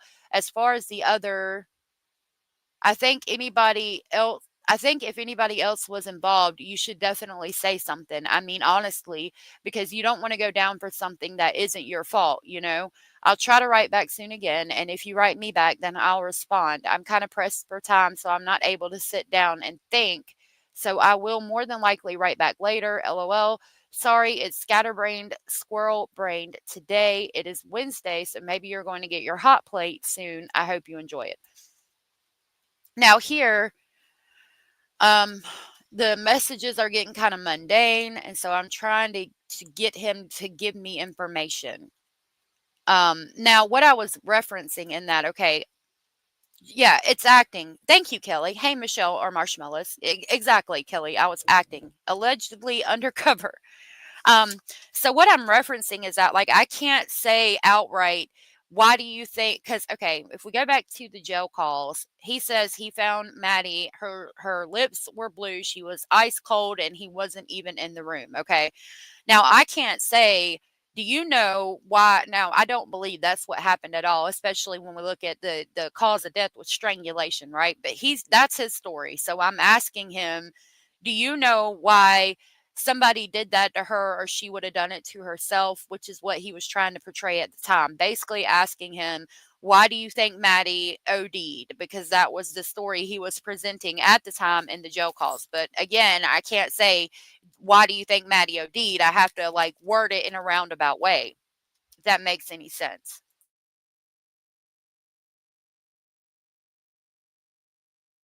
Miss Scorpio, thank you so very much for that.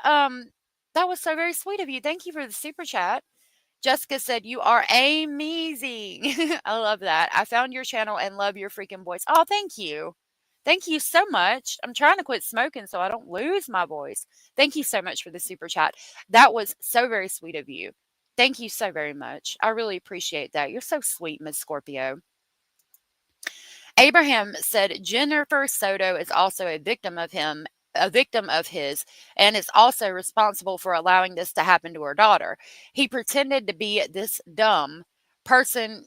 He pretended to be this dumb person who liked video games to fool everyone, in my opinion. I agree. Tom says he's full of shit. Dandy said, I told a friend about you successfully writing Stefan. She said she did also, but got no response. Really? That's interesting. He always said he wasn't talking to anybody else, and I'm the only pen pal he mentions. That's really interesting. Kind of weird and creepy. Like, why did he choose to talk to me and not anybody else? Yes, Stefan Stearns was up close and too personal with Maddie. Absolutely, Simone. Oh, thank you, Michelle. Amy, you're so sweet.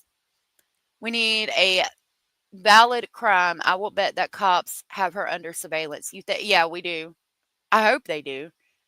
Stearns is probably making a ramen dish in his prison toilet this very moment. He's going to talk to people through the toilet bowl. That's why Jennifer was always coming to his rescue, thinking he was this dumb, defenseless person, all while he was playing her. That's a good point. Abraham, that is a good point. Cracker references Victoria Martins and says Victoria Martin's mom was the same, but she didn't get away with it. It's disgusting that she's not being held accountable when she was deemed fit to parent a child. I agree with that also. Saturday will be 14 days no smoking. Oh my goodness, Dandy, congratulations. That is so amazing. I got a vape that I use while I'm live because I smoke the most while I'm live. I don't know why. Honestly, I think it's because I'm nervous because I'm an introvert. Okay. Like I put the stuff on YouTube. I never expected to grow an amazing speculating family like we have. And I'm very introverted. I stay at home. I don't go out. Like, we go out with the kids and take them to do things. But if I'm not going out specifically to do something with the kids, like take them to the lake or something like that, I'm usually in the house in my room. So I think even though I'm not on camera right now, it just makes me nervous. I don't know. Anyway, let's see what he said. Got to find the right one. Okay, I think we read that one. I got a verbal warning for letting someone. Okay, we talked about that because I talked about how if I'd have dropped that with guilty of crime, Lordy have mercy, Grizzly, I would have been, making money at that point and how it wasn't about money. Hold on. Okay, I see the one. We need to be at 521. Right. Okay. Because that's where he talks about the potato. Okay, Wednesday, May 21st, 2025 at 1:56 p.m. He says, hey, yeah, that potato message was just wow. Oh, yeah, Kelly, if you're still here, you're going to like this because he does kind of respond to it a little bit. Oh, Simone said, I think that these emails he sent Stephen Stearns was brilliant. He made his decisions with ill-gotten gain, and he's in prison now. Yep. Okay. That potato message was just wow. That came from a very disturbed and unstable person. Let me stop. I think you're the disturbed and unstable person, sir. If there are any pets or small animals going missing in their neighborhood, I think we can solve that mystery pretty quickly. Oof. And for the record, I do shower. I just go next door to the medical pod. It has a private shower where you can control the water temperature better and shower in peace and quiet. I don't like having to shower in the E-pod because that is where they keep inmates that are confined and separated for disciplinary reasons. So they tend to scream at you and pound on their doors while you shower, and the whole place smells like literal crap because some of those guys are also finger painting in their cells with their own crap. So yeah, I just have an officer walk me to medical and shower there. It's much nicer. So the potato letter really bothered him enough to make sure he put out here that he does shower. although the records say different. I don't know if you guys remember. I thought you might find that funny.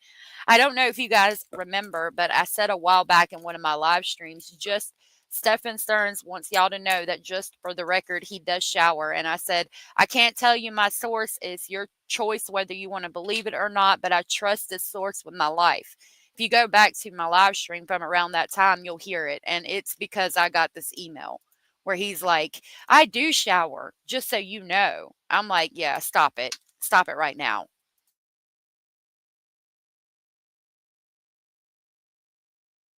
Hushy mouth. I know. I couldn't believe he was talking about animals going missing. He says, I've heard of feverfew. That's an old remedy. It's not a remedy. Feverfew itself is not a remedy. It's a plant that you can use for remedies. Now you can make a poultice, which is just the plant and water, but like that's about as close to a remedy as you'll get just talking about the plant. He says, I'm only aware of it because I read about it in books and known that it's been used since medieval times and much earlier than that. That's so cool that you make those natural remedies. That stuff has been around and known about as almost as long as we have been here, and is better or at least less harmful option in some case than pharmaceuticals. Some of these pharmaceuticals have so many nasty side effects and long-term harm that it is worse than the thing they treat. Yeah, that ruby hunting sounds cool as fuck, and I'd like to try it sometime. Gold painting can be fun too, even if you don't find anything. It's just nice to get out in nature and do something, but it's rough on your back being hunched over and working the pan. The metal casting is a cool process and easy enough to get into. You could start with things like bronze, copper, or sterling silver. See here, you know, he's got to teach me something, right? I jumped in her live stream towards the end and she read, like, I think it was the definition of a sociopath. And oh my God, it fits Stephen Stearns to a T. There was a guy on YouTube yesterday who talked about how the gangs in prison he's at are going to extort him and his parents. It's going to be a living hell for. I hope they do. I really hope they do. Root beer and butt cheeks. We are all aware. Amy, are you Miss Scorpio Rising? If any small children are around him, watch out. I mean, and that's a legit concern right there. That is a legit concern.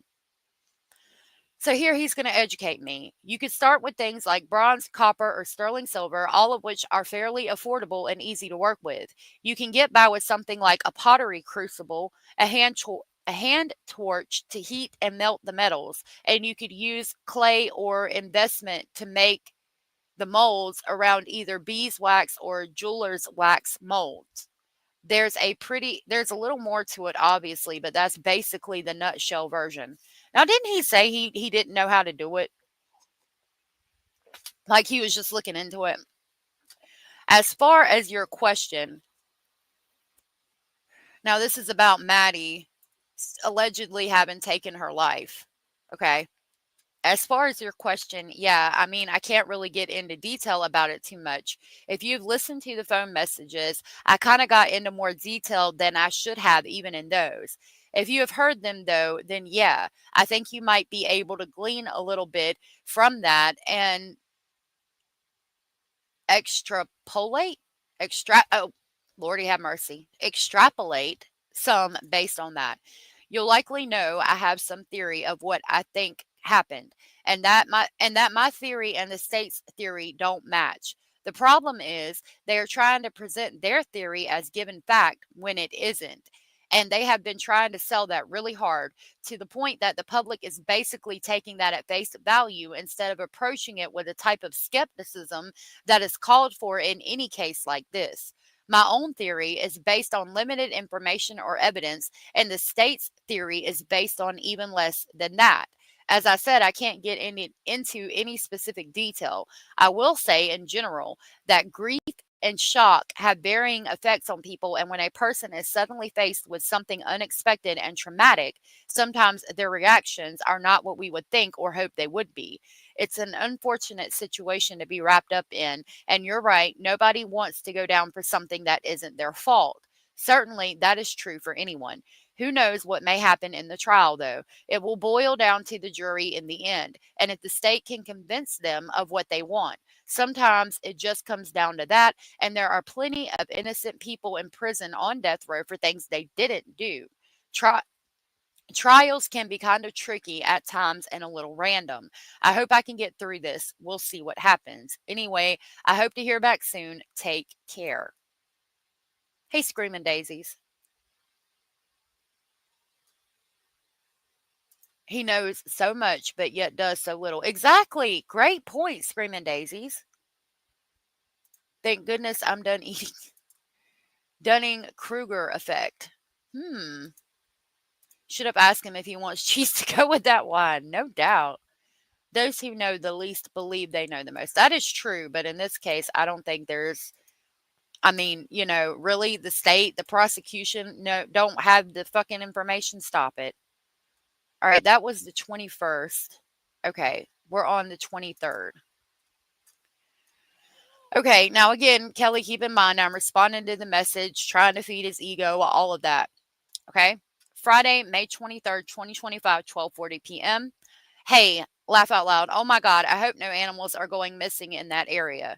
I don't understand why people send emails like that. It's like, you know, the person is not going to respond. So it was obviously sent for the person writing the letter to have gratification of knowing they sent it. They obviously don't understand how the jail system works because they should have known the COs would not give that to you. Lord, I hope the local puppies and kitties are doing okay. Okay, that's all I said about that. Now, again, like I've reiterated, I'm feeding his ego.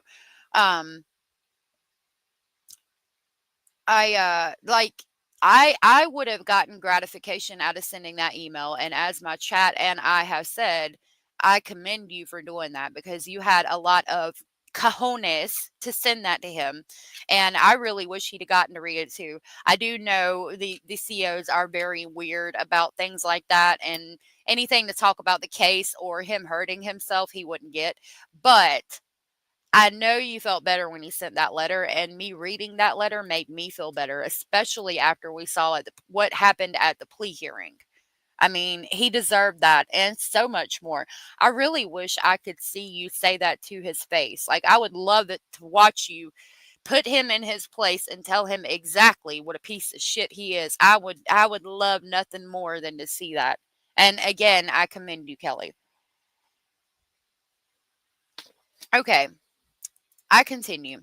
I know you shower. I knew from the first time I read the notes. Again, I mean, obviously feeding his ego. The notes say that he doesn't shower.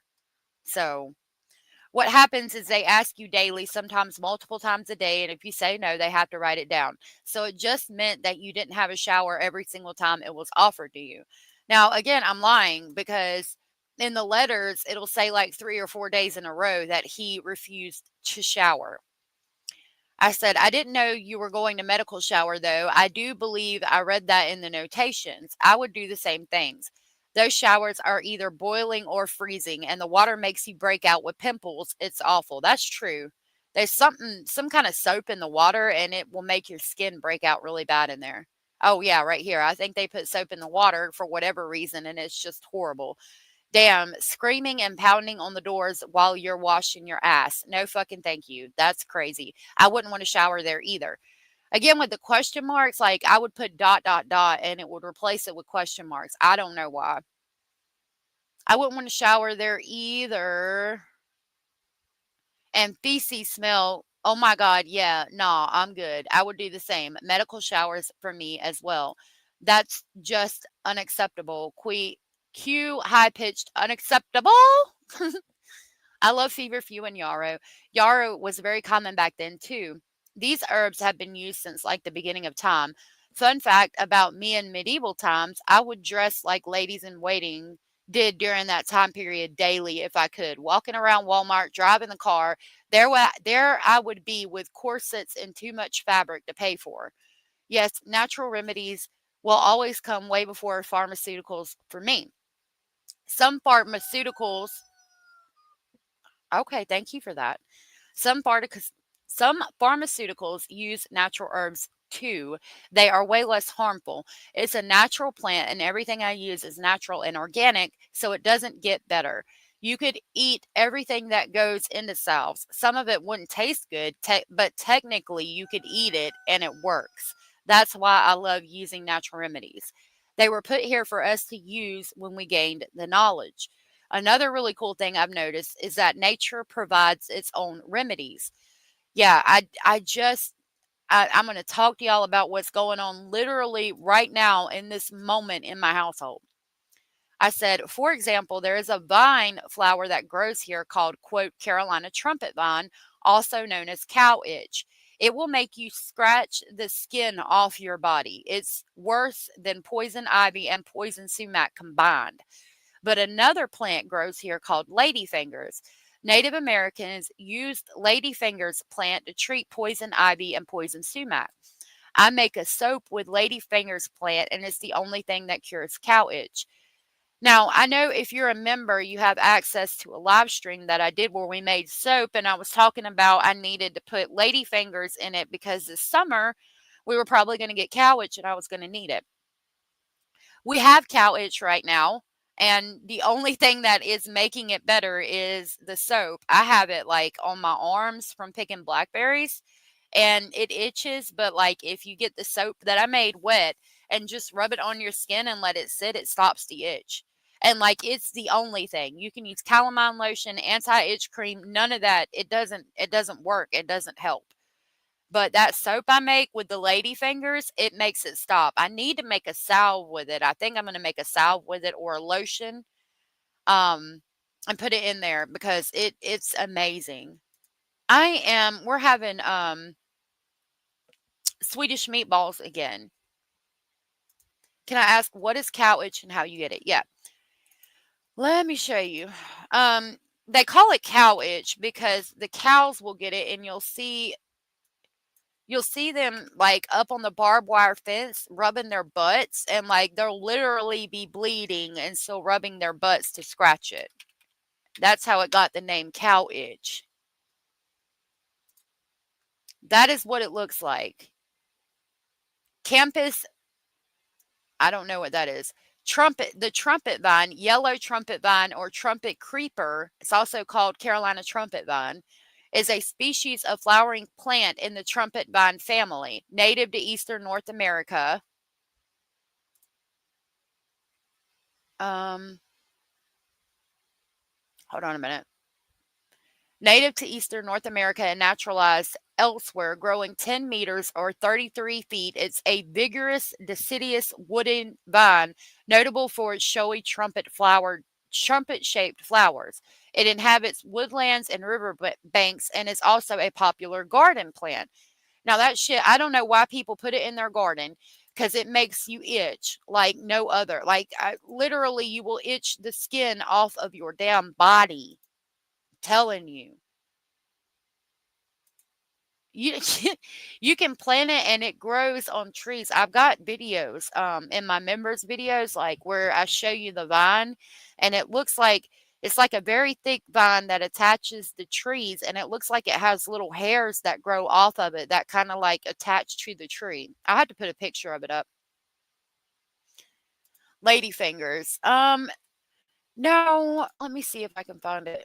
So that's the picture of cow itch. Hold on.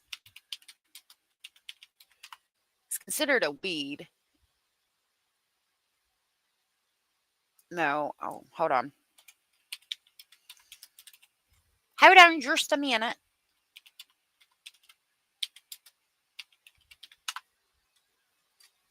Yep, that's it. This is ladyfinger plant, and it grows out like vines. It's part of the buttweed smartweed family. It's commonly referred to by common names such as red shank, Pennsylvania smartweed, and spotted lady's thumb. That plant is the only plant that I've ever seen that cures cow itch. And it grows wild out here. That's what I was talking about. Like the cow itch is here, and the only plant that can make you stop itching from cow itch also grows wild out here. It's considered a weed. Miss Scorpio said he was afraid to go to the shower. People got in the shower or on the way to the shower all the time. Very true. Ranchers out here put up scrubbers on the fences for cows to scratch with. Really?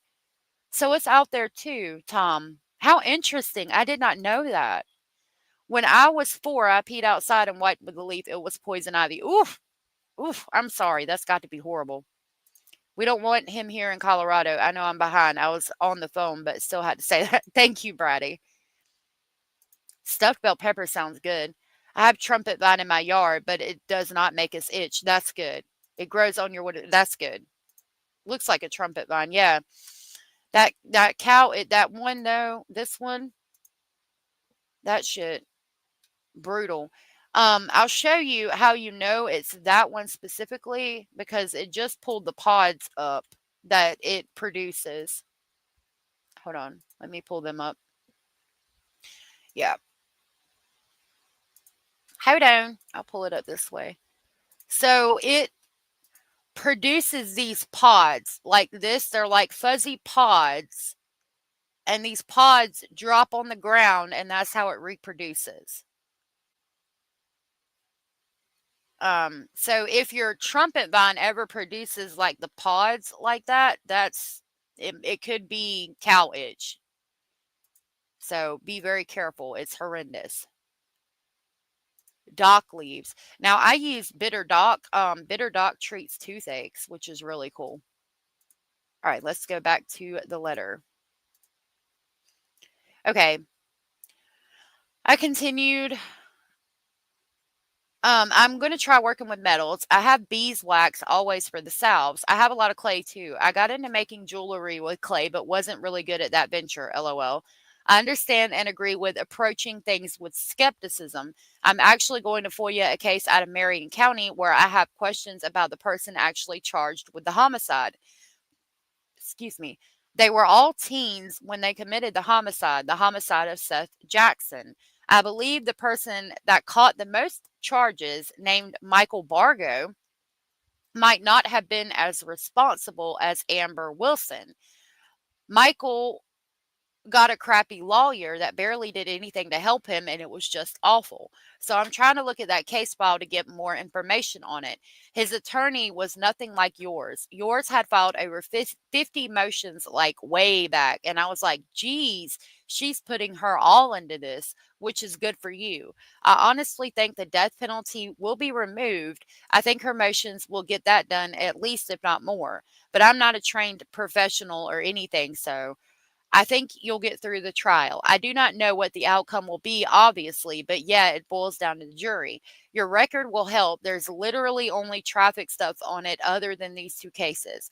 I often wonder what it was about that night in particular. Maybe one day you can tell me what you think it was. Do you know if you'll be able to wear a suit to trial? I know motions were entered for that. I was just wondering if you knew yet. It would make you appear more guilty to the jury. I do agree with that. Talking about, I was referencing if he wore his jail suit. I need to go pull grass from the garden now, so if I think of something, I'll email back. LOL. Have a good day. That was the 23rd. Let me see what he said. My next one is on June 1st. June 2nd is where we get into, the drama. Okay. So this one was from me on the 1st.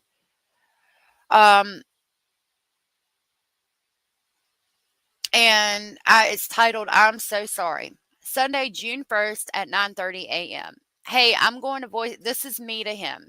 Hey, I'm going to voice, hold on. Before I start this, I do have to click back and forth. So I'm sorry if I miss you guys' comments. Oh yeah, there is I actually grew this plant and it was called toothache plant. And it has these flowers that grow on it. And when you put it in your mouth, it tingles. Like my lips would tingle when I would put it to my mouth. But I also use bitter dock. Yep, here it is. So it produces these yellow things with the red at the top. And when you touch that to your mouth, it tingles. But if you have a toothache and you put it in your mouth and just like hold it where the tooth is, you know, like bite down on it where your tooth is hurting, it'll make it stop hurting. It's really cool. Like, Baker Creek Heirloom Seeds is where I get my seeds from, and they had it. And I was like, oh my God, that is so cool. And it actually grew and it actually worked. But I didn't grow any this year. I wish I had. It's really cool. What I'm using this year is bitter dock. So you've got like curly dock, regular dock, bitter dock. This is bitter dock, and it just grows wild out here. That's what it looks like. It's a weed, but it grows wild like right there, and you can chew on that leaf and it doesn't numb your mouth, but it'll take the pain away like immediately. They used it in like the 1700s, I do believe, to get rid of toothaches. So, hey, Blue Jay. Yeah, it is really interesting. Itch the scratch. Nice to see you. I'm glad you come in right after we were talking about cow itch and itching that scratch. It'll literally make you scratch your skin off, I swear. I didn't mean to get so excited, but yeah, that's exactly what it's like. It's like an electric kind of feeling. It is really cool. A coke leaf. We don't got no coke leaves growing. I'm just saying hi and heading out. I'm on my way home from a dental appointment, 2-hour drive. Ooh, Blue Jay, I'm sorry. I hope everything went well, and thank you for dropping in and saying, hey. Y'all don't forget to hit the thumbs up if you don't mind. I greatly appreciate it. Tom said, Stearns may have gotten that itch from rolling big balls of dung up a hill with his legs. No doubt. Okay. Now, again, Sunday, June 1st, 2025, 9:30 p.m. a.m., sorry. Hey, I'm going to voice text this because I've been so pressed for time lately. Work has been absolutely insane with it being spring. I'm trying to get everything started in the garden, which you know, already have got a lot going, but I had to get some more cucumbers and bell peppers and things like that thrown down.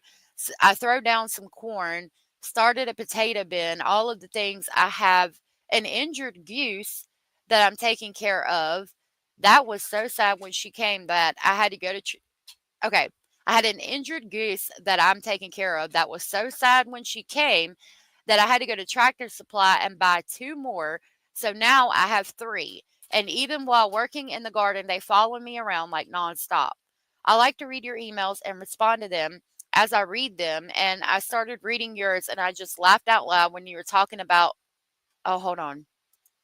So we missed one from him. We missed the damn corset one. He's definitely flirting with me in the corset email. Okay, that was the 23rd. Hold on. No, I got to go back to his. These are mine. Hold on. Sorry about that. Okay. Yeah, this is it. Okay, he said to me Saturday, May 24th, 2025 at 2:34 p.m. Hey, yeah, that potato sender is not a stable person. Yes, exactly. I don't like smelling shit and hearing people screaming at me while I'm washing my bits. Stefan, nobody wants to think about your bits, sir. Oh my goodness, itch the scratch. Thank you so very much for gifting 5 speculation station memberships. That was so very sweet and supportive of you, and I really appreciate that. Thank you. That helps out so very much. We got 5 more people that'll get to view the geese and garden videos. Thank you. I really appreciate that. Those went to Crazy Cat, Jazz, Jacqueline H, Mimi, and Short Arm of the Law. I like that name, Short Arm of the Law. If you were gifted from Itch the Scratch and you are aware you were gifted, please tell Itch the Scratch thank you, and I will grab the crazy train to pick y'all up on the way to Speculation Station.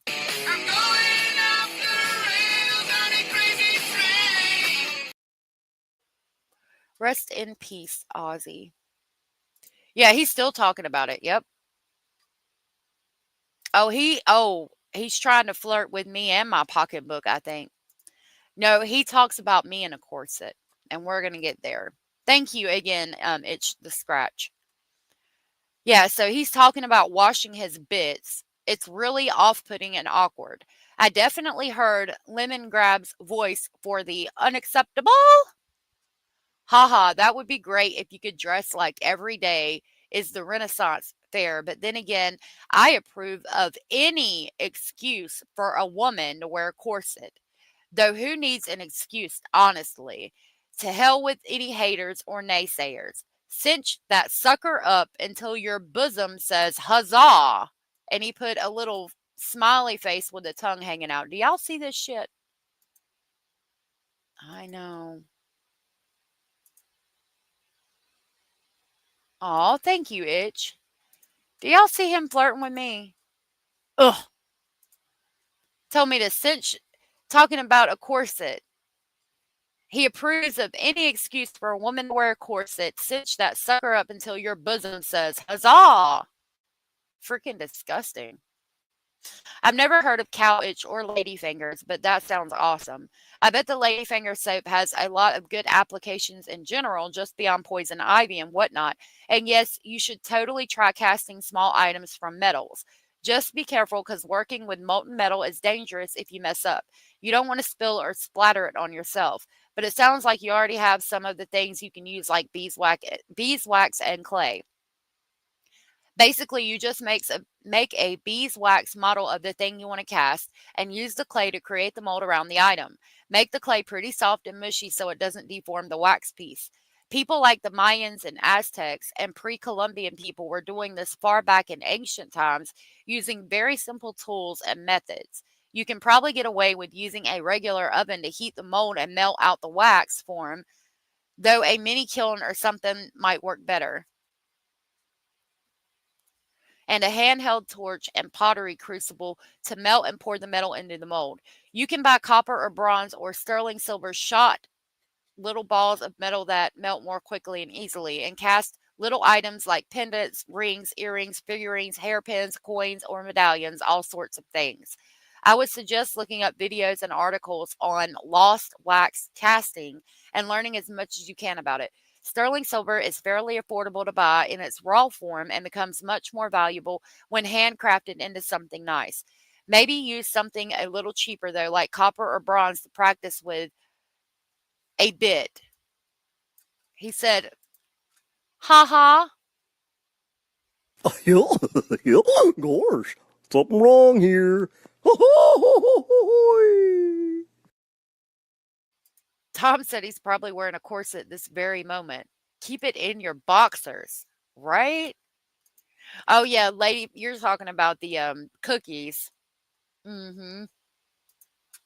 Yeah, it gets confused sometimes. Okay.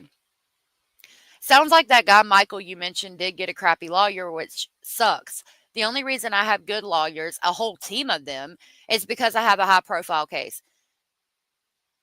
Hold on a minute.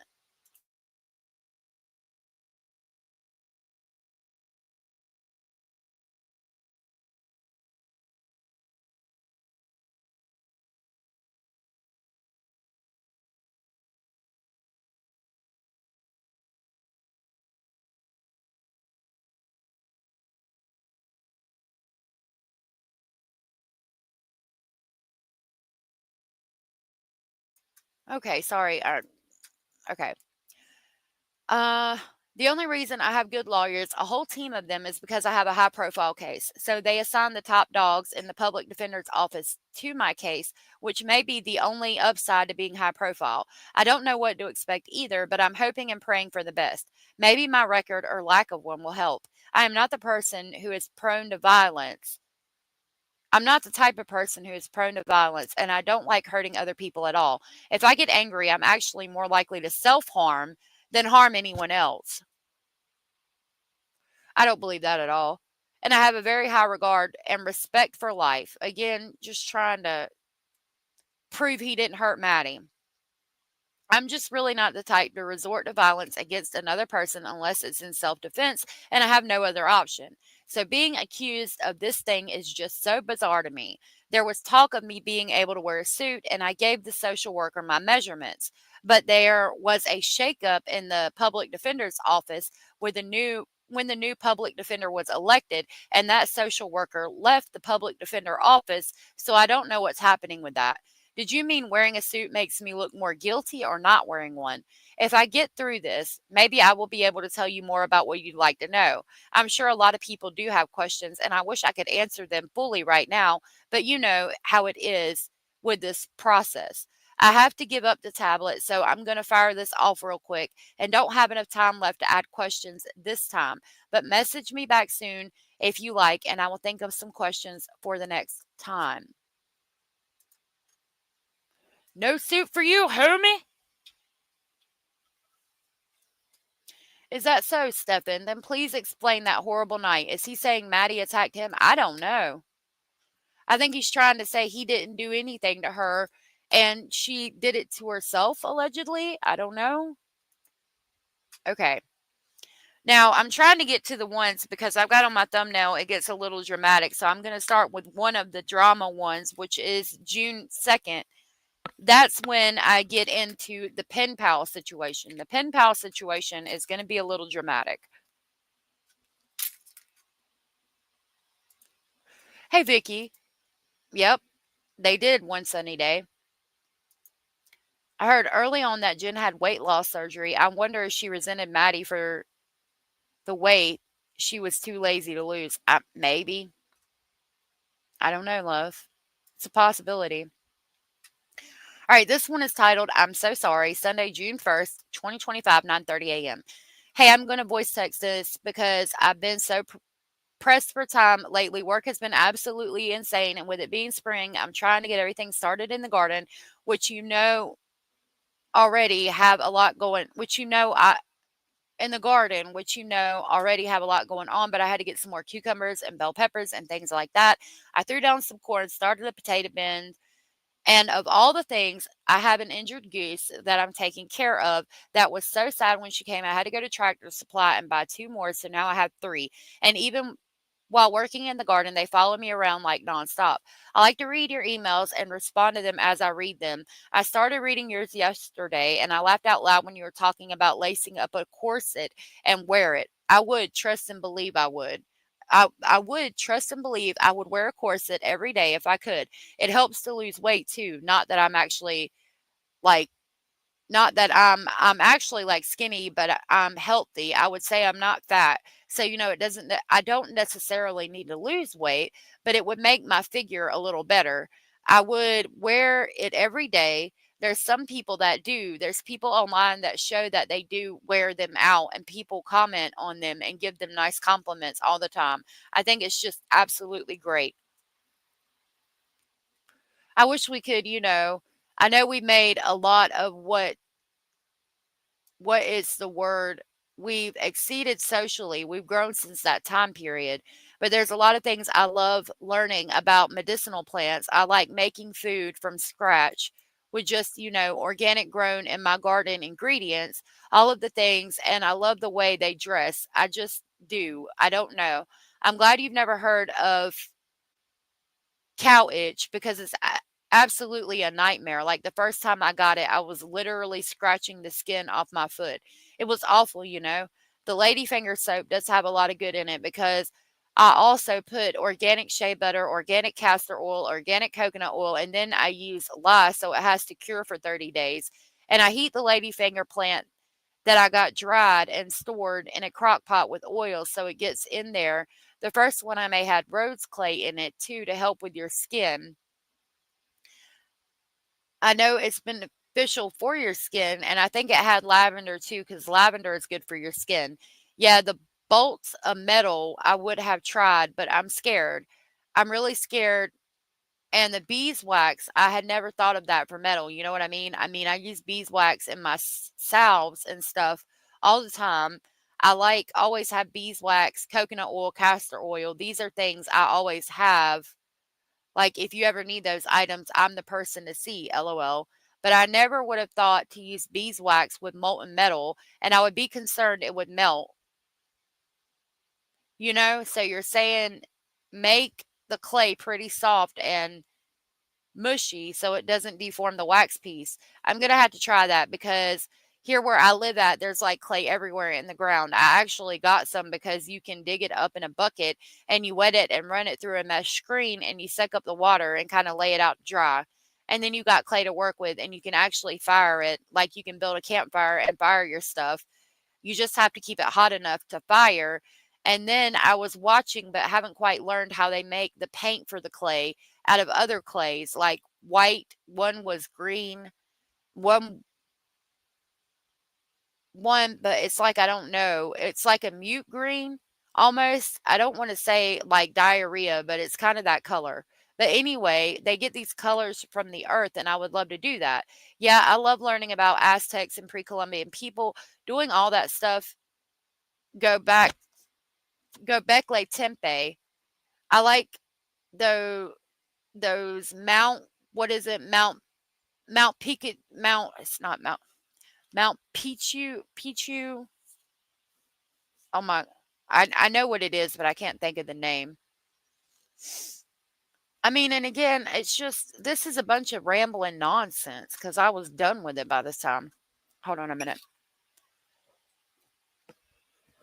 Had to get a sip of my coffee. Or something, Lake Titicaca, all those places, I would love to go there. India is another place I really want to go. China or Japan, not really Japan. It's, from what I understand, like mainly city. I want to go out into the country. I watch stuff on YouTube where the Chinese man shows how they make certain sweets and treats, like completely natural. He made some pottery and a teapot. I really want a Chinese teapot, like actually, you know, the really expensive ones that are handmade. I want one so bad. I think actually I have some silver shot little balls of metal. I got silver a couple of years ago just to have on hand, you know, because it's worth money and they're little balls. So it's probably for that, which is interesting. I'd like to cast some pendants and rings and earrings and things like that. Heck yeah, that would be so cool. I would make mushrooms and berries, LOL. Hair pieces like the one you would find on the Titanic would be really cool because those would be made either out of wood or precious metals like that. That would be cool to cast like a hair piece and then overlay with some mother or pearl or something. I'm definitely going to try it. I'm kind of into it. Like, I don't know. My goal is to be completely self-sustainable eventually. Hold on just a minute.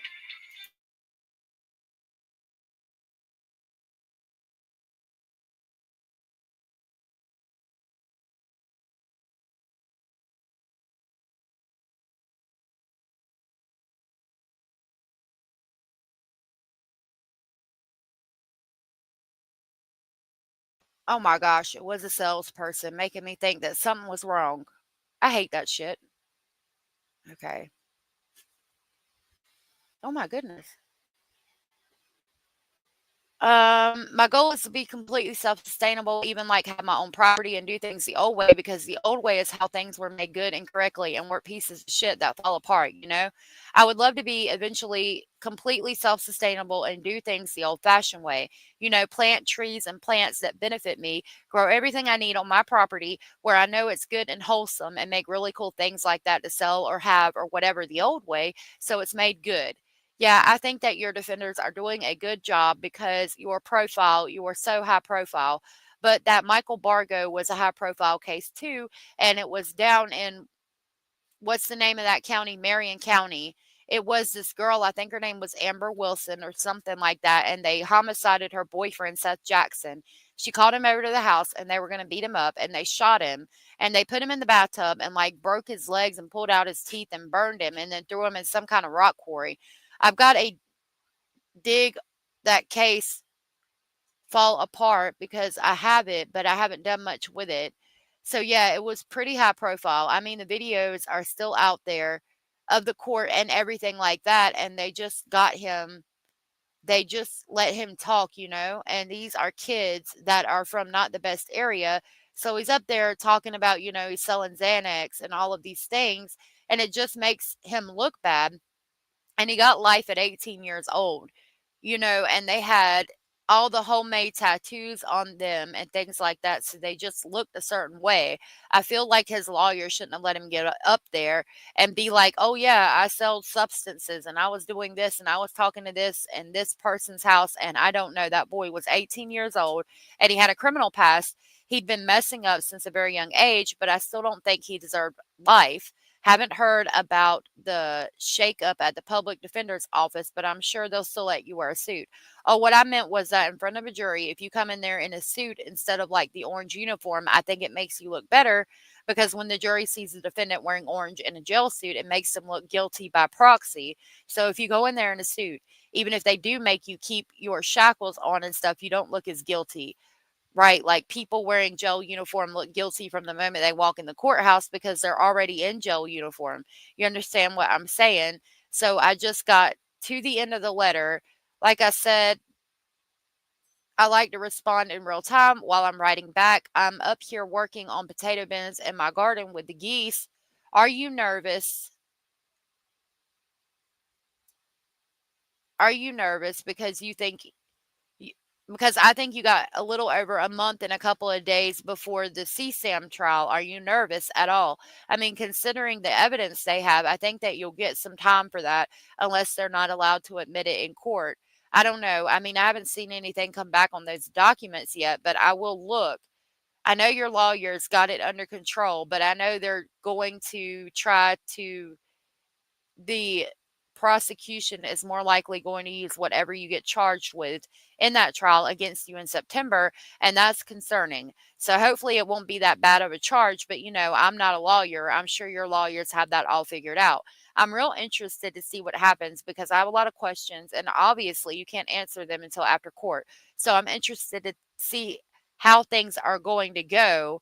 It would help if you could get up there and tell your side, but that's a double-edged sword because if you got up there and told your side, the prosecution would be able to ask you whatever they wanted, and they would get up there and try to make you look like a bad person or try to mess with you and make you angry so they could portray you as this, this person who loses their temper and has anger issues and all the things. So I know you can't get up there and say your side, but I really feel like there's more to this than everybody knows. There's more to this than everybody knows, and I'm interested, the who, what, when, where, and why of all the sayings, but I know we can't talk about that. Is it hot there or have you been so cold? Have you been able to keep some extra blankets or anything to make you a pillow? I think you said you had a pillow there, but have things gotten better? And now that it's getting hot outside, do they keep it cold there? Still, I mean, at least that would be good. If it's hot outside and you're staying cool in there, that's a good thing. I'm always hot at my house, but my house is very small and I use a window unit. So I think the geese want some water. So I'm going to go get them some water. Yeah, just what you do. What do you think about court? What are your thoughts on that? I don't know. Here's another question. If you got out and all this stuff was just magically gone, what kind of job do you think you would get if your record was just I think it's traffic ticket or whatever, and you could get any job you wanted, what job would you get? Good to talk to you. I'm sorry it took so long. I promise I'll do better. LOL. Lord have mercy. So again, just a bunch of rambling. I'm getting tired of writing him. Just literally talking to my phone up in the garden while I'm working in the garden to try to send something back.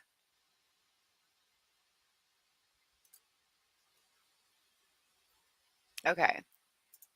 Now we're going to get into a little bit of drama.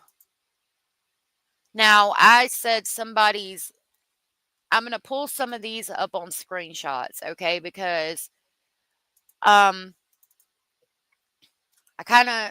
me explain the situation here, okay? So it was that night that the pen pal letters were dropped, okay? And that freaked me out. It scared the fuck out of me. And that person, you can have that gratification of knowing that it scared the fuck out of me.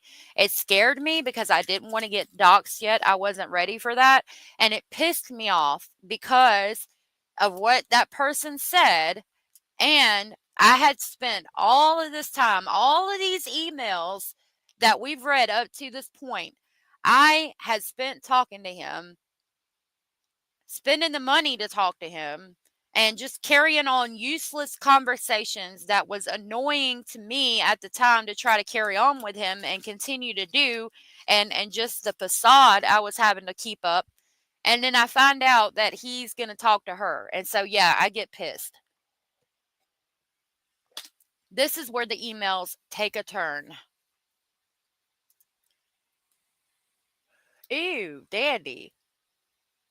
Gross. Florida prisons have to smell like sweaty nuts and dirty feet. Gross. Right?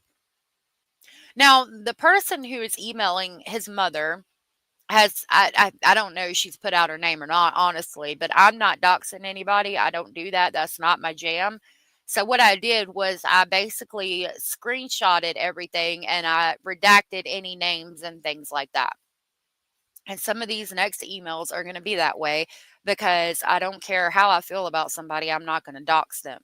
You probably know her name. I think she says her names in her name and her nightly live streams. But again, that's not my place, not my business. I'm not doing it. So I redacted that person's name. Okay, so this one is from me. It's titled 911 Monday, June 2nd at 9:50 p.m. I said, hey, so a girl named Guilty of Crime just dropped a ton of messages from your mom. She read out the part where you tell your mom about me, which I thought was cool, by the way, but please don't tell your mom my last name. Evidently, your mom trusts her enough to show her your communications. It sounded like all of them.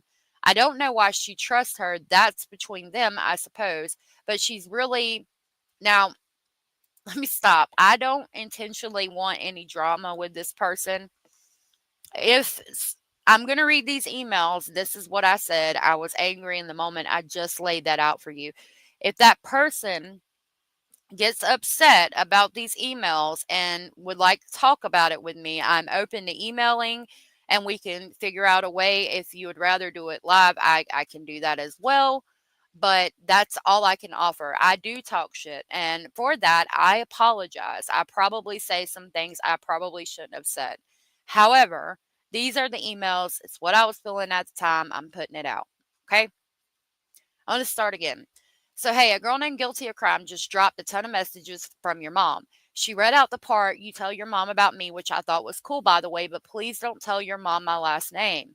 Evidently, your mom trusts her enough to show her your communications. It sounded like all of them. I don't know why she trusts her. That's between them, I suppose. But she's really ... I don't know. She touts that she has a cacti that represents your so I don't know. Maybe if you could warn her to proceed with caution. I don't want to get into your family business or anything, as it's none of my business, just trying to look out. She said she's going to write you and they are going to dig on me to get more information about me. If your mom asks a lot of questions about me, I would assume it's because of Guilty of Crime is asking your mom to ask you. She will run straight to YouTube and put everything out like she's doing now. And like I said, it's all up to you how you proceed if she does email you.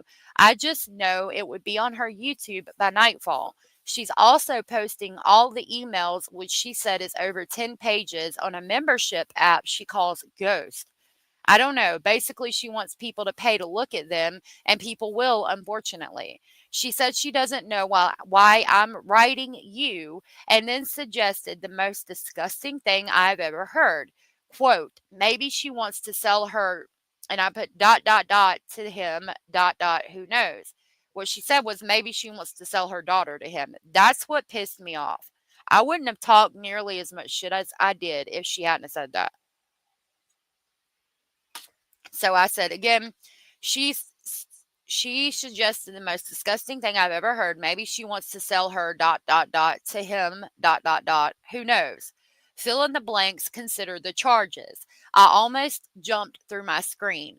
So yeah, just thought you should know. Again, I apologize for the delay. I promise to not wait that long again. I just got caught up in work. Hope to hear back soon. Have a good night listening to the radio. Okay. So now, let's see. He responded June 3rd.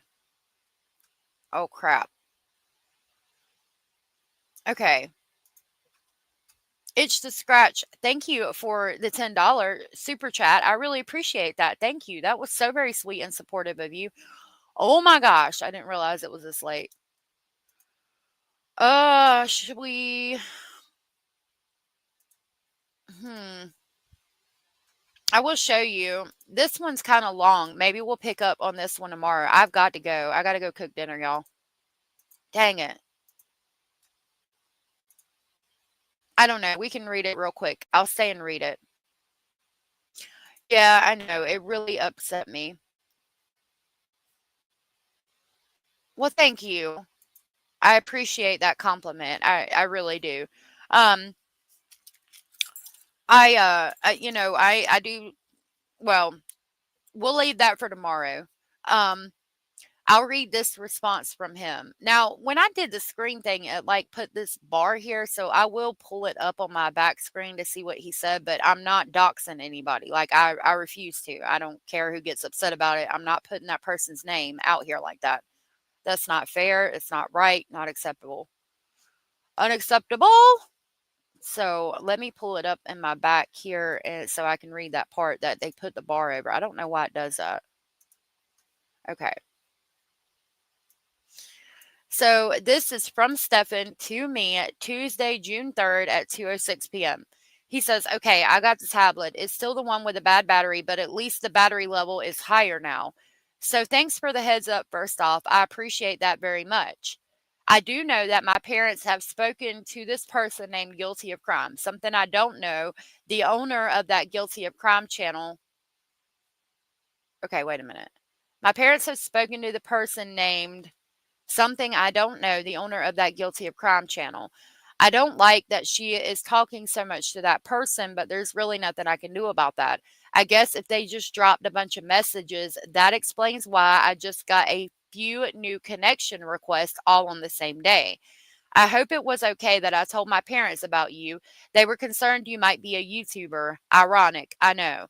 Of course, I didn't give out your last name and just explained some of the basic info, really, and basically laid out why I believe you and talk to you. How you have had some time in jail and why, and how the way you talk about your time leads me to believe. Hold on. Let me find it over here. Leads me to believe you were really there, and I believe you are honest. I hope I didn't cross any lines there. As far as people finding out about you talking to me, well, we knew that was going to happen. Eventually, people were going to find out someone was talking to me. I'm sure many people are wondering why you're the only person I've decided to talk to outside of my lawyers and my family. And of course, the internet's going to internet. My messages get released to the state attorney for discovery. I'm not sure if your last name can be found on that. It might be. I don't know. I'm sorry that Guilty of Crime suggested some distasteful things about you. I am not pleased about that. And you say she has a cacti representing what? I need some more explanation on that one so I know what exactly is going on. All right. Now I can go back to this one. I got to talk to my mom and ask why she is giving any time to this person.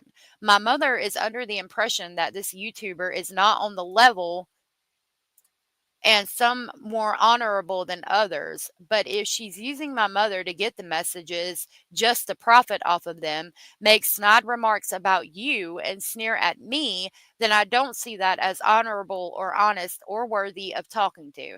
My mother mentioned this person might try to message me. I think that person is going to have a hard time getting a decent conversation from me without me ripping her a new one or straight up ignoring her.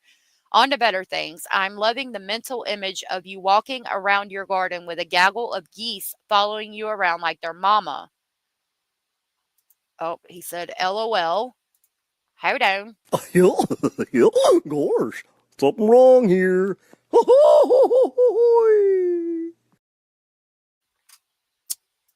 Let me see what y'all are saying. Oh, thank you, Amy. I adore y'all too. Hey, Kimmy, Doodles, good to see you. Is she here? I don't see her. Did she come in? She commented once, but hasn't commented from them. It hasn't commented since then. I could say something about that person, but I don't think I will. We kind of know what's going on here, do we not? Yeah. Yeah, I don't want to talk crap about that person. It's not fair. They're not here. Like, I am going to offer to talk to them, drop a link or whatever, because it's literal. It's not fair for me to talk about them and not let them have a say. Okay. Like, it's just not. But, I don't want to talk about them. Everybody does channels differently. I'm sure a lot of people disagree with a lot of things I do. For example, emailing Stephen Stearns. Okay. I should not have said the things that I do say, but she should not have suggested I'm selling my child to him either. Doesn't make it right, but that's the reason. Continuing, that ladyfinger soap you make does sound really good. And I love lavender. It's one of the best smells and oddly tastes really good too. There are lavender hard candies that I had gotten from Amazon and they were so good. I wouldn't have thought so until I tried them. They came in a little metal tin and were, of course, lavender colored too. Remember, lavender is Maddie's favorite color.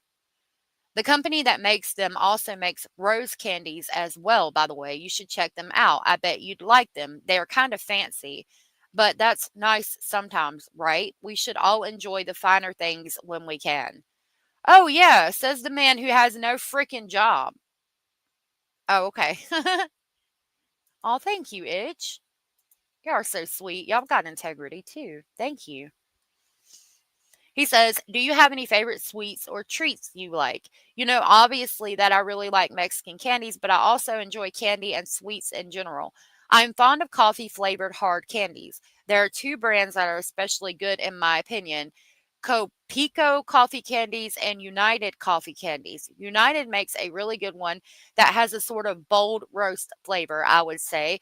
And Copico has a couple versions. Their regular one, which is more of a medium roast flavor, and a cappuccino flavored hard candy, which is quite good too. One of my top tier favorite candies is Nerd gummy clusters, and they are insanely good. And Laffy Taffy bites are so good too. Yep, I have a sweet tooth for sure. I like ice cream too.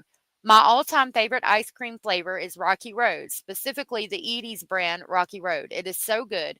I think pistachio ice cream is pretty darn tasty too.